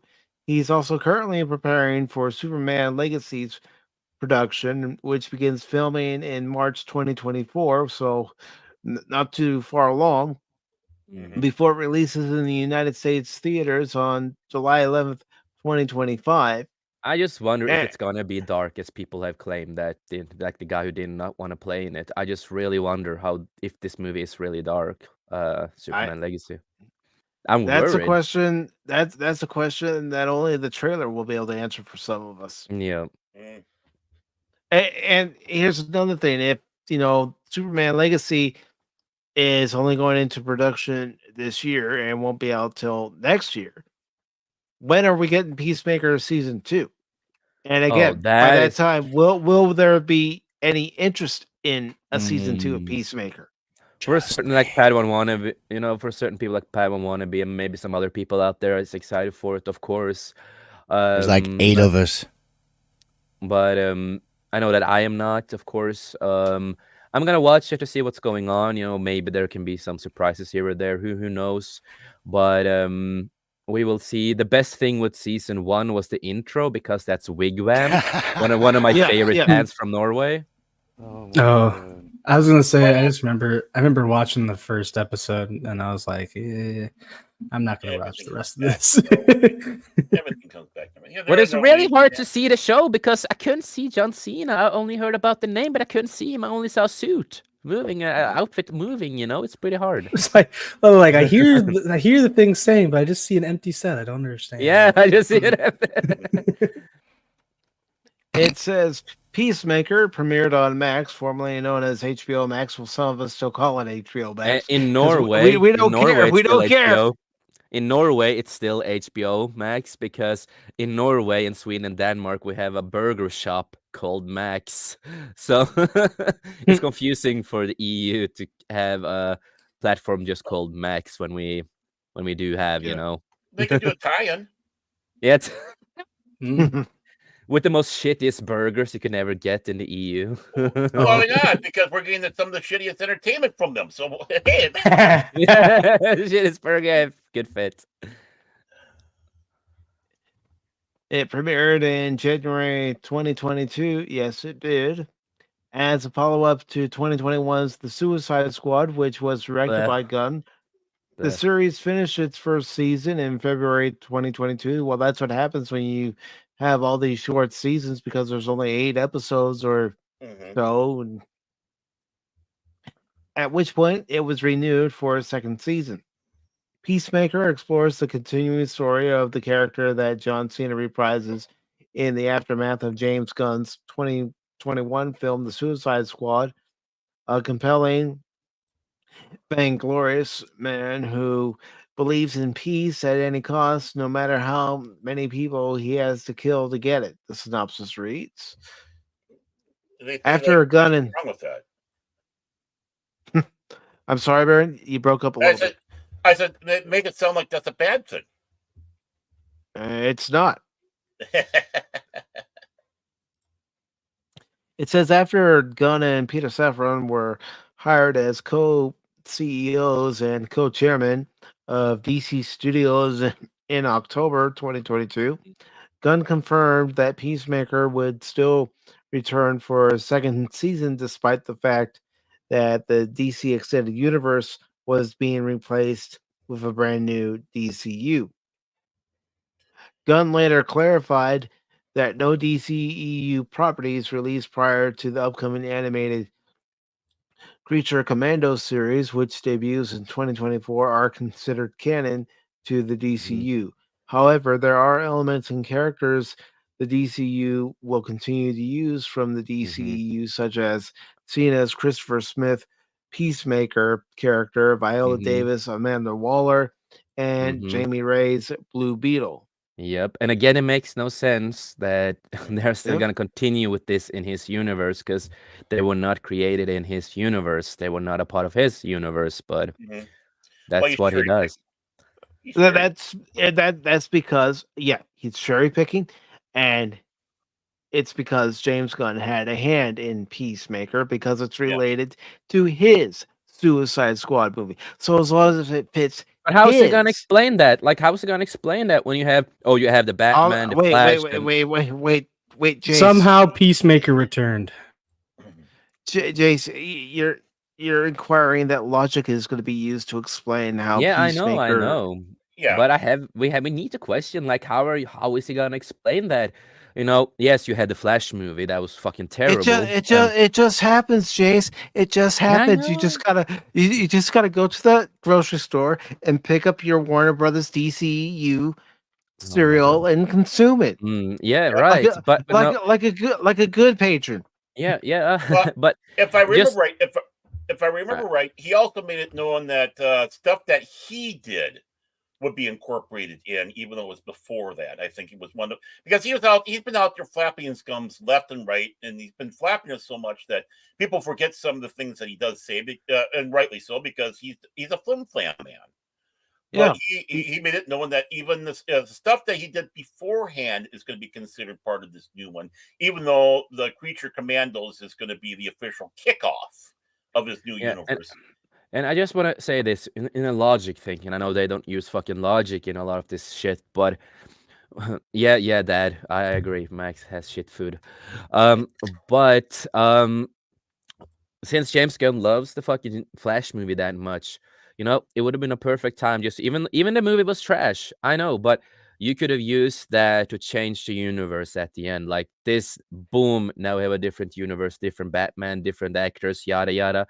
You could have used that as a point to change and remake your universe. That could have been a perfect opportunity to do that, but they didn't. And at some point they said the movie was canon but not canon, and they went forth and back on that fucking Flash movie. Really confusing. Again, they don't use logic or the right brain to create this stuff and what the hell they have to say.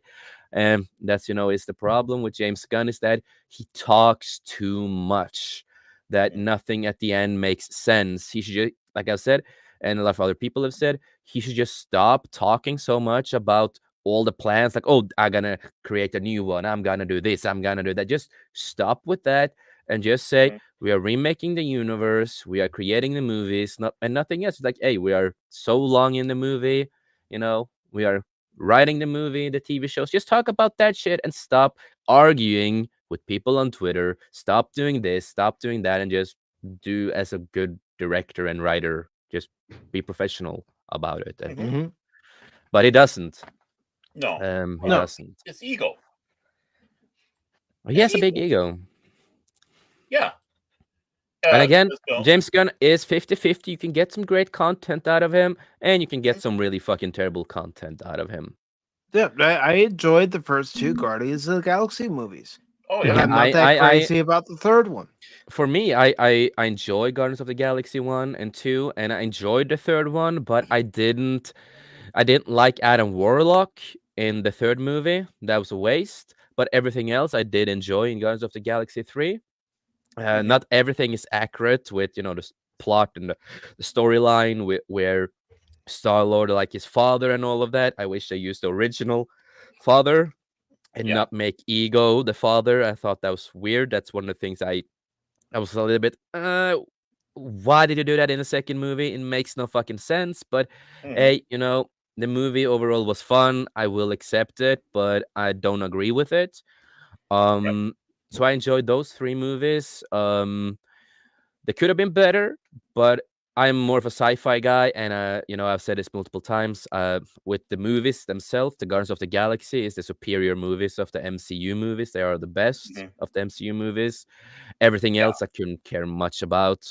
I don't consider the last Spider-Man movie as MCU. Because that was more of a Sony project, and you saw it on the writing, on the filming, on how it was created. But yeah, and also TV shows in the MCU. Agents of S.H.I.E.L.D. was good. Agent Carter was good. Back in the day when they actually had strong women that actually had a fucking story and proper storytelling. But we don't have that anymore. I mean, too much to ask for. Never had it. We've never had that. No proper. Just ask she whose name spawns demons in my house. Yeah, right. Yep. No, I think I wonder if he's got daddy issues. Really, honestly, James Gunn. Yeah. You never know. You never know with that guy. Well, just take a Maybe look at yeah. the themes that he's been having on there. It's like, Yeah. yeah. But Well, at least he has mommy issues, as you saw in the True. Suicide Squad movie. Even Peacemaker didn't get along with his dad. I mean, all across that board, I think There was kind of some obvious reasons there, but I mean, yeah. And of course, we gotta make sure he stays from doing tweets about kids too. If he does that, he's gonna do pretty good. Oh God, yes. So, I know okay. it was. I know it was a different time, and that humor was big at that time. You know, a lot of YouTubers have done that back in the past, and other fucking people have done this humor back in the past. Is it like, yes, have I laughed at humor like that? Fuck yeah, I have. I have dark humor. But the only thing is that James Gunn, he went a little bit further, a little bit more, a little too over the top with a lot of this humor. And at the same time that he dressed up like a certain priestess and stuff like that on parties and stuff like that, he took it a little too far, if I'm going to be nice The about guy's it. sick. Well, he is. I mean, the guy is definitely off bubble. He's very anti-religious, and that's also another theme that he has. And of course, obviously, if he's dressing up as religious figures and doing mocking about it, and it shows. Okay, fine, you're that way, great, fine and dandy, but you really are letting it affect your art in some ways. Yeah, and they have to stop doing that, because it is disrespectful for everybody who has a belief and all that kind of too. You are kind of taking the shit out of them, like dissing the shit out of these people. A lot of here on the panel have different beliefs and stuff like that, and it is not okay when you have a guy who's just gonna trash all religion. It's not okay. And I think a lot of that too with religious jokes, you can say, because I'm not above making fun of certain things. I'm kind of an asshole, in case you didn't know. But like 90% of the time, I feel like you hear like a joke about Christianity. I would put joke in quotations. It's just people saying like, "Could you believe that people think this? How stupid are you?"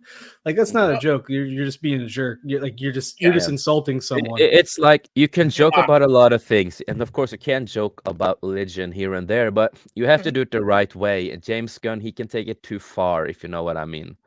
Right. Well, and that's just it.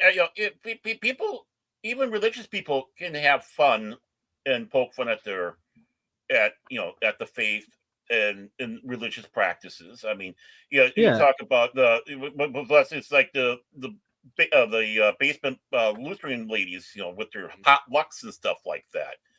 I mean, there's a lot of stereotypical, but but that's just it. When you're poking fun, having a little bit of fun, not going out and mocking. Yeah, like I always there's a joke. We would say it's like, what's the difference between a Catholic and a Protestant?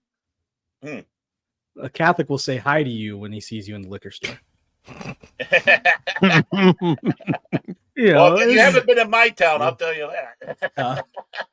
But it's just there's silly jokes. I mean, I'm Catholic. It is like and my parents we have jokes and then we have Catholicism. and we have jokes, and then we have mocking. Right. Yeah, that really mocking, and James, that's what James Gunn did. He went that far to mock the shit out of it instead of just making jokes. And you can see the difference. Like my beliefs, I hear it all the time. Jokes about Norse paganism, because I'm a Norse pagan and all that, and I will always hear jokes that at that you are a Viking who does this and that. I'm like, yeah, I know it's fun, it's jokes and stuff. But some people can, of course, go so far to actually mock me and be a fucking asshole. So, you are so bad because you're this and that. I'm like, no, that's not how it is, bro. I can handle jokes, but when you're going that far to mock the shit out of my beliefs and stuff like that, it's like, no. He goes full Michael Jackson. No, you're ignorant. You're ignorant. You're ignorant. Well, I mean, even if you want to go to the extra step, even the old Norse with the religion, they had fun with their gods. No, most important thing, had fun. I mean, when you have Thor dressing up as Freya, are they? To get his hammer back and everything like that. We have a lot of stories like that. Yeah, and it's poking fun. It's like you think, oh my god, that's whatever, but it's like how did that A lady big check guy know with a that? big beard and long Yeah, red hair, and just like, yeah, yeah, I and believe that's a woman. Like, yeah, it's yeah, fun and all, exactly. and yeah, I don't Yeah, mind that people joke about that. Yes, I believe in Odin, I believe in Thor, and all that, and it's just like yeah, I don't get mad at people, jokes about that. yeah. I don't get mad, but Right, it's a different exactly. thing when you're gonna mock it. Right, and that was part of their story. They were having fun Mm-hmm. with Thor because they identified with Thor. He was Yeah. the everyman's god. That's Mm. why you have so many Thor's hammers out there. But that's the difference. They were having Hell, fun. I am packing Uh, Thor's hammer between my legs, if you know what I mean. whoa, whoa, Very not whoa, exactly whoa, what you whoa. mean. Yeah. Well, Ladies. yeah. So it's like when they say that religious people don't have a sense of humor, that's not true. But Mm-hmm. again, when the humor is Bill Maher's smarminess or James Gunn's mockingness and all that, no, Mhm. we don't have a humor when it comes around to that because all you are just being an insulting twat. Mm-hmm. Waffle. That's the all I have. difference And with it. and in response to your comment, Jace, Boy, that escalated quickly. I mean, that really got out of hand fast. Hey, I'm Norwegian. What do you expect? I'm a Norse pagan and Norwegian. What do you expect from us? No. Keep you away from monasteries in Ireland. That's what I expect. yeah. And real quick, I just want to get through this last story Yeah. Okay. for today. Yes, Baron. Yes, Baron. We have to. If I include it in I the know. title, That's what we were doing. We were just trying to stall and hope you'd forget about it. Yeah. No, but here's my rule of thumb. If I include it in the title, that means that we are going to talk about it at some point. Will you quit pulling Chekhov's gun on me? Crying out loud. So this guy is gonna be Watson, but who is gonna play Sherlock? I don't know. It says CBS 2 race swap Sherlock Holmes' famous partner for new Watson television series. They already did it. I know that. You know that. Anyone who's watching this either live or on the replay knows that. Well, except this is the first time ever we've done this with a person of color. We're doing that. Well, you did it with a person of color, and not only that, you changed the gender. Hollywood's full of morons. That's why we mock them on the show. Yeah, I am so sick and tired of the race swapping and gender swapping on all the fucking characters, all the fucking time that has been established for fucking years and years before a lot of people were born and who was born at that time and grew up at that time. So can we just... They've done this multiple times now. They even do it in, they also did it in Lord of the Rings, the Rings of the Ranks of Power show with Sauron now. Magic, So you know what? I think it's a perfect time to debut this clip right now. I've been waiting to do this. How many of you think the opinions of actors should be valued as much as, well, say, doctors, engineers, or a courageous congressman? Right here. Yeah, right on. Well, you're wrong. Actors are self-centered punks. You know what I want? One day I want to see Blade instead. If they want to do race swaps, okay, do Blade as a Chinese man. I want to see Ryan Gosling play T'Challa. Yeah, right. Let's do that then. Come on. I want Blade an Asian woman. Come on, let's do the. I want to see Mark Hamill play Shaka Zulu. Diversity and inclusiveness, and see how that applies. And I have a thing for Asian women, so let's have an Asian woman play Blade. Okay, no, I'm actually down for that. I am too. This article is by Spencer McCooley. It was posted on the 4th of this month. It says, in kicking off the new year with a dip into Hollywood's favorite and creatively bankrupt storytelling trope. See, you don't say, Spencer. You don't say. The hell you say? The hell you say, man? CBS has given the green light to Watson, a soon-to-be television medical drama set focusing on the adventures of a race swapped. I'm talking like an Elmer Fudd version of Sherlock Holmes' iconic ally. And what race is that? Created by Craig Sweeney, the executive producer of the network's previous Sherlock Holmes adaptation, Elementary, and set to star Amazon's Goliath actor Morris Chestnut as the series' eponymous protagonist. This upcoming reimagining of Arthur Conan Doyle's Fuck up, dude. I hate this reimagine. Oh. Of Arthur Conan Doyle's classic character, per an official series logline provided to Variety, will see the titular hero resume his medical career as the head of a clinic dedicated to treating rare disorders. Oh my God, they're Crapper Johnny them. Watson's old life isn't done with him, though. It then teases of the series, driving conflict. Moriarty and Watson are set to write their own chapter of a story that has fascinated audience for more than a century. Good in the real, lore and all that. Yeah. That's what we just want the real lore. Can you guys just start fucking respecting the lore? That's what we're trying to say for so many fucking years. And this is Hollywood answering your question, Jace. How about no? Well, then they can suck my sweaty ballsack. they might like that, Jace. Surely you can't be serious. I am serious, and don't call me Shirley. Chase, No, not mine. You Not said mine. yours. You said yours. Yeah, I know, but they're not gonna like my ballsack. I'm gonna make it really bad for them, I don't know. Alongside his role as series creator, Sweeney will also serve as Watson's showrunner and executive producer, with Chestnut joining him in the latter capacity. And this is the actor who will be playing Watson.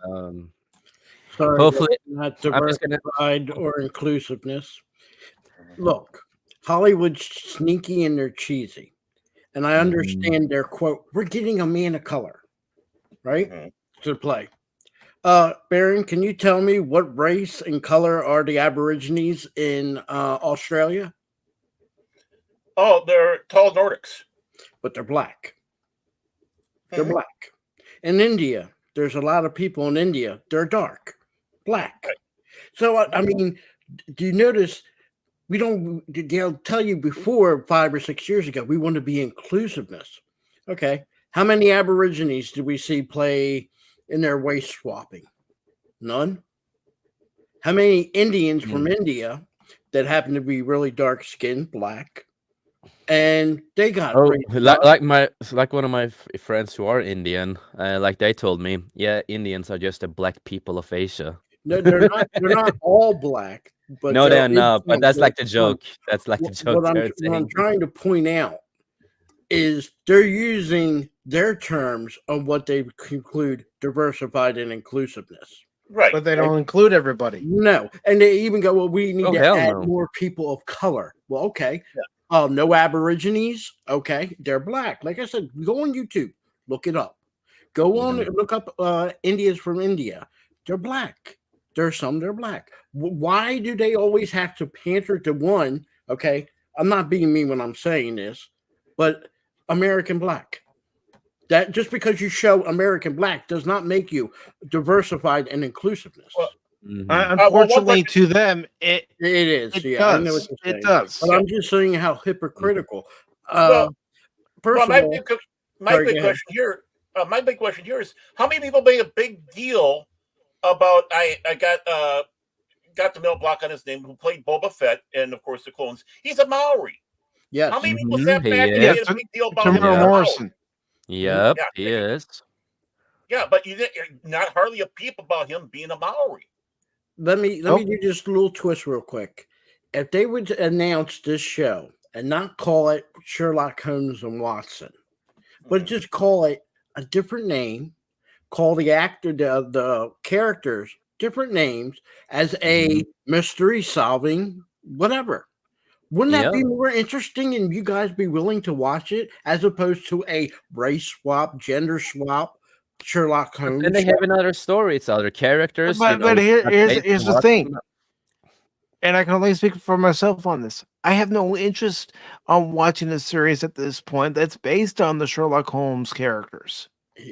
I didn't watch the one, and nothing against the actors. I didn't watch the one where Watson became a woman of Asian descent.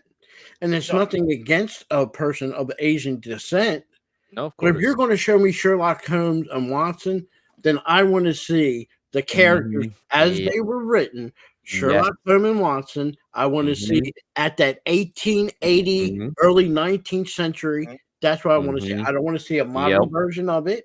Call it something else. Yep. I would be more inclined to watch this show with the same actors, the same directors, everything, but change the name of the characters and change the name of the title from Sherlock Holmes.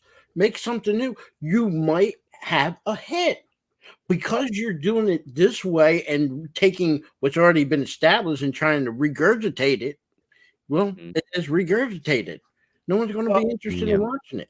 Exactly. Well, I mean, you had the experiment, and it worked rather good to a point with Sherlock, where basically it was taking Sherlock and putting it in the 21st century with Benedict Cumberbatch. Yeah, and but then you had guy. Elementary come, and God, I just had on my name, but you had that. It was rather successful. I mean, it was really successful with Benedict Cumberbatch. It wasn't that horrible.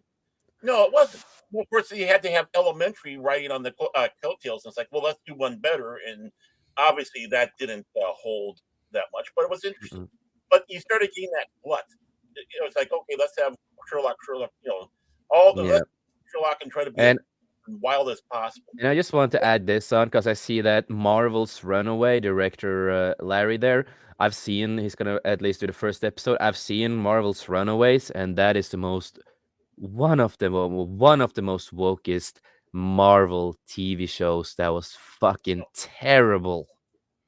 Well, you can tell right off the bat the show's gonna be woke. I mean, I like the original. One way you can tell is by looking at this next paragraph here. Speaking to the variety and promotion of the series, upcoming production, President of CBS Entertainment, Amy Reisenbach, beamed, "We are thrilled to feature such a beloved character from the world of Sherlock Holmes at the center of the series and have it brought to life by Morris Chestnut in a fresh and unexpected take on the immortal Doctor." But it's not fresh anymore when Hollywood has been doing this for a long while. It's not fresh when you do remakes and reimagining. It's not fresh at all. Yeah, and it's not surprising either because it's like, oh, here we go. Like, I mean, if it makes people like us go, here we go again, it's not fresh. It's not, it's not original. It's like, oh, we've seen this not before. Original. It didn't work really necessarily before. Why are we doing it? I mean, if you're going to be doing it, why not turn him into a Black Quincy? That's what it's sounding like. The show is becoming more like, a Black Quincy, or Is this show? Is this going to be like Robin Hood thing, basically, in a way? Just with a man instead. Oh, please! I saw one episode of that show. I can't do anymore. I think I watched 3 episodes and I was done. 3 episodes and I was done. They did the gender swap. Oh yeah, yeah, with that director X guy. Yeah, ain't gonna happen in my house. And talk about not understanding the character when he did, when he was on shows and he tries to talk about it, and you just sit there and you're just like, yeah, bro, you don't know what the fuck Robin Hood is about, bro. No, and get a lot of this garbage from her quote as well. Craig Sweeney's bold new vision for the complex Dr. Watson definitely interweaves rich character storytelling with edge-of-your-seat medical mysteries. Yeah, okay, yeah, right, Quincy. Yeah, I know. That was a good show. Yeah. As noted above, with its green lighting, Watson will exist as the second adaptation of Doyle's seminal work produced by CBS within the last decade. In 2012, the network premiered the aforementioned Elementary, a procedural drama which took the 19th century mystery-solving duels adventures and transported them upon a modern-day New York City setting. To this end, it is also of interest to note that, like Watson after it, Elementary also made a significant physical changes to its physical depiction of the Good Doctor. Specifically, thanks to the network's casting of Shazam and the Fury of the Gods actress Lucy Liu. Well, I got nothing against Lucy Liu. I mean, oh no, I liked her as an actress. She was one of my crushes back in the day. You know, every time I saw her in movies and martial arts stuff, I'm like, ooh, that woman, man. And I have a thing for Asian women, so. And I've got nothing against Morris Chestnut. It's just I'm tired of Hollywood sticking to the same playbook that isn't working anymore. Yeah, but they don't see that. They don't see that shit, you know. They just don't care what we have to say. We're just bigots either way, so. Well, my question is, here's a big bigoted response from me. Why didn't you continue on this new series as a spinoff and use her? Baron, you already had Baron, that's using logic, Baron. I know. And they don't use logic. Really, Baron, really, what you just said. Very interesting, but stupid. I know. I think they would have a far better chance of reaching an audience if they had her doing it. Because you got a couple check marks on their little diversity checklist right there. A woman and a person of color. Boom. You got two. Yep. Boom. Yep. Unless they turn around and turn Watson gay, and then of course, okay, then now you don't give them IDs. Don't give them IDs. They probably. I don't have to give them ideas, Jay. and it says here like you're writing the show now. It says here in the article. Interestingly, Doyle's original works refrain from directly identifying Watson's race or even skin color, with many references to the character's appearance, instead focusing on his more physical attributes, such as square jaw, thick neck, and mustache, as detailed in The Adventures of Charles Augustus Milverton. What? I mean that's all a good writer has to do is just describe the physical features and leave it at that. All they had to say is turn the century England, or if you want to be taken UK. Who lives in 18th century UK? White Anglo-Saxon. That's who lives there.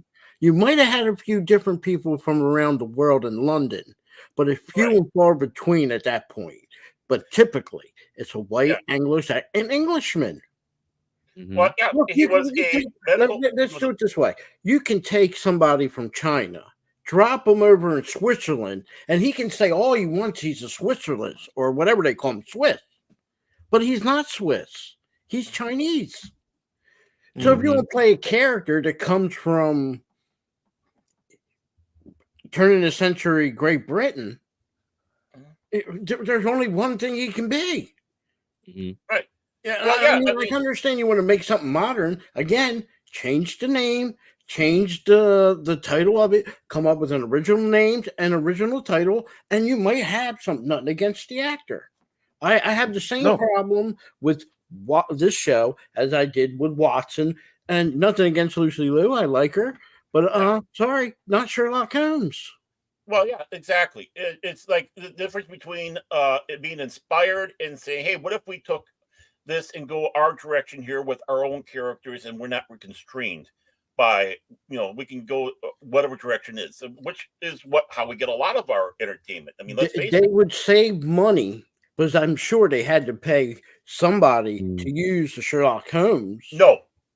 Is that under? No, there's only one book that's still under copyright. Everything else is under public domain. Well, that's probably why they can run over top something like this. Look, you guys know me. I complain about the remake of Battlestar Galactica and the race and the sex swapped in that, which didn't need to happen because guess what? In the original Battlestar Galactica, Colonel Ty, black. Boomer, black male. There were black women fighter pilots in the original Battlestar Galactica. We didn't need to inclusive, diversified, and switch them around when they did the remake. Because it was already there in the original series. I don't understand. All right, you know what? I try to understand them, but then I can't. You know? No, you can't. I mean, it's like someone does the history of the Black Sox, and they throw somebody from the Philippines as the outfield. I'm sorry, it's not there.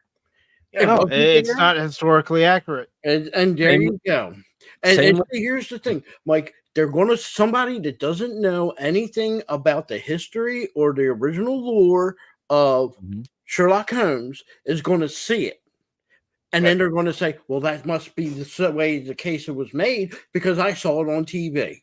Right. How many times they watch a movie or a TV show? And yes, sometimes a historical show might be 80% accurate, but there's always inaccuracies. But someone believes word for word, line for line.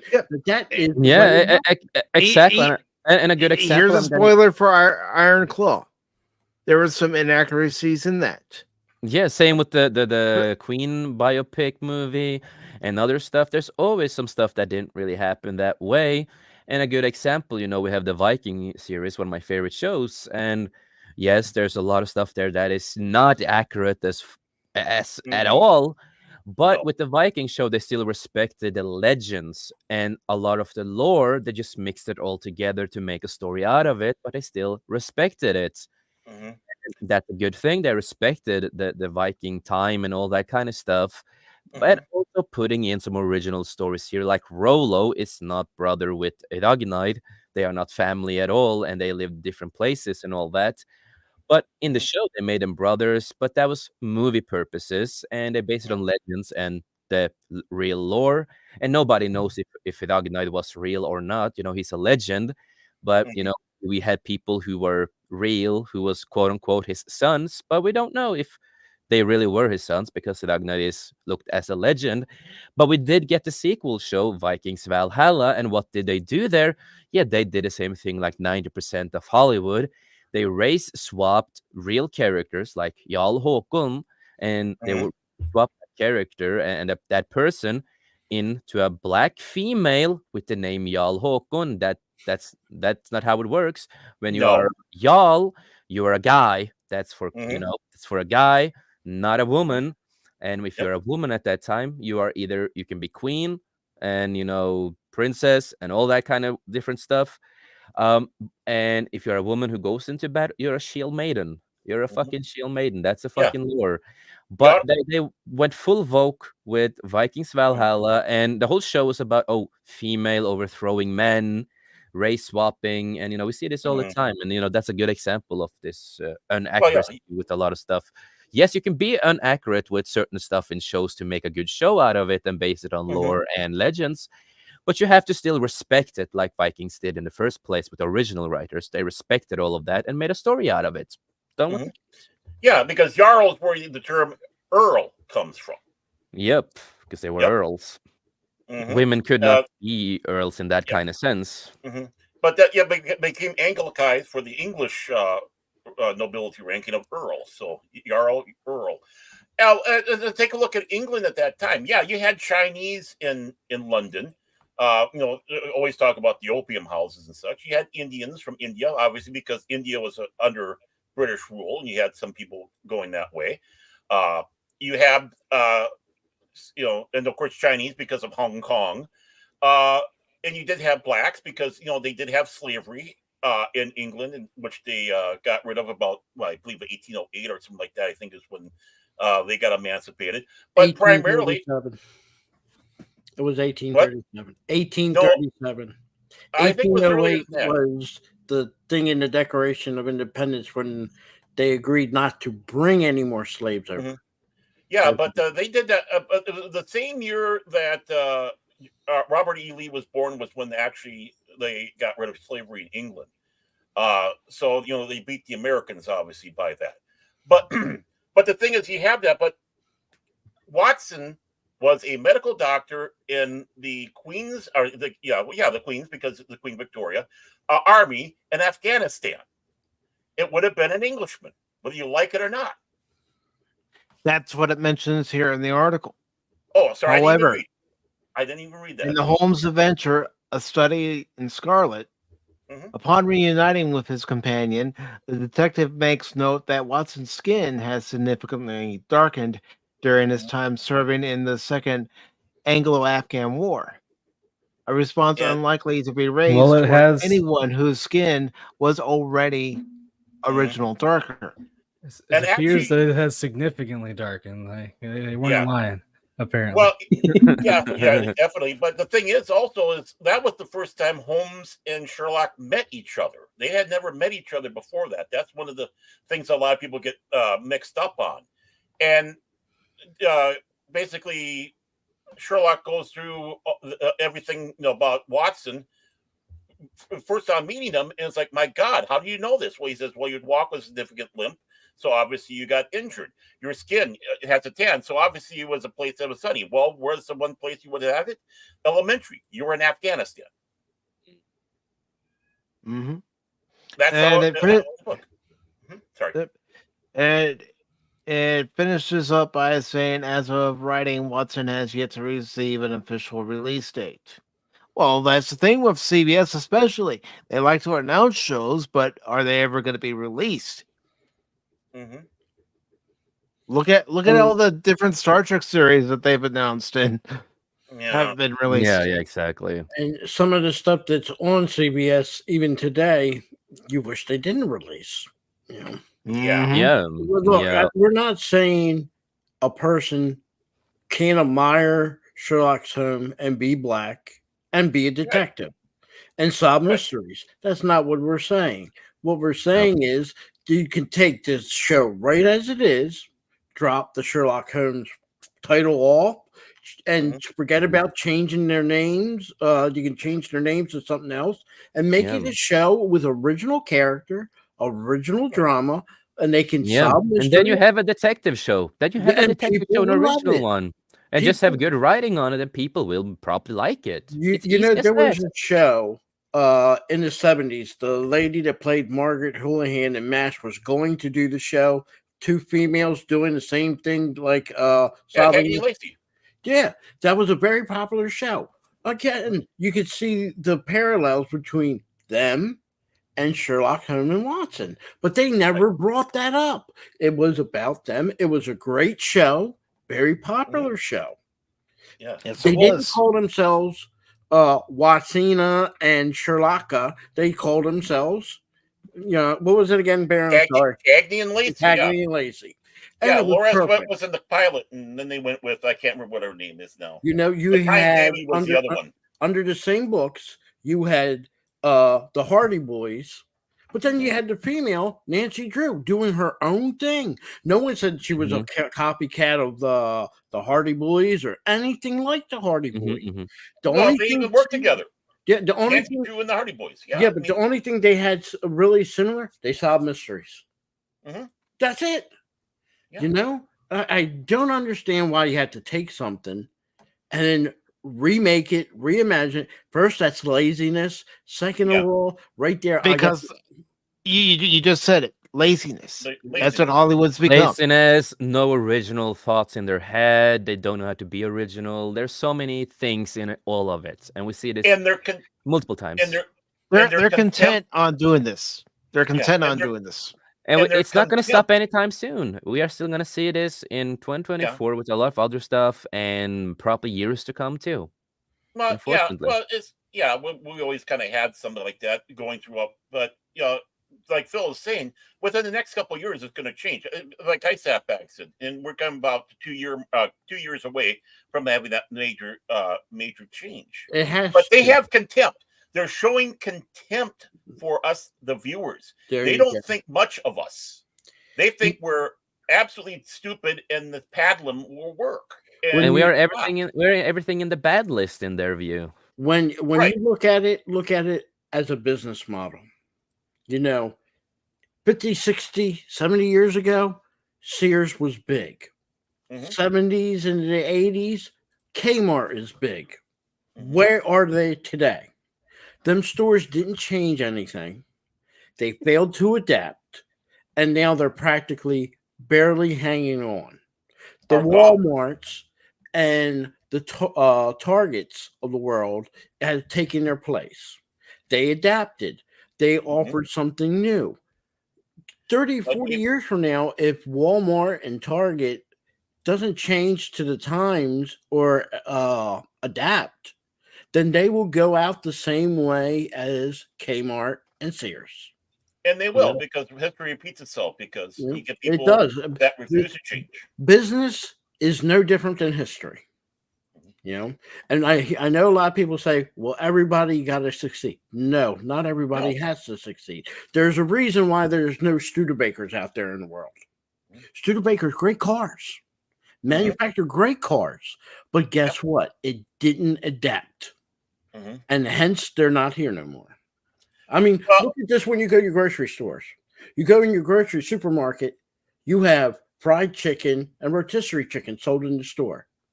Right now, KFC is hurting because the supermarkets are doing the same thing they're doing. And right now, probably better. Yeah, actually, there are a few grocery stores around here that have better rotisserie chicken and better fried chicken than some of the other fried chicken restaurants around here. Same here in Norway. Too. And what's KFC's response to all this? They closed a lot of places down, and if they're still around, merged with Taco Bell's.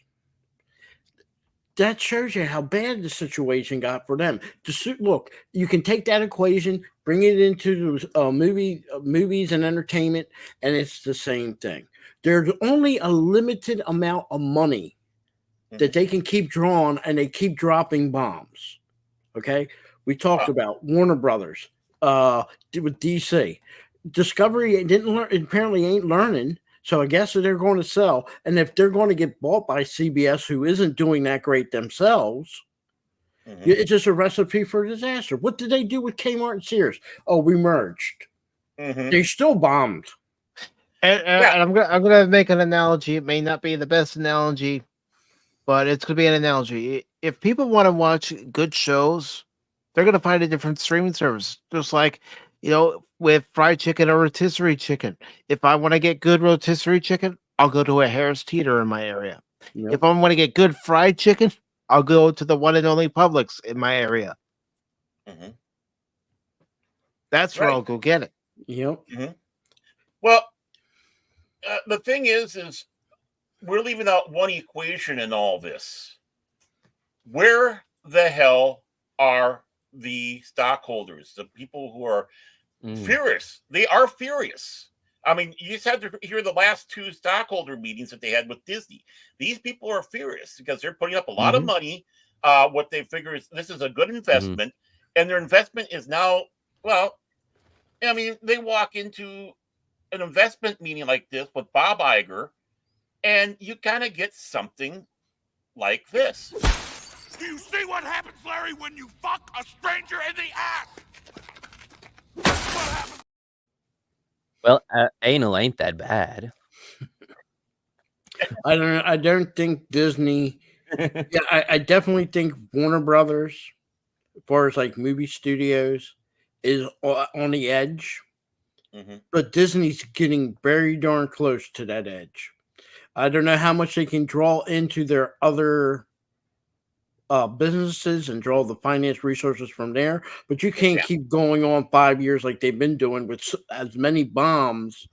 I mean, think about it. After Endgame, what do you have? 2, 3 movies, you should say, that Disney put out or their subsidiaries put out that was good. The rest were bombs. Okay, here we go. I'm going to have a very wild prediction. You can tell me that I'm absolutely on crack, but I don't care. But this is my real wild prediction. Next year, Lucasfilm is going to be on the auction block next year. Agreed. 100%. That'll be the first thing Disney gets rid of. Lucasfilm is going to be next year. And if they have to get rid of something else in the next few years, it'll be Marvel. Yep. Pixar is going to be the last thing to get rid of because they still consider that part of them, even though it was originally Lucas, then it was Steve Jobs, and then them. But Lucasfilm will be on the auction block next year, and that's why I have a feeling a lot of these things have not been coming to fruition. All these announcements of all these shows, right? We're supposed to be getting and all this, and it's like blop, blop, blop. How much do we want to bet that is from the top there? And it's like, we don't want to get too invested now. We want to get rid of this property because it's only holding us back. Kind of like what GM went through between old GM and new GM. You know, and see, the thing is too, I just want to add to that real quick. It's become a burden to them because they've made it the burden that it's become. Right. Yeah. Lucasfilm itself is not a burden. It should be the goose that's laying 3 golden eggs a day. And it's giving them a 10 egg every month. And it's not because of the goose, it's what you've been feeding the goose. It's no different than, like I said, with General Motors. Before they went bankrupt and they restructured, they had to let go of some of the brands, or quote unquote closed brands. There's no Pontiac. There's no more Oldsmobile. Okay. And maybe they did have too many brands. Okay.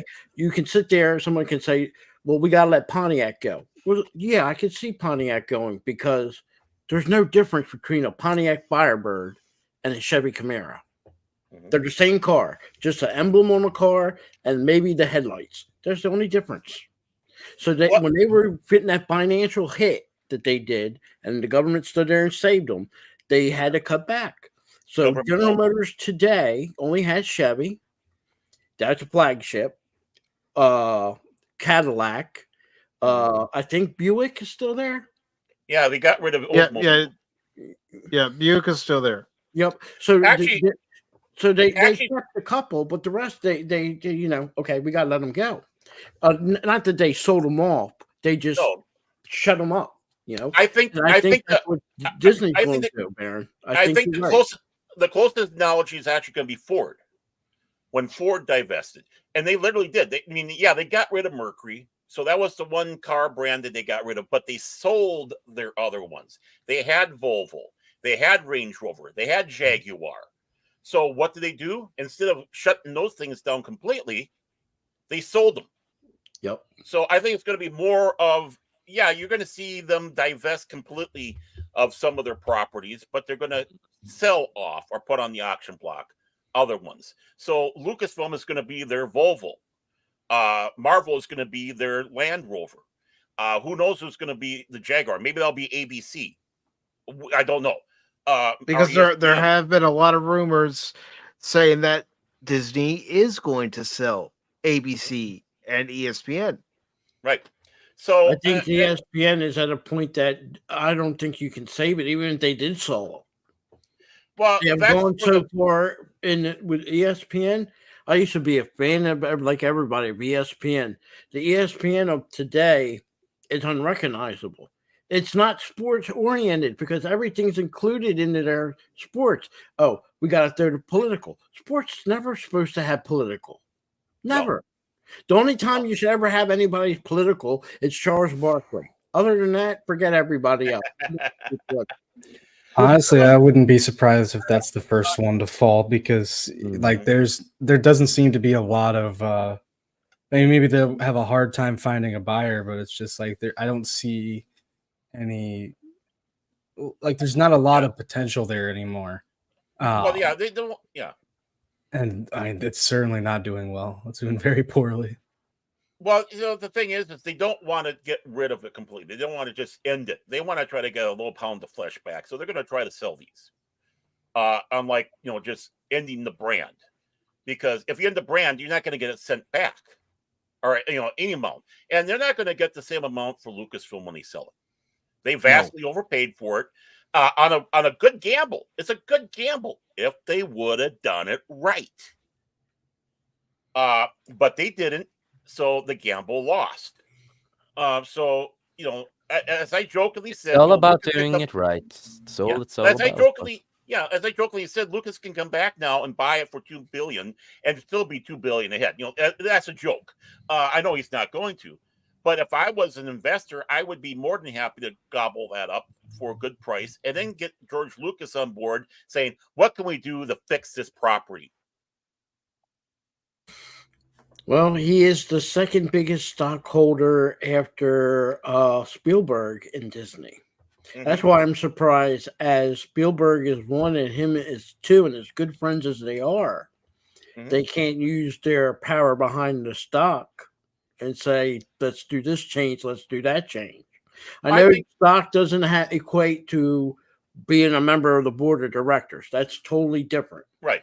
But when you have enough stock and you got number one and number two person there, and if they start making waves, then you might see some changes. But I'm surprised they ain't been saying anything reportedly out to the public. Reportedly. You know, they don't want, if there's anything going on, they don't want anything let out. No. There's something going on behind the scenes, especially if those two are getting involved with something to try to rescue Lucasfilm, because let's face it, both those men have an interest in it. Take a look at, you know, I'm sure Steven Spielberg banged his head several times seeing what they did to Indy. And we all know that the buyer's remorse or seller's remorse that Lucas has with his property as well. He made one mistake, and it wasn't selling. He should have kept creative control. Yeah. You can sell your product and still keep creative control, which Stan Lee was alive. He had creative control. He did have creative control. Now that he's dead, that's gone. Well, the thing is Lucas had always had a good relationship with Disney. He always had. I mean, going back to the Star Tours day and Captain EO and all this other stuff. They saved his show, the Young Indiana Jones. Yeah, that's very thing with Disney. Yeah. Right. So, but the thing is they've always had a good working relationship. So I'm sure George went into this thinking that, well, we've had a very respectful, very mutual, loving relationship. I don't have anything to worry about. Plus, I'm putting Kathleen Kennedy in there. Kathleen Kennedy, she's one of us. She won't backstab me. And remember what Bob Iger said in the book that he created. He said that George Lucas felt basically betrayed. And he was. He was. And Bob Iger admitted that he did. And let's not forget that George Lucas has said in an interview he sold Star Wars to white slavers. Right. He said it himself. And he also said during a Q&A with some kids at a school that the first 6 movies are his Star Wars. Right. His vision. What we're getting now is not his Star Wars, his vision. No, exactly. No. And they tried to remove that interview stuff that he talked about. That they went on a whole purge to try to remove that from people so people couldn't see it. Yeah. Because it hurt their brand. I think Disney really wanted to, and I still think they do. They would love to do remakes of the first 3, or what we considered. They want to, and also they tried to do that with animated. They did try to do that with an animated show that was quote unquote for kids, but they changed the lore and changed the story of how it really went down, and they also made Leia being the savior of everybody in those animated stuff. They did try to remake the story in those, and they want to. It's like a cup. I guess in some years it is gonna happen. They want to remake that. They want to. The way it works is with the government, with what do they call that thing? Copyrights and the people that control that patent office with the patent. It's every 30 years. Okay. And when you sell a product like Star Wars, believe it or not, they have to renegotiate.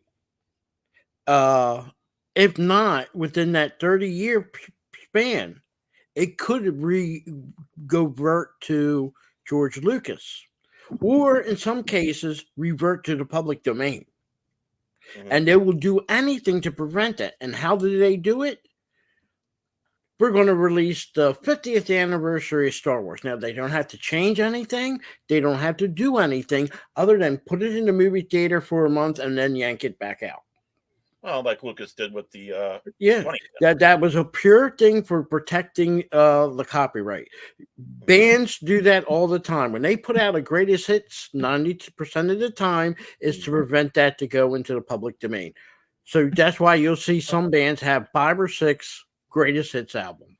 It's not because they want to. It's not because they really have a say, but it's mainly the record company that owned that record or them songs at the time are doing it, so that way it prevents it from going past that 30 years. So then the 30 years starts over again. I don't remember the name of the band, but I do remember a band came out and said they were really, really pissed at the label record because they made a greatest hits and stuff, and they did not agree to that. It was like they didn't want that to happen. And also they didn't include the most favorable songs in the greatest hits even. This was back in the day. I don't remember the name of the band, but they were not happy about it. If I'm correct, I read somewhere that one of the original Mickey Mouses, where he's driving the riverboat with his tail, has now entered into the public domain. Yes, it has. But we're here's getting the a thing. game. We're getting a horror movie that I'm excited for. The memes are insane. Here's Memes the are thing good. too about that. Some YouTube channels have already gotten claims and strikes from Disney because of it. Oh yeah, they still try to do whatever they can. But it's not going to work after a while. No. No.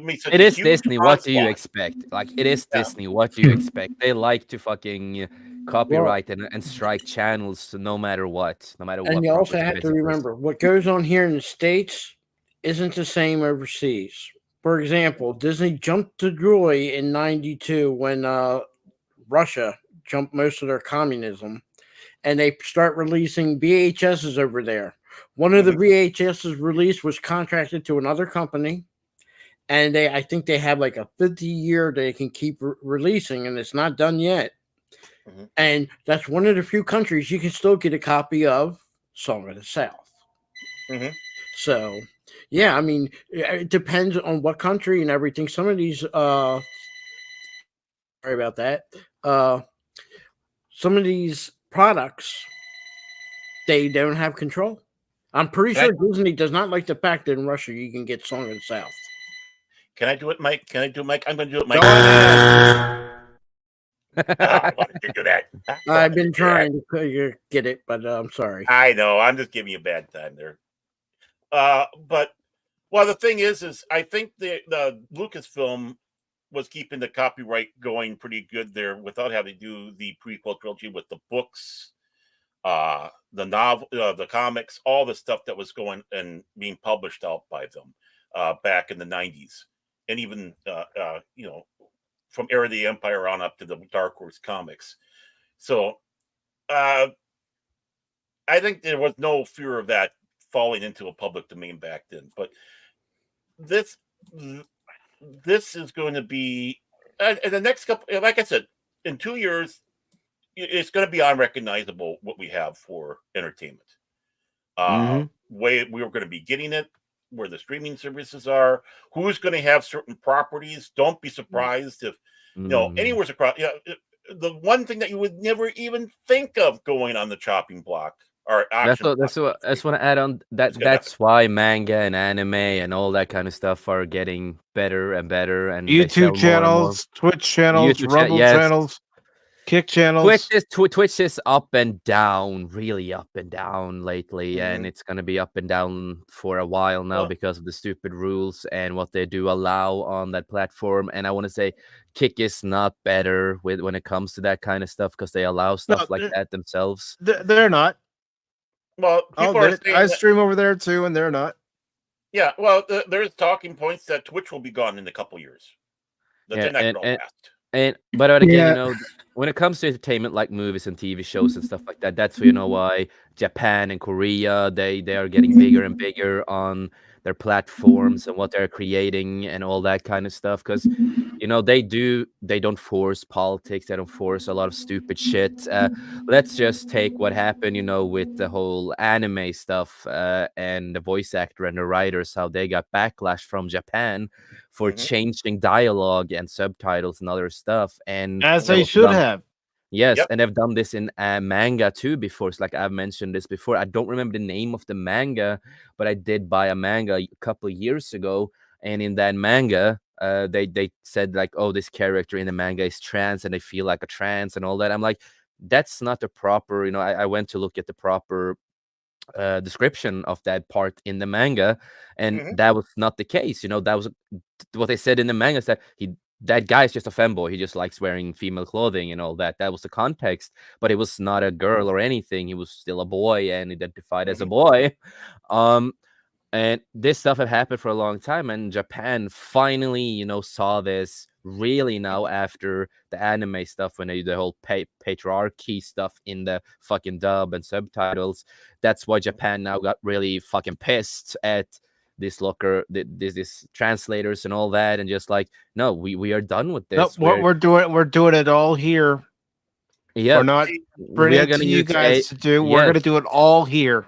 And they're going to use AI. And like I said, I don't think AI is the best thing for the future with a lot of stuff. But they brought them, the translators and everything that does with the manga and animes, they brought this on themselves. They made this mistake. And at the same time, Japan saw how the voice actor and writers acted against just a fan who asked questions. And that woman who also did the writing on this show to translate this to a different dialogue, she dissed the kid. He was just a young lad who enjoys anime, manga, and all that, just a normal geek. And she attacks him straight there on the panel while everybody's seeing it on live and everything. It's just like, oh, it's not my fault you don't get laid and all that kind of stuff, and it's not about you. And then she went on a whole trail calling people Yahtzees and other stuff. And it's just like, you're afraid because I have a vagina. I'm like, dude, stop that kind of stuff. But that's why I love that Japan actually got enough and said, we are done with your fucking bullshit.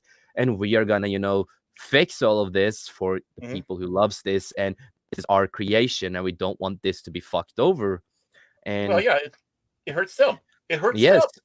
And We're you see how much China they care. And the same thing. They protect their franchises, their stuff. There are movies that won't get released in the United States that China says no. There's quite a few Jackie Chan movies that you won't see here. Never was released here because China does not nothing against everybody else, but they have their own rules. They do, and that's why I'm grateful. There was a year ago they had just had. That's why I just want to say. That's why I'm really covered grateful. In mud. And they're doing they were doing a laundry commercial, and they were washing them. I've seen that where and they started on China saying you shouldn't do that. That's insulting. And China says it's a commercial for laundry detergent. We grew up, me and Baron grew up on, and probably Mike too, ancient Chinese secret. Today you can't do that, but I didn't see it wrong back then. It wasn't doing anything. It was just a commercial. Yeah, and I want to say this. There's one movie I really want to watch, and this is actually Bruce Lee's best performance in any movie that he ever did. That movie will never be released in the States or anywhere else. It's only gotten certain viewings, certain places, but certain places in China is the only place you can get it. They don't release it on the web. They don't release it on DVDs or anything like that. This movie is, if you have like a cassette or something of it, it's really hard to find. But that movie is only for China and all that themselves. And I've seen clips of that movie, only clips. And I'm just like, this is the top tier best performance Bruce Lee have done. He has done a lot of great performances in his own movies and all that, but the writing and everything when he was younger in that movie of the clip I saw is just like, wow, he really showed the perfect acting in that movie. And I wish I could see the full movie, but unfortunately basically nobody's ever gonna see that in the States, Norway, or other places. Bruce Lee was he can write script. He was a great writer. Oh, he really was. Did what was the one that made David Carradine famous? Where he played Shaolin monk? Kung Fu. Yeah, that was Bruce Lee. Bruce Lee wrote and was supposed to appear. He was supposed to be in the Kung Fu show and everything, but they got the other actor, and that really pissed off Bruce Lee. Yep. He was so pissed, and I fucking understand him. And Oh, yeah. the one thing they did later on was they hired Brandon Lee in the Kung Fu movie that they did. That was like kind of a little sorry for not having Bruce Lee in the show, and like that's bullshit move. I'm happy, you know, Brandon Lee got to act there, but still that was a poor decision of the studio and all that. But Bruce Lee, you know, he was a great actor, great martial artist, great act. You know, he was great in so many levels. Rest in peace, and rest in peace into Brandon Lee. But one thing, you know, also Bruce Lee, he would have hated a lot of stuff that is happening right now with movies and all that kind of stuff. And one thing he hated a lot was that he hates when people are faking martial arts scenes, make them really terrible, over the top, and you know what American movies normally do with, you know, Shang-Chi and other movies. Bruce Lee didn't like that kind of stuff. He wanted it to be practical. He wanted to look real. He wanted to be the best ever that he could. And one thing, you know, yes, Bruce Lee have used stuntmen in certain scenes that is really dangerous scenes. Yes, all actors do. But all the fighting, that was just him. All fighting, all that kind of stuff was just him. And that's something I'm also criticizing a lot of actors with, is that if you're going to play a fucking character, please learn to do some fighting yourself and don't do stunt double all the time. It's like a lot of people love Chris Evans. I get it. You know, a lot of women and men like him as an actor, as Captain America. Sure, yeah. But 90% of all his fighting scenes, it's not him. It's almost always a stunt double that does all his fighting scenes when he wears the helmet and when you don't see his face. I have a look behind the scenes, and it's just like the guy, if you like, look at Winter Soldier, one of the most amazing fights in that movie is with, you know, Winter Soldier and Captain America, and it's not even them fighting 90% of the time. It's just stunt doubles, and the guy who's the stunt double for Captain America looks more like Captain America than Chris Evans himself. So, well, yeah, it's like, all right, guys, real quick. We've been going for 5 hours. I think it's a good time to wrap. I don't. I think we should keep on going for another 5. What do you think, guys? Let's do it. Let's go 5 hours more. 5 You hours. can go ahead and do that, Baron, but I'm not doing it. No, I'm not either. I'm hungry, Baron. I want to get something to eat. Yeah, he's hungry. I'm hungry. Hungry like the wolf, right? Mm-hmm. Yep.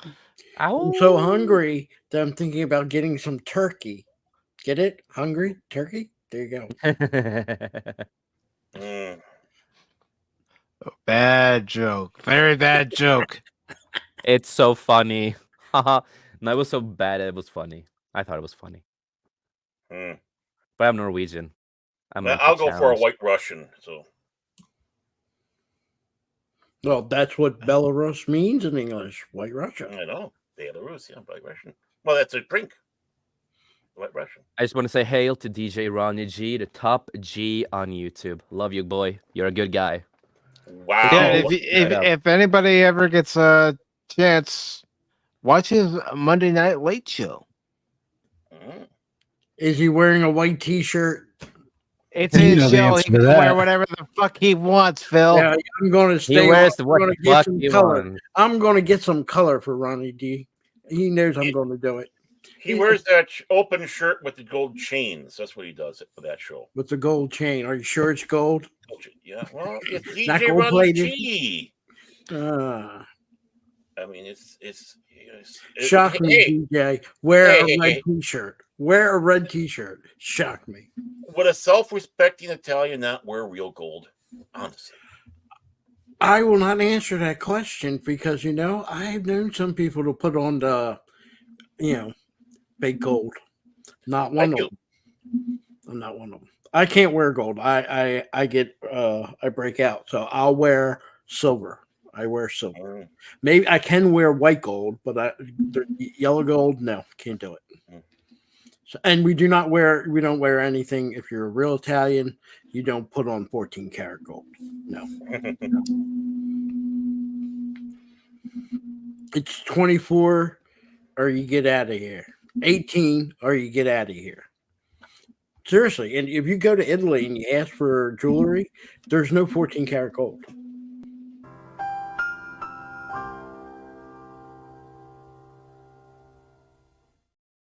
There you go. As we are wrapping up here on this edition of Pacific 414 Pop Talk, the first Sunday edition of 2024, Whoopa Troopa. What do you have coming up on your channel, my friend? Oh, well, it was free on Epic Games. I got that Guardians of the Galaxy game on my PC now, so I can start playing it again. Oh, Guardians of the Galaxy. Oh my gosh, one of my favorite games, bro. I played I had a stream of it on my channel, but the problem was I was playing it through my Xbox and internet connection is kind of shaky. And then Xbox changed how you can stream, and it sucks. Yeah, no, I get you. And I also want to say, if you're gonna stream Guardians of the Galaxy, they have an option there to have streamer music, so you don't get copyrighted on the game, because a lot of the songs are copyrighted in the game. So they have an option you can go on settings and put it on streamer mode, and all the music around it will be streamer stuff. Oh, okay. That's what RoboCop had. So I never had to worry about any copyright claims or copyright strikes. Though, because I'm gonna say this, with the Guardians of the Galaxy game, there's so much great music, and if you're gonna stream it, you cannot listen to it. And certain songs he talks about, it's just it's not the band or anything that he talks about, some random streamer music, but it is what it is. No, but I'm gonna start playing that, I think, on Saturday afternoons. Okay. You're gonna stream it or just play it? Yeah, I'm gonna stream it. Okay, I will be there, man, because it's one of my favorite games. So heck yeah, awesome. Yeah, man, well, I want to see you. I look forward to seeing you there then. And yeah, I think I'm gonna be playing some Stardew Valley on Tuesdays for a bit. Okay. And then I'm gonna have to. I want to try and get a more set. Gonna change up my schedule, because I haven't really had a schedule since I came back. Oh yeah, scheduling can be a hell sometimes. Yeah, so I'm gonna try and set up some, designated days. Hey, if I'm gonna stream, I'm gonna be on, at these times, and I'll stream, whatever. We'll figure it out. But yeah, it's a good plan.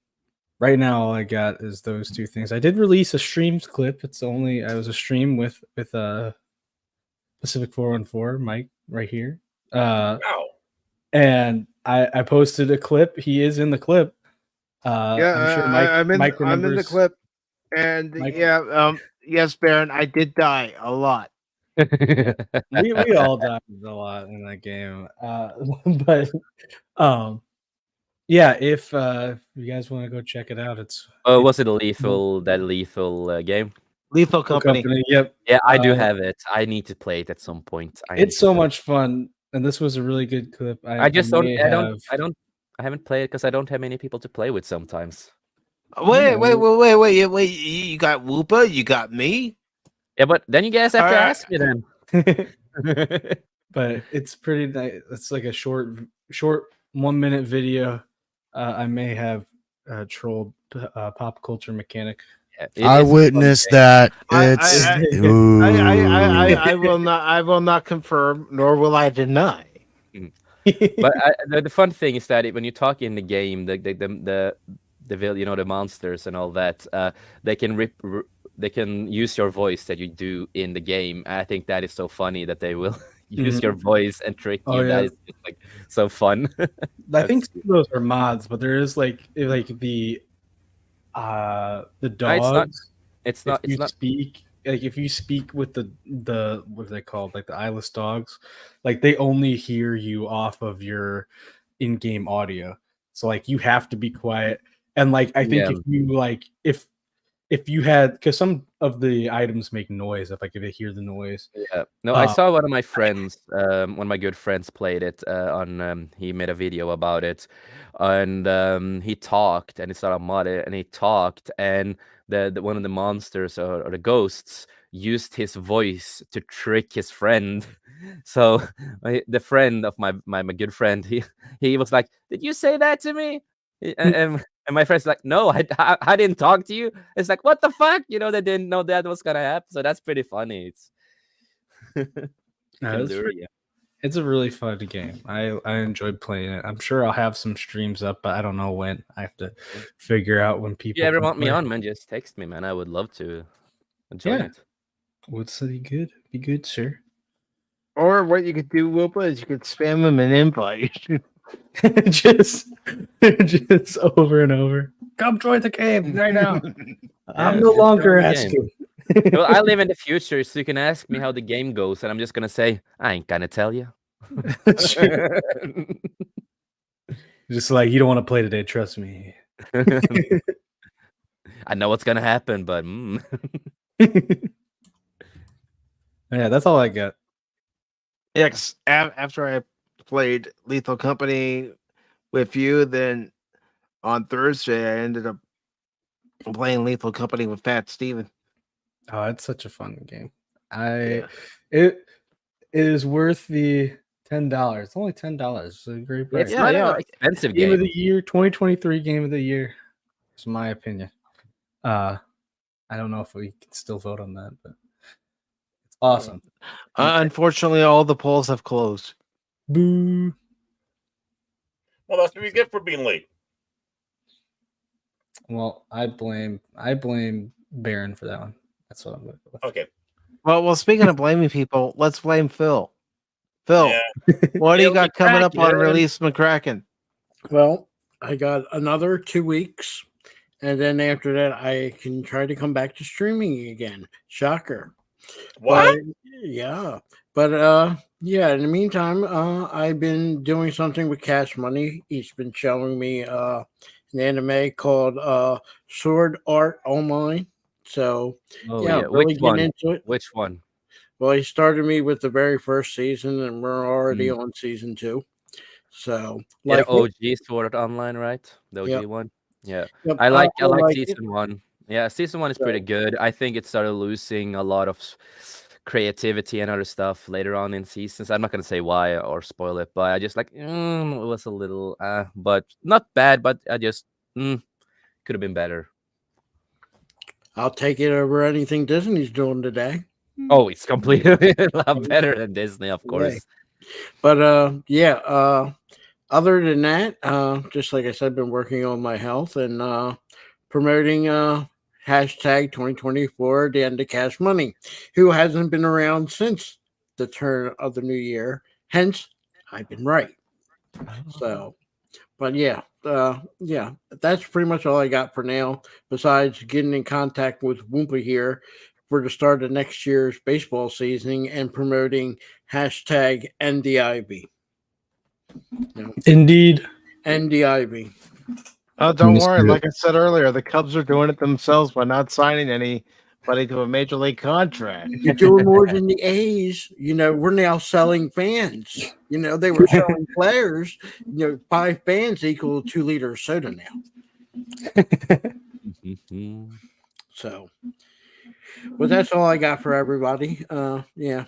And, I did, just want to say thank you for having me on. It's always a blast. And it's always great without Cash Money. That's all I can say. And how about you, Padawannabe? What do you got coming up? Okay, well, nothing on my channel. Well, no, that's not true. I'll try and multi-stream. I know.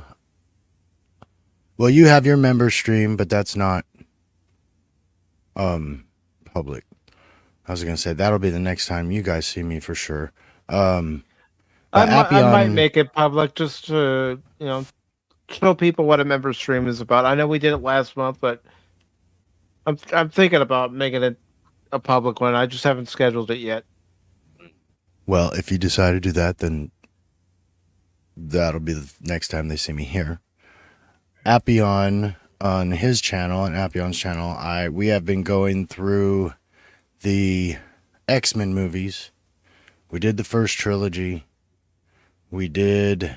Yeah, I saw you we guys just do that. finished the Wolverine Origins series. We just watched Logan last week, and then we're gonna start First What Class. version did you see? What version did you see when it comes to the Wolverine? Because you have two versions. Well, we watched the one that was on streaming.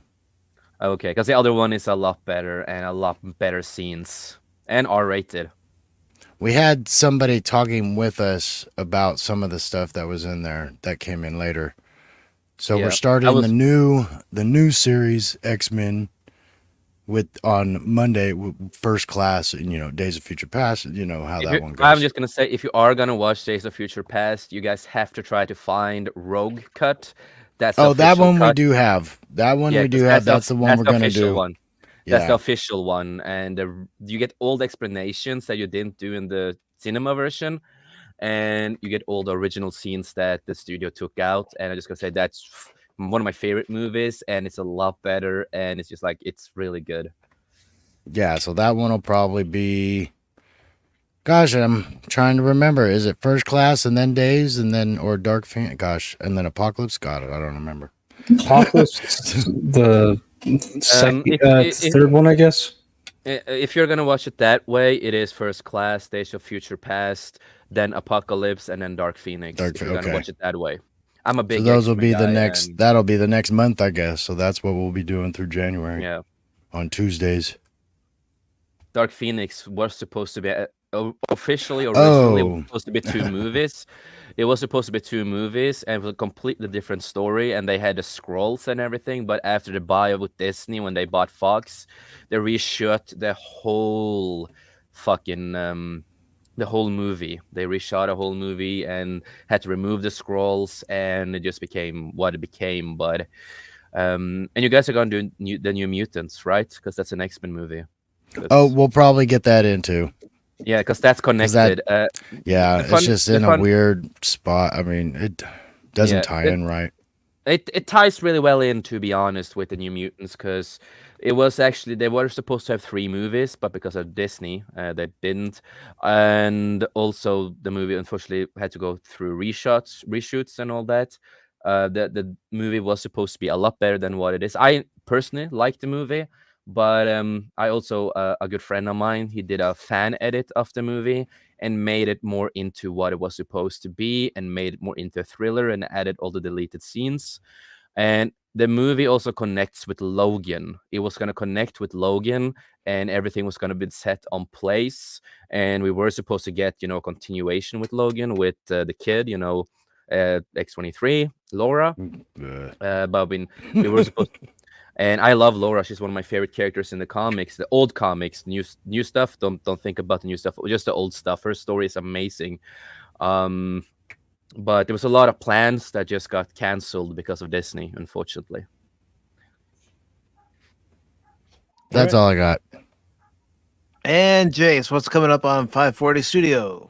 We have a lot of shows that we are gonna announce at some point. We are in the works, and one of the shows that we did bring up here with the whole talking about the expanded universe and stuff. I actually did write with Paul after he left, because back in the day, we had a show called From a Certain Point of View.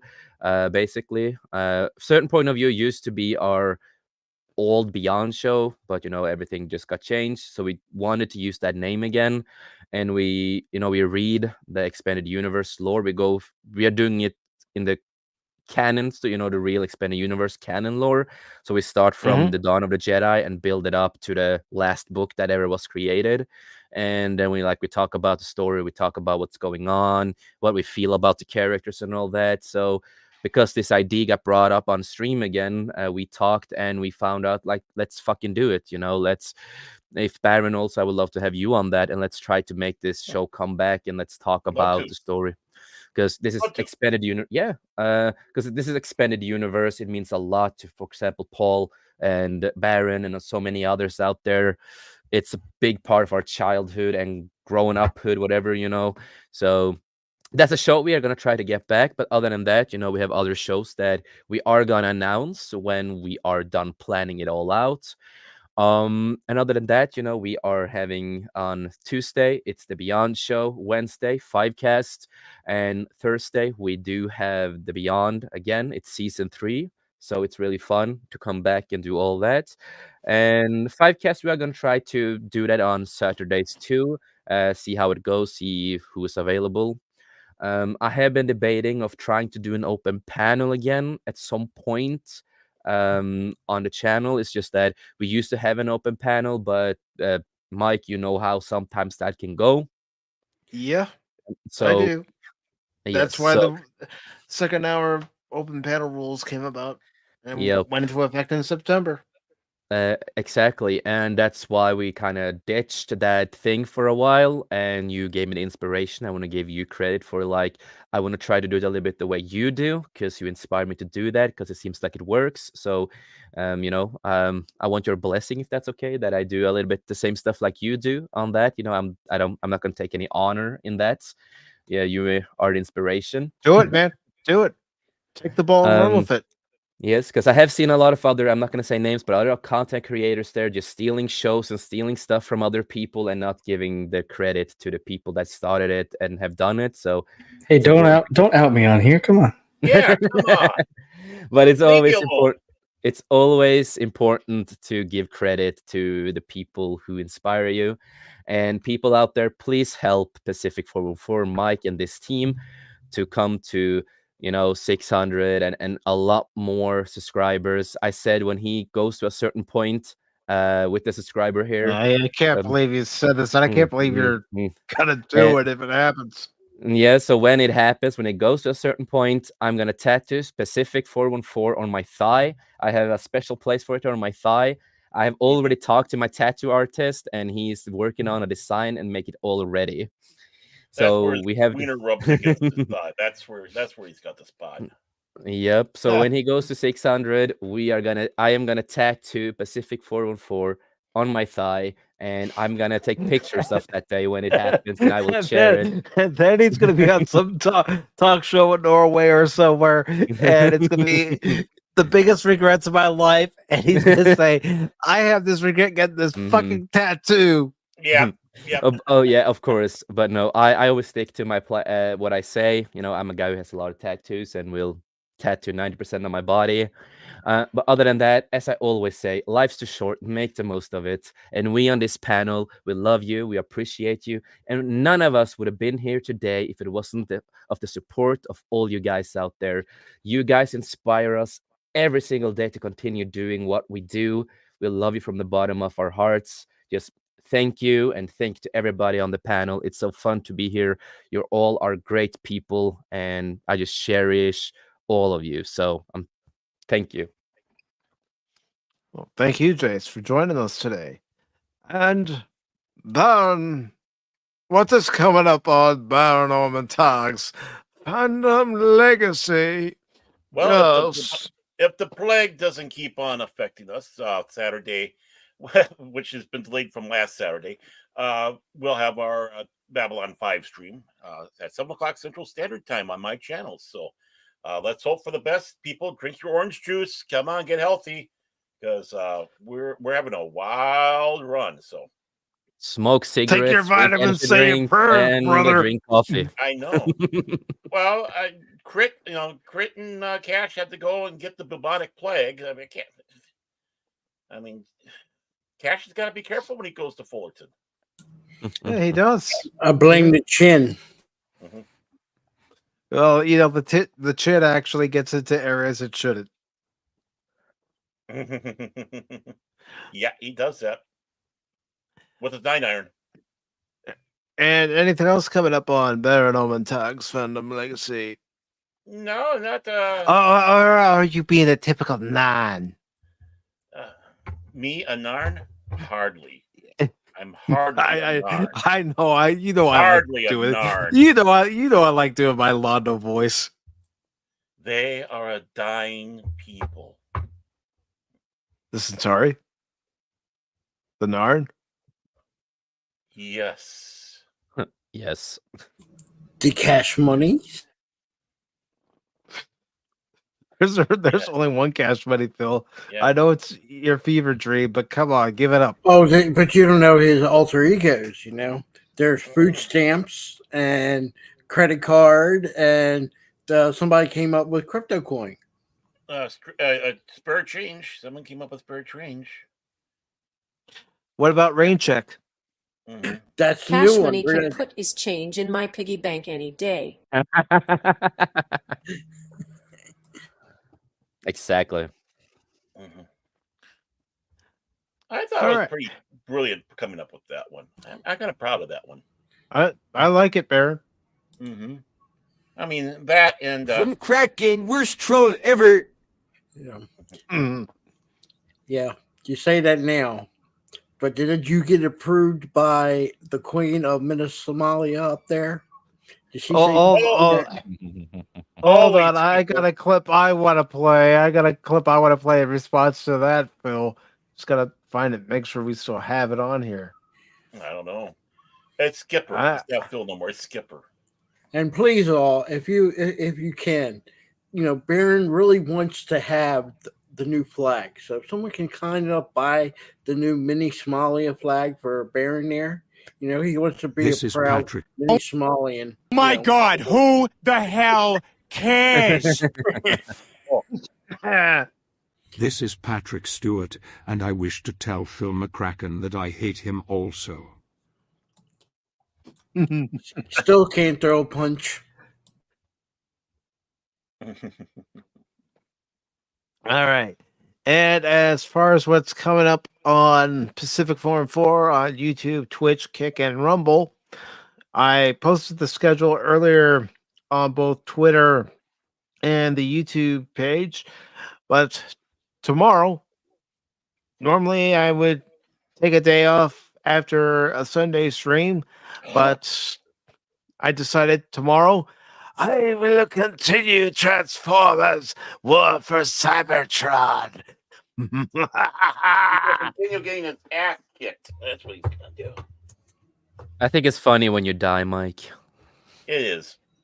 Silence, you traitors! In the other game, that Western game that he was playing, he was dying left and right. Evil Dead. Yeah, no. Evil West. Get it right. I don't know. And for all of you that are turning on me, extinction to all traitors. I wasn't turning. I was just sitting back trying to remember the name of the game. Just remember Evil West. Just remember one altercation and one Transformers. Starscream comes back. He comes back to life. Yeah, it's actually 2 episodes. One where he's getting bad reverb. Is that you, Whoopa? Not me. He's using a sonic weapon to get the the outfielders trapped. Soundwave. Soundwave, I did not ask for you to deploy Laserbeak, Rumble, or Ravage. He's trying to do that brown noise or whatever that's called. He's trying to detect the body. White noise. White noise. Oh, I thought he meant the brown note. Yeah, I was going to say, wait a second. But yes, it was Evil West, but I did beat that game. You did? On easy mode. No, it wasn't easy mode, Phil. After all those deaths, they made it look easy. Well, that's because I saw what I was equipped with, and I went back through the whole entire game and readjusted what I was equipped with. Readjustments, very important. Right. I saw that my tactical errors, and I decided I need to change my tactics, and I did. Just like for any of you who will doubt Michael's Prime, I will defeat Soundwave tomorrow night at 6 p.m. Eastern. And if not, he's going to go on easy mode. I will not go on easy mode. That is Decepticon talk. And on Tuesday at 6 p.m. Eastern, if necessary, if I haven't beaten the game, I will be playing War for Cybertron again. And then Wednesday at 6 p.m. Eastern, we will welcome Deleted Scenes to the channel as our special guest.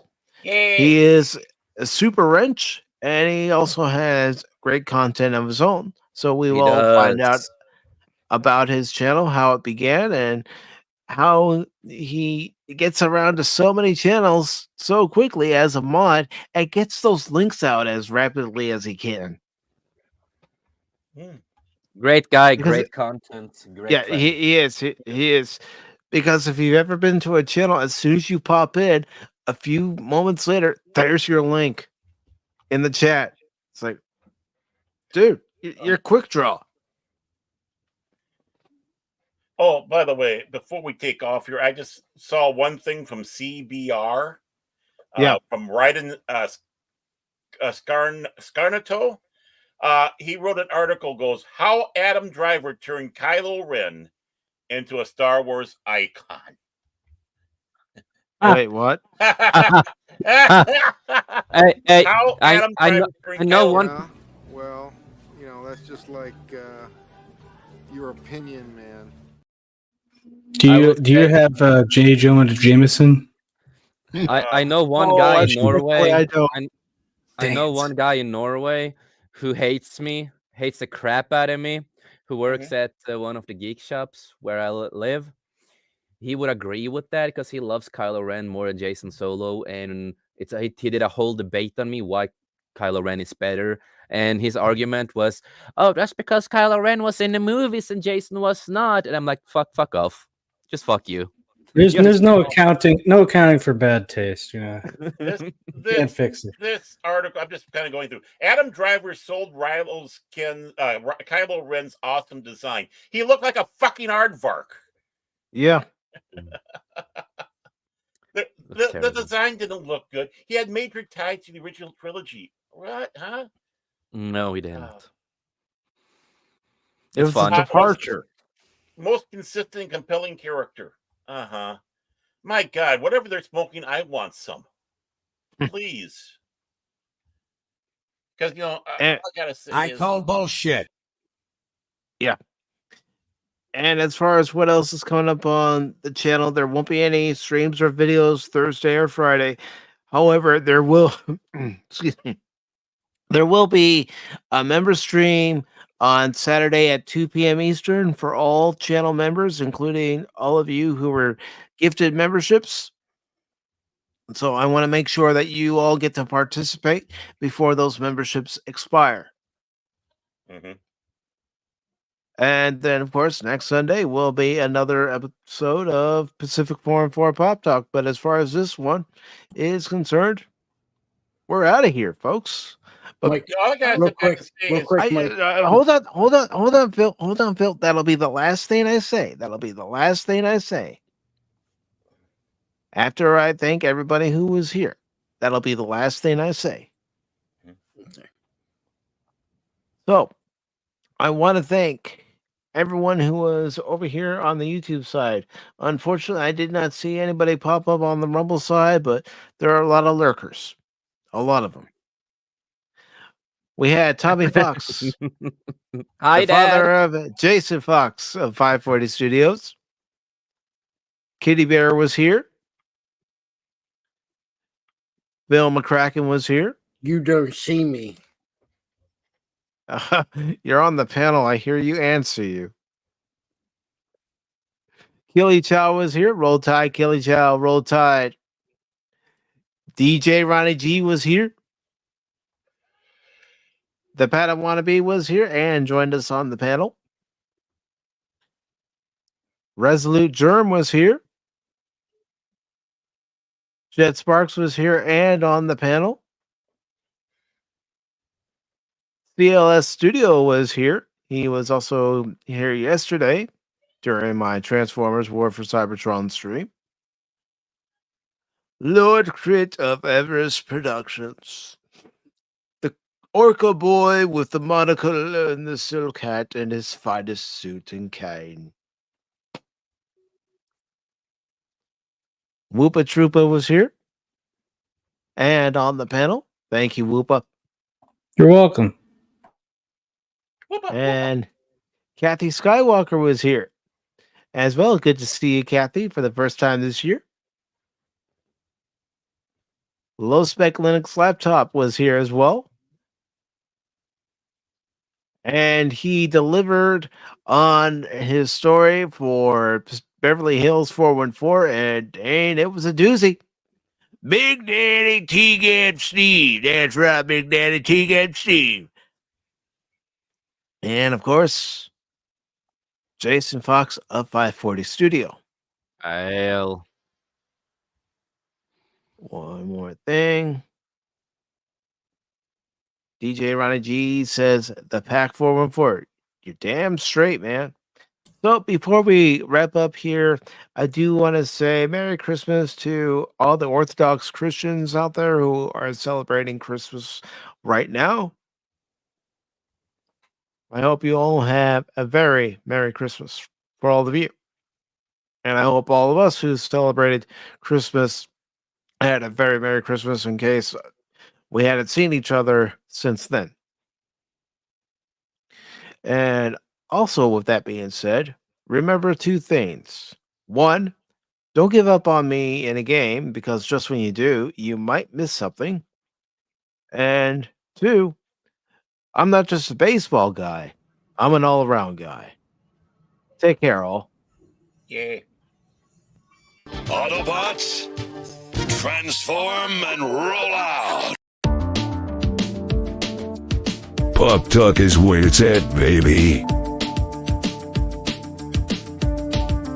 This is Patrick Stewart, and I always watch Pop Talk with PACIFIC414. Make it so.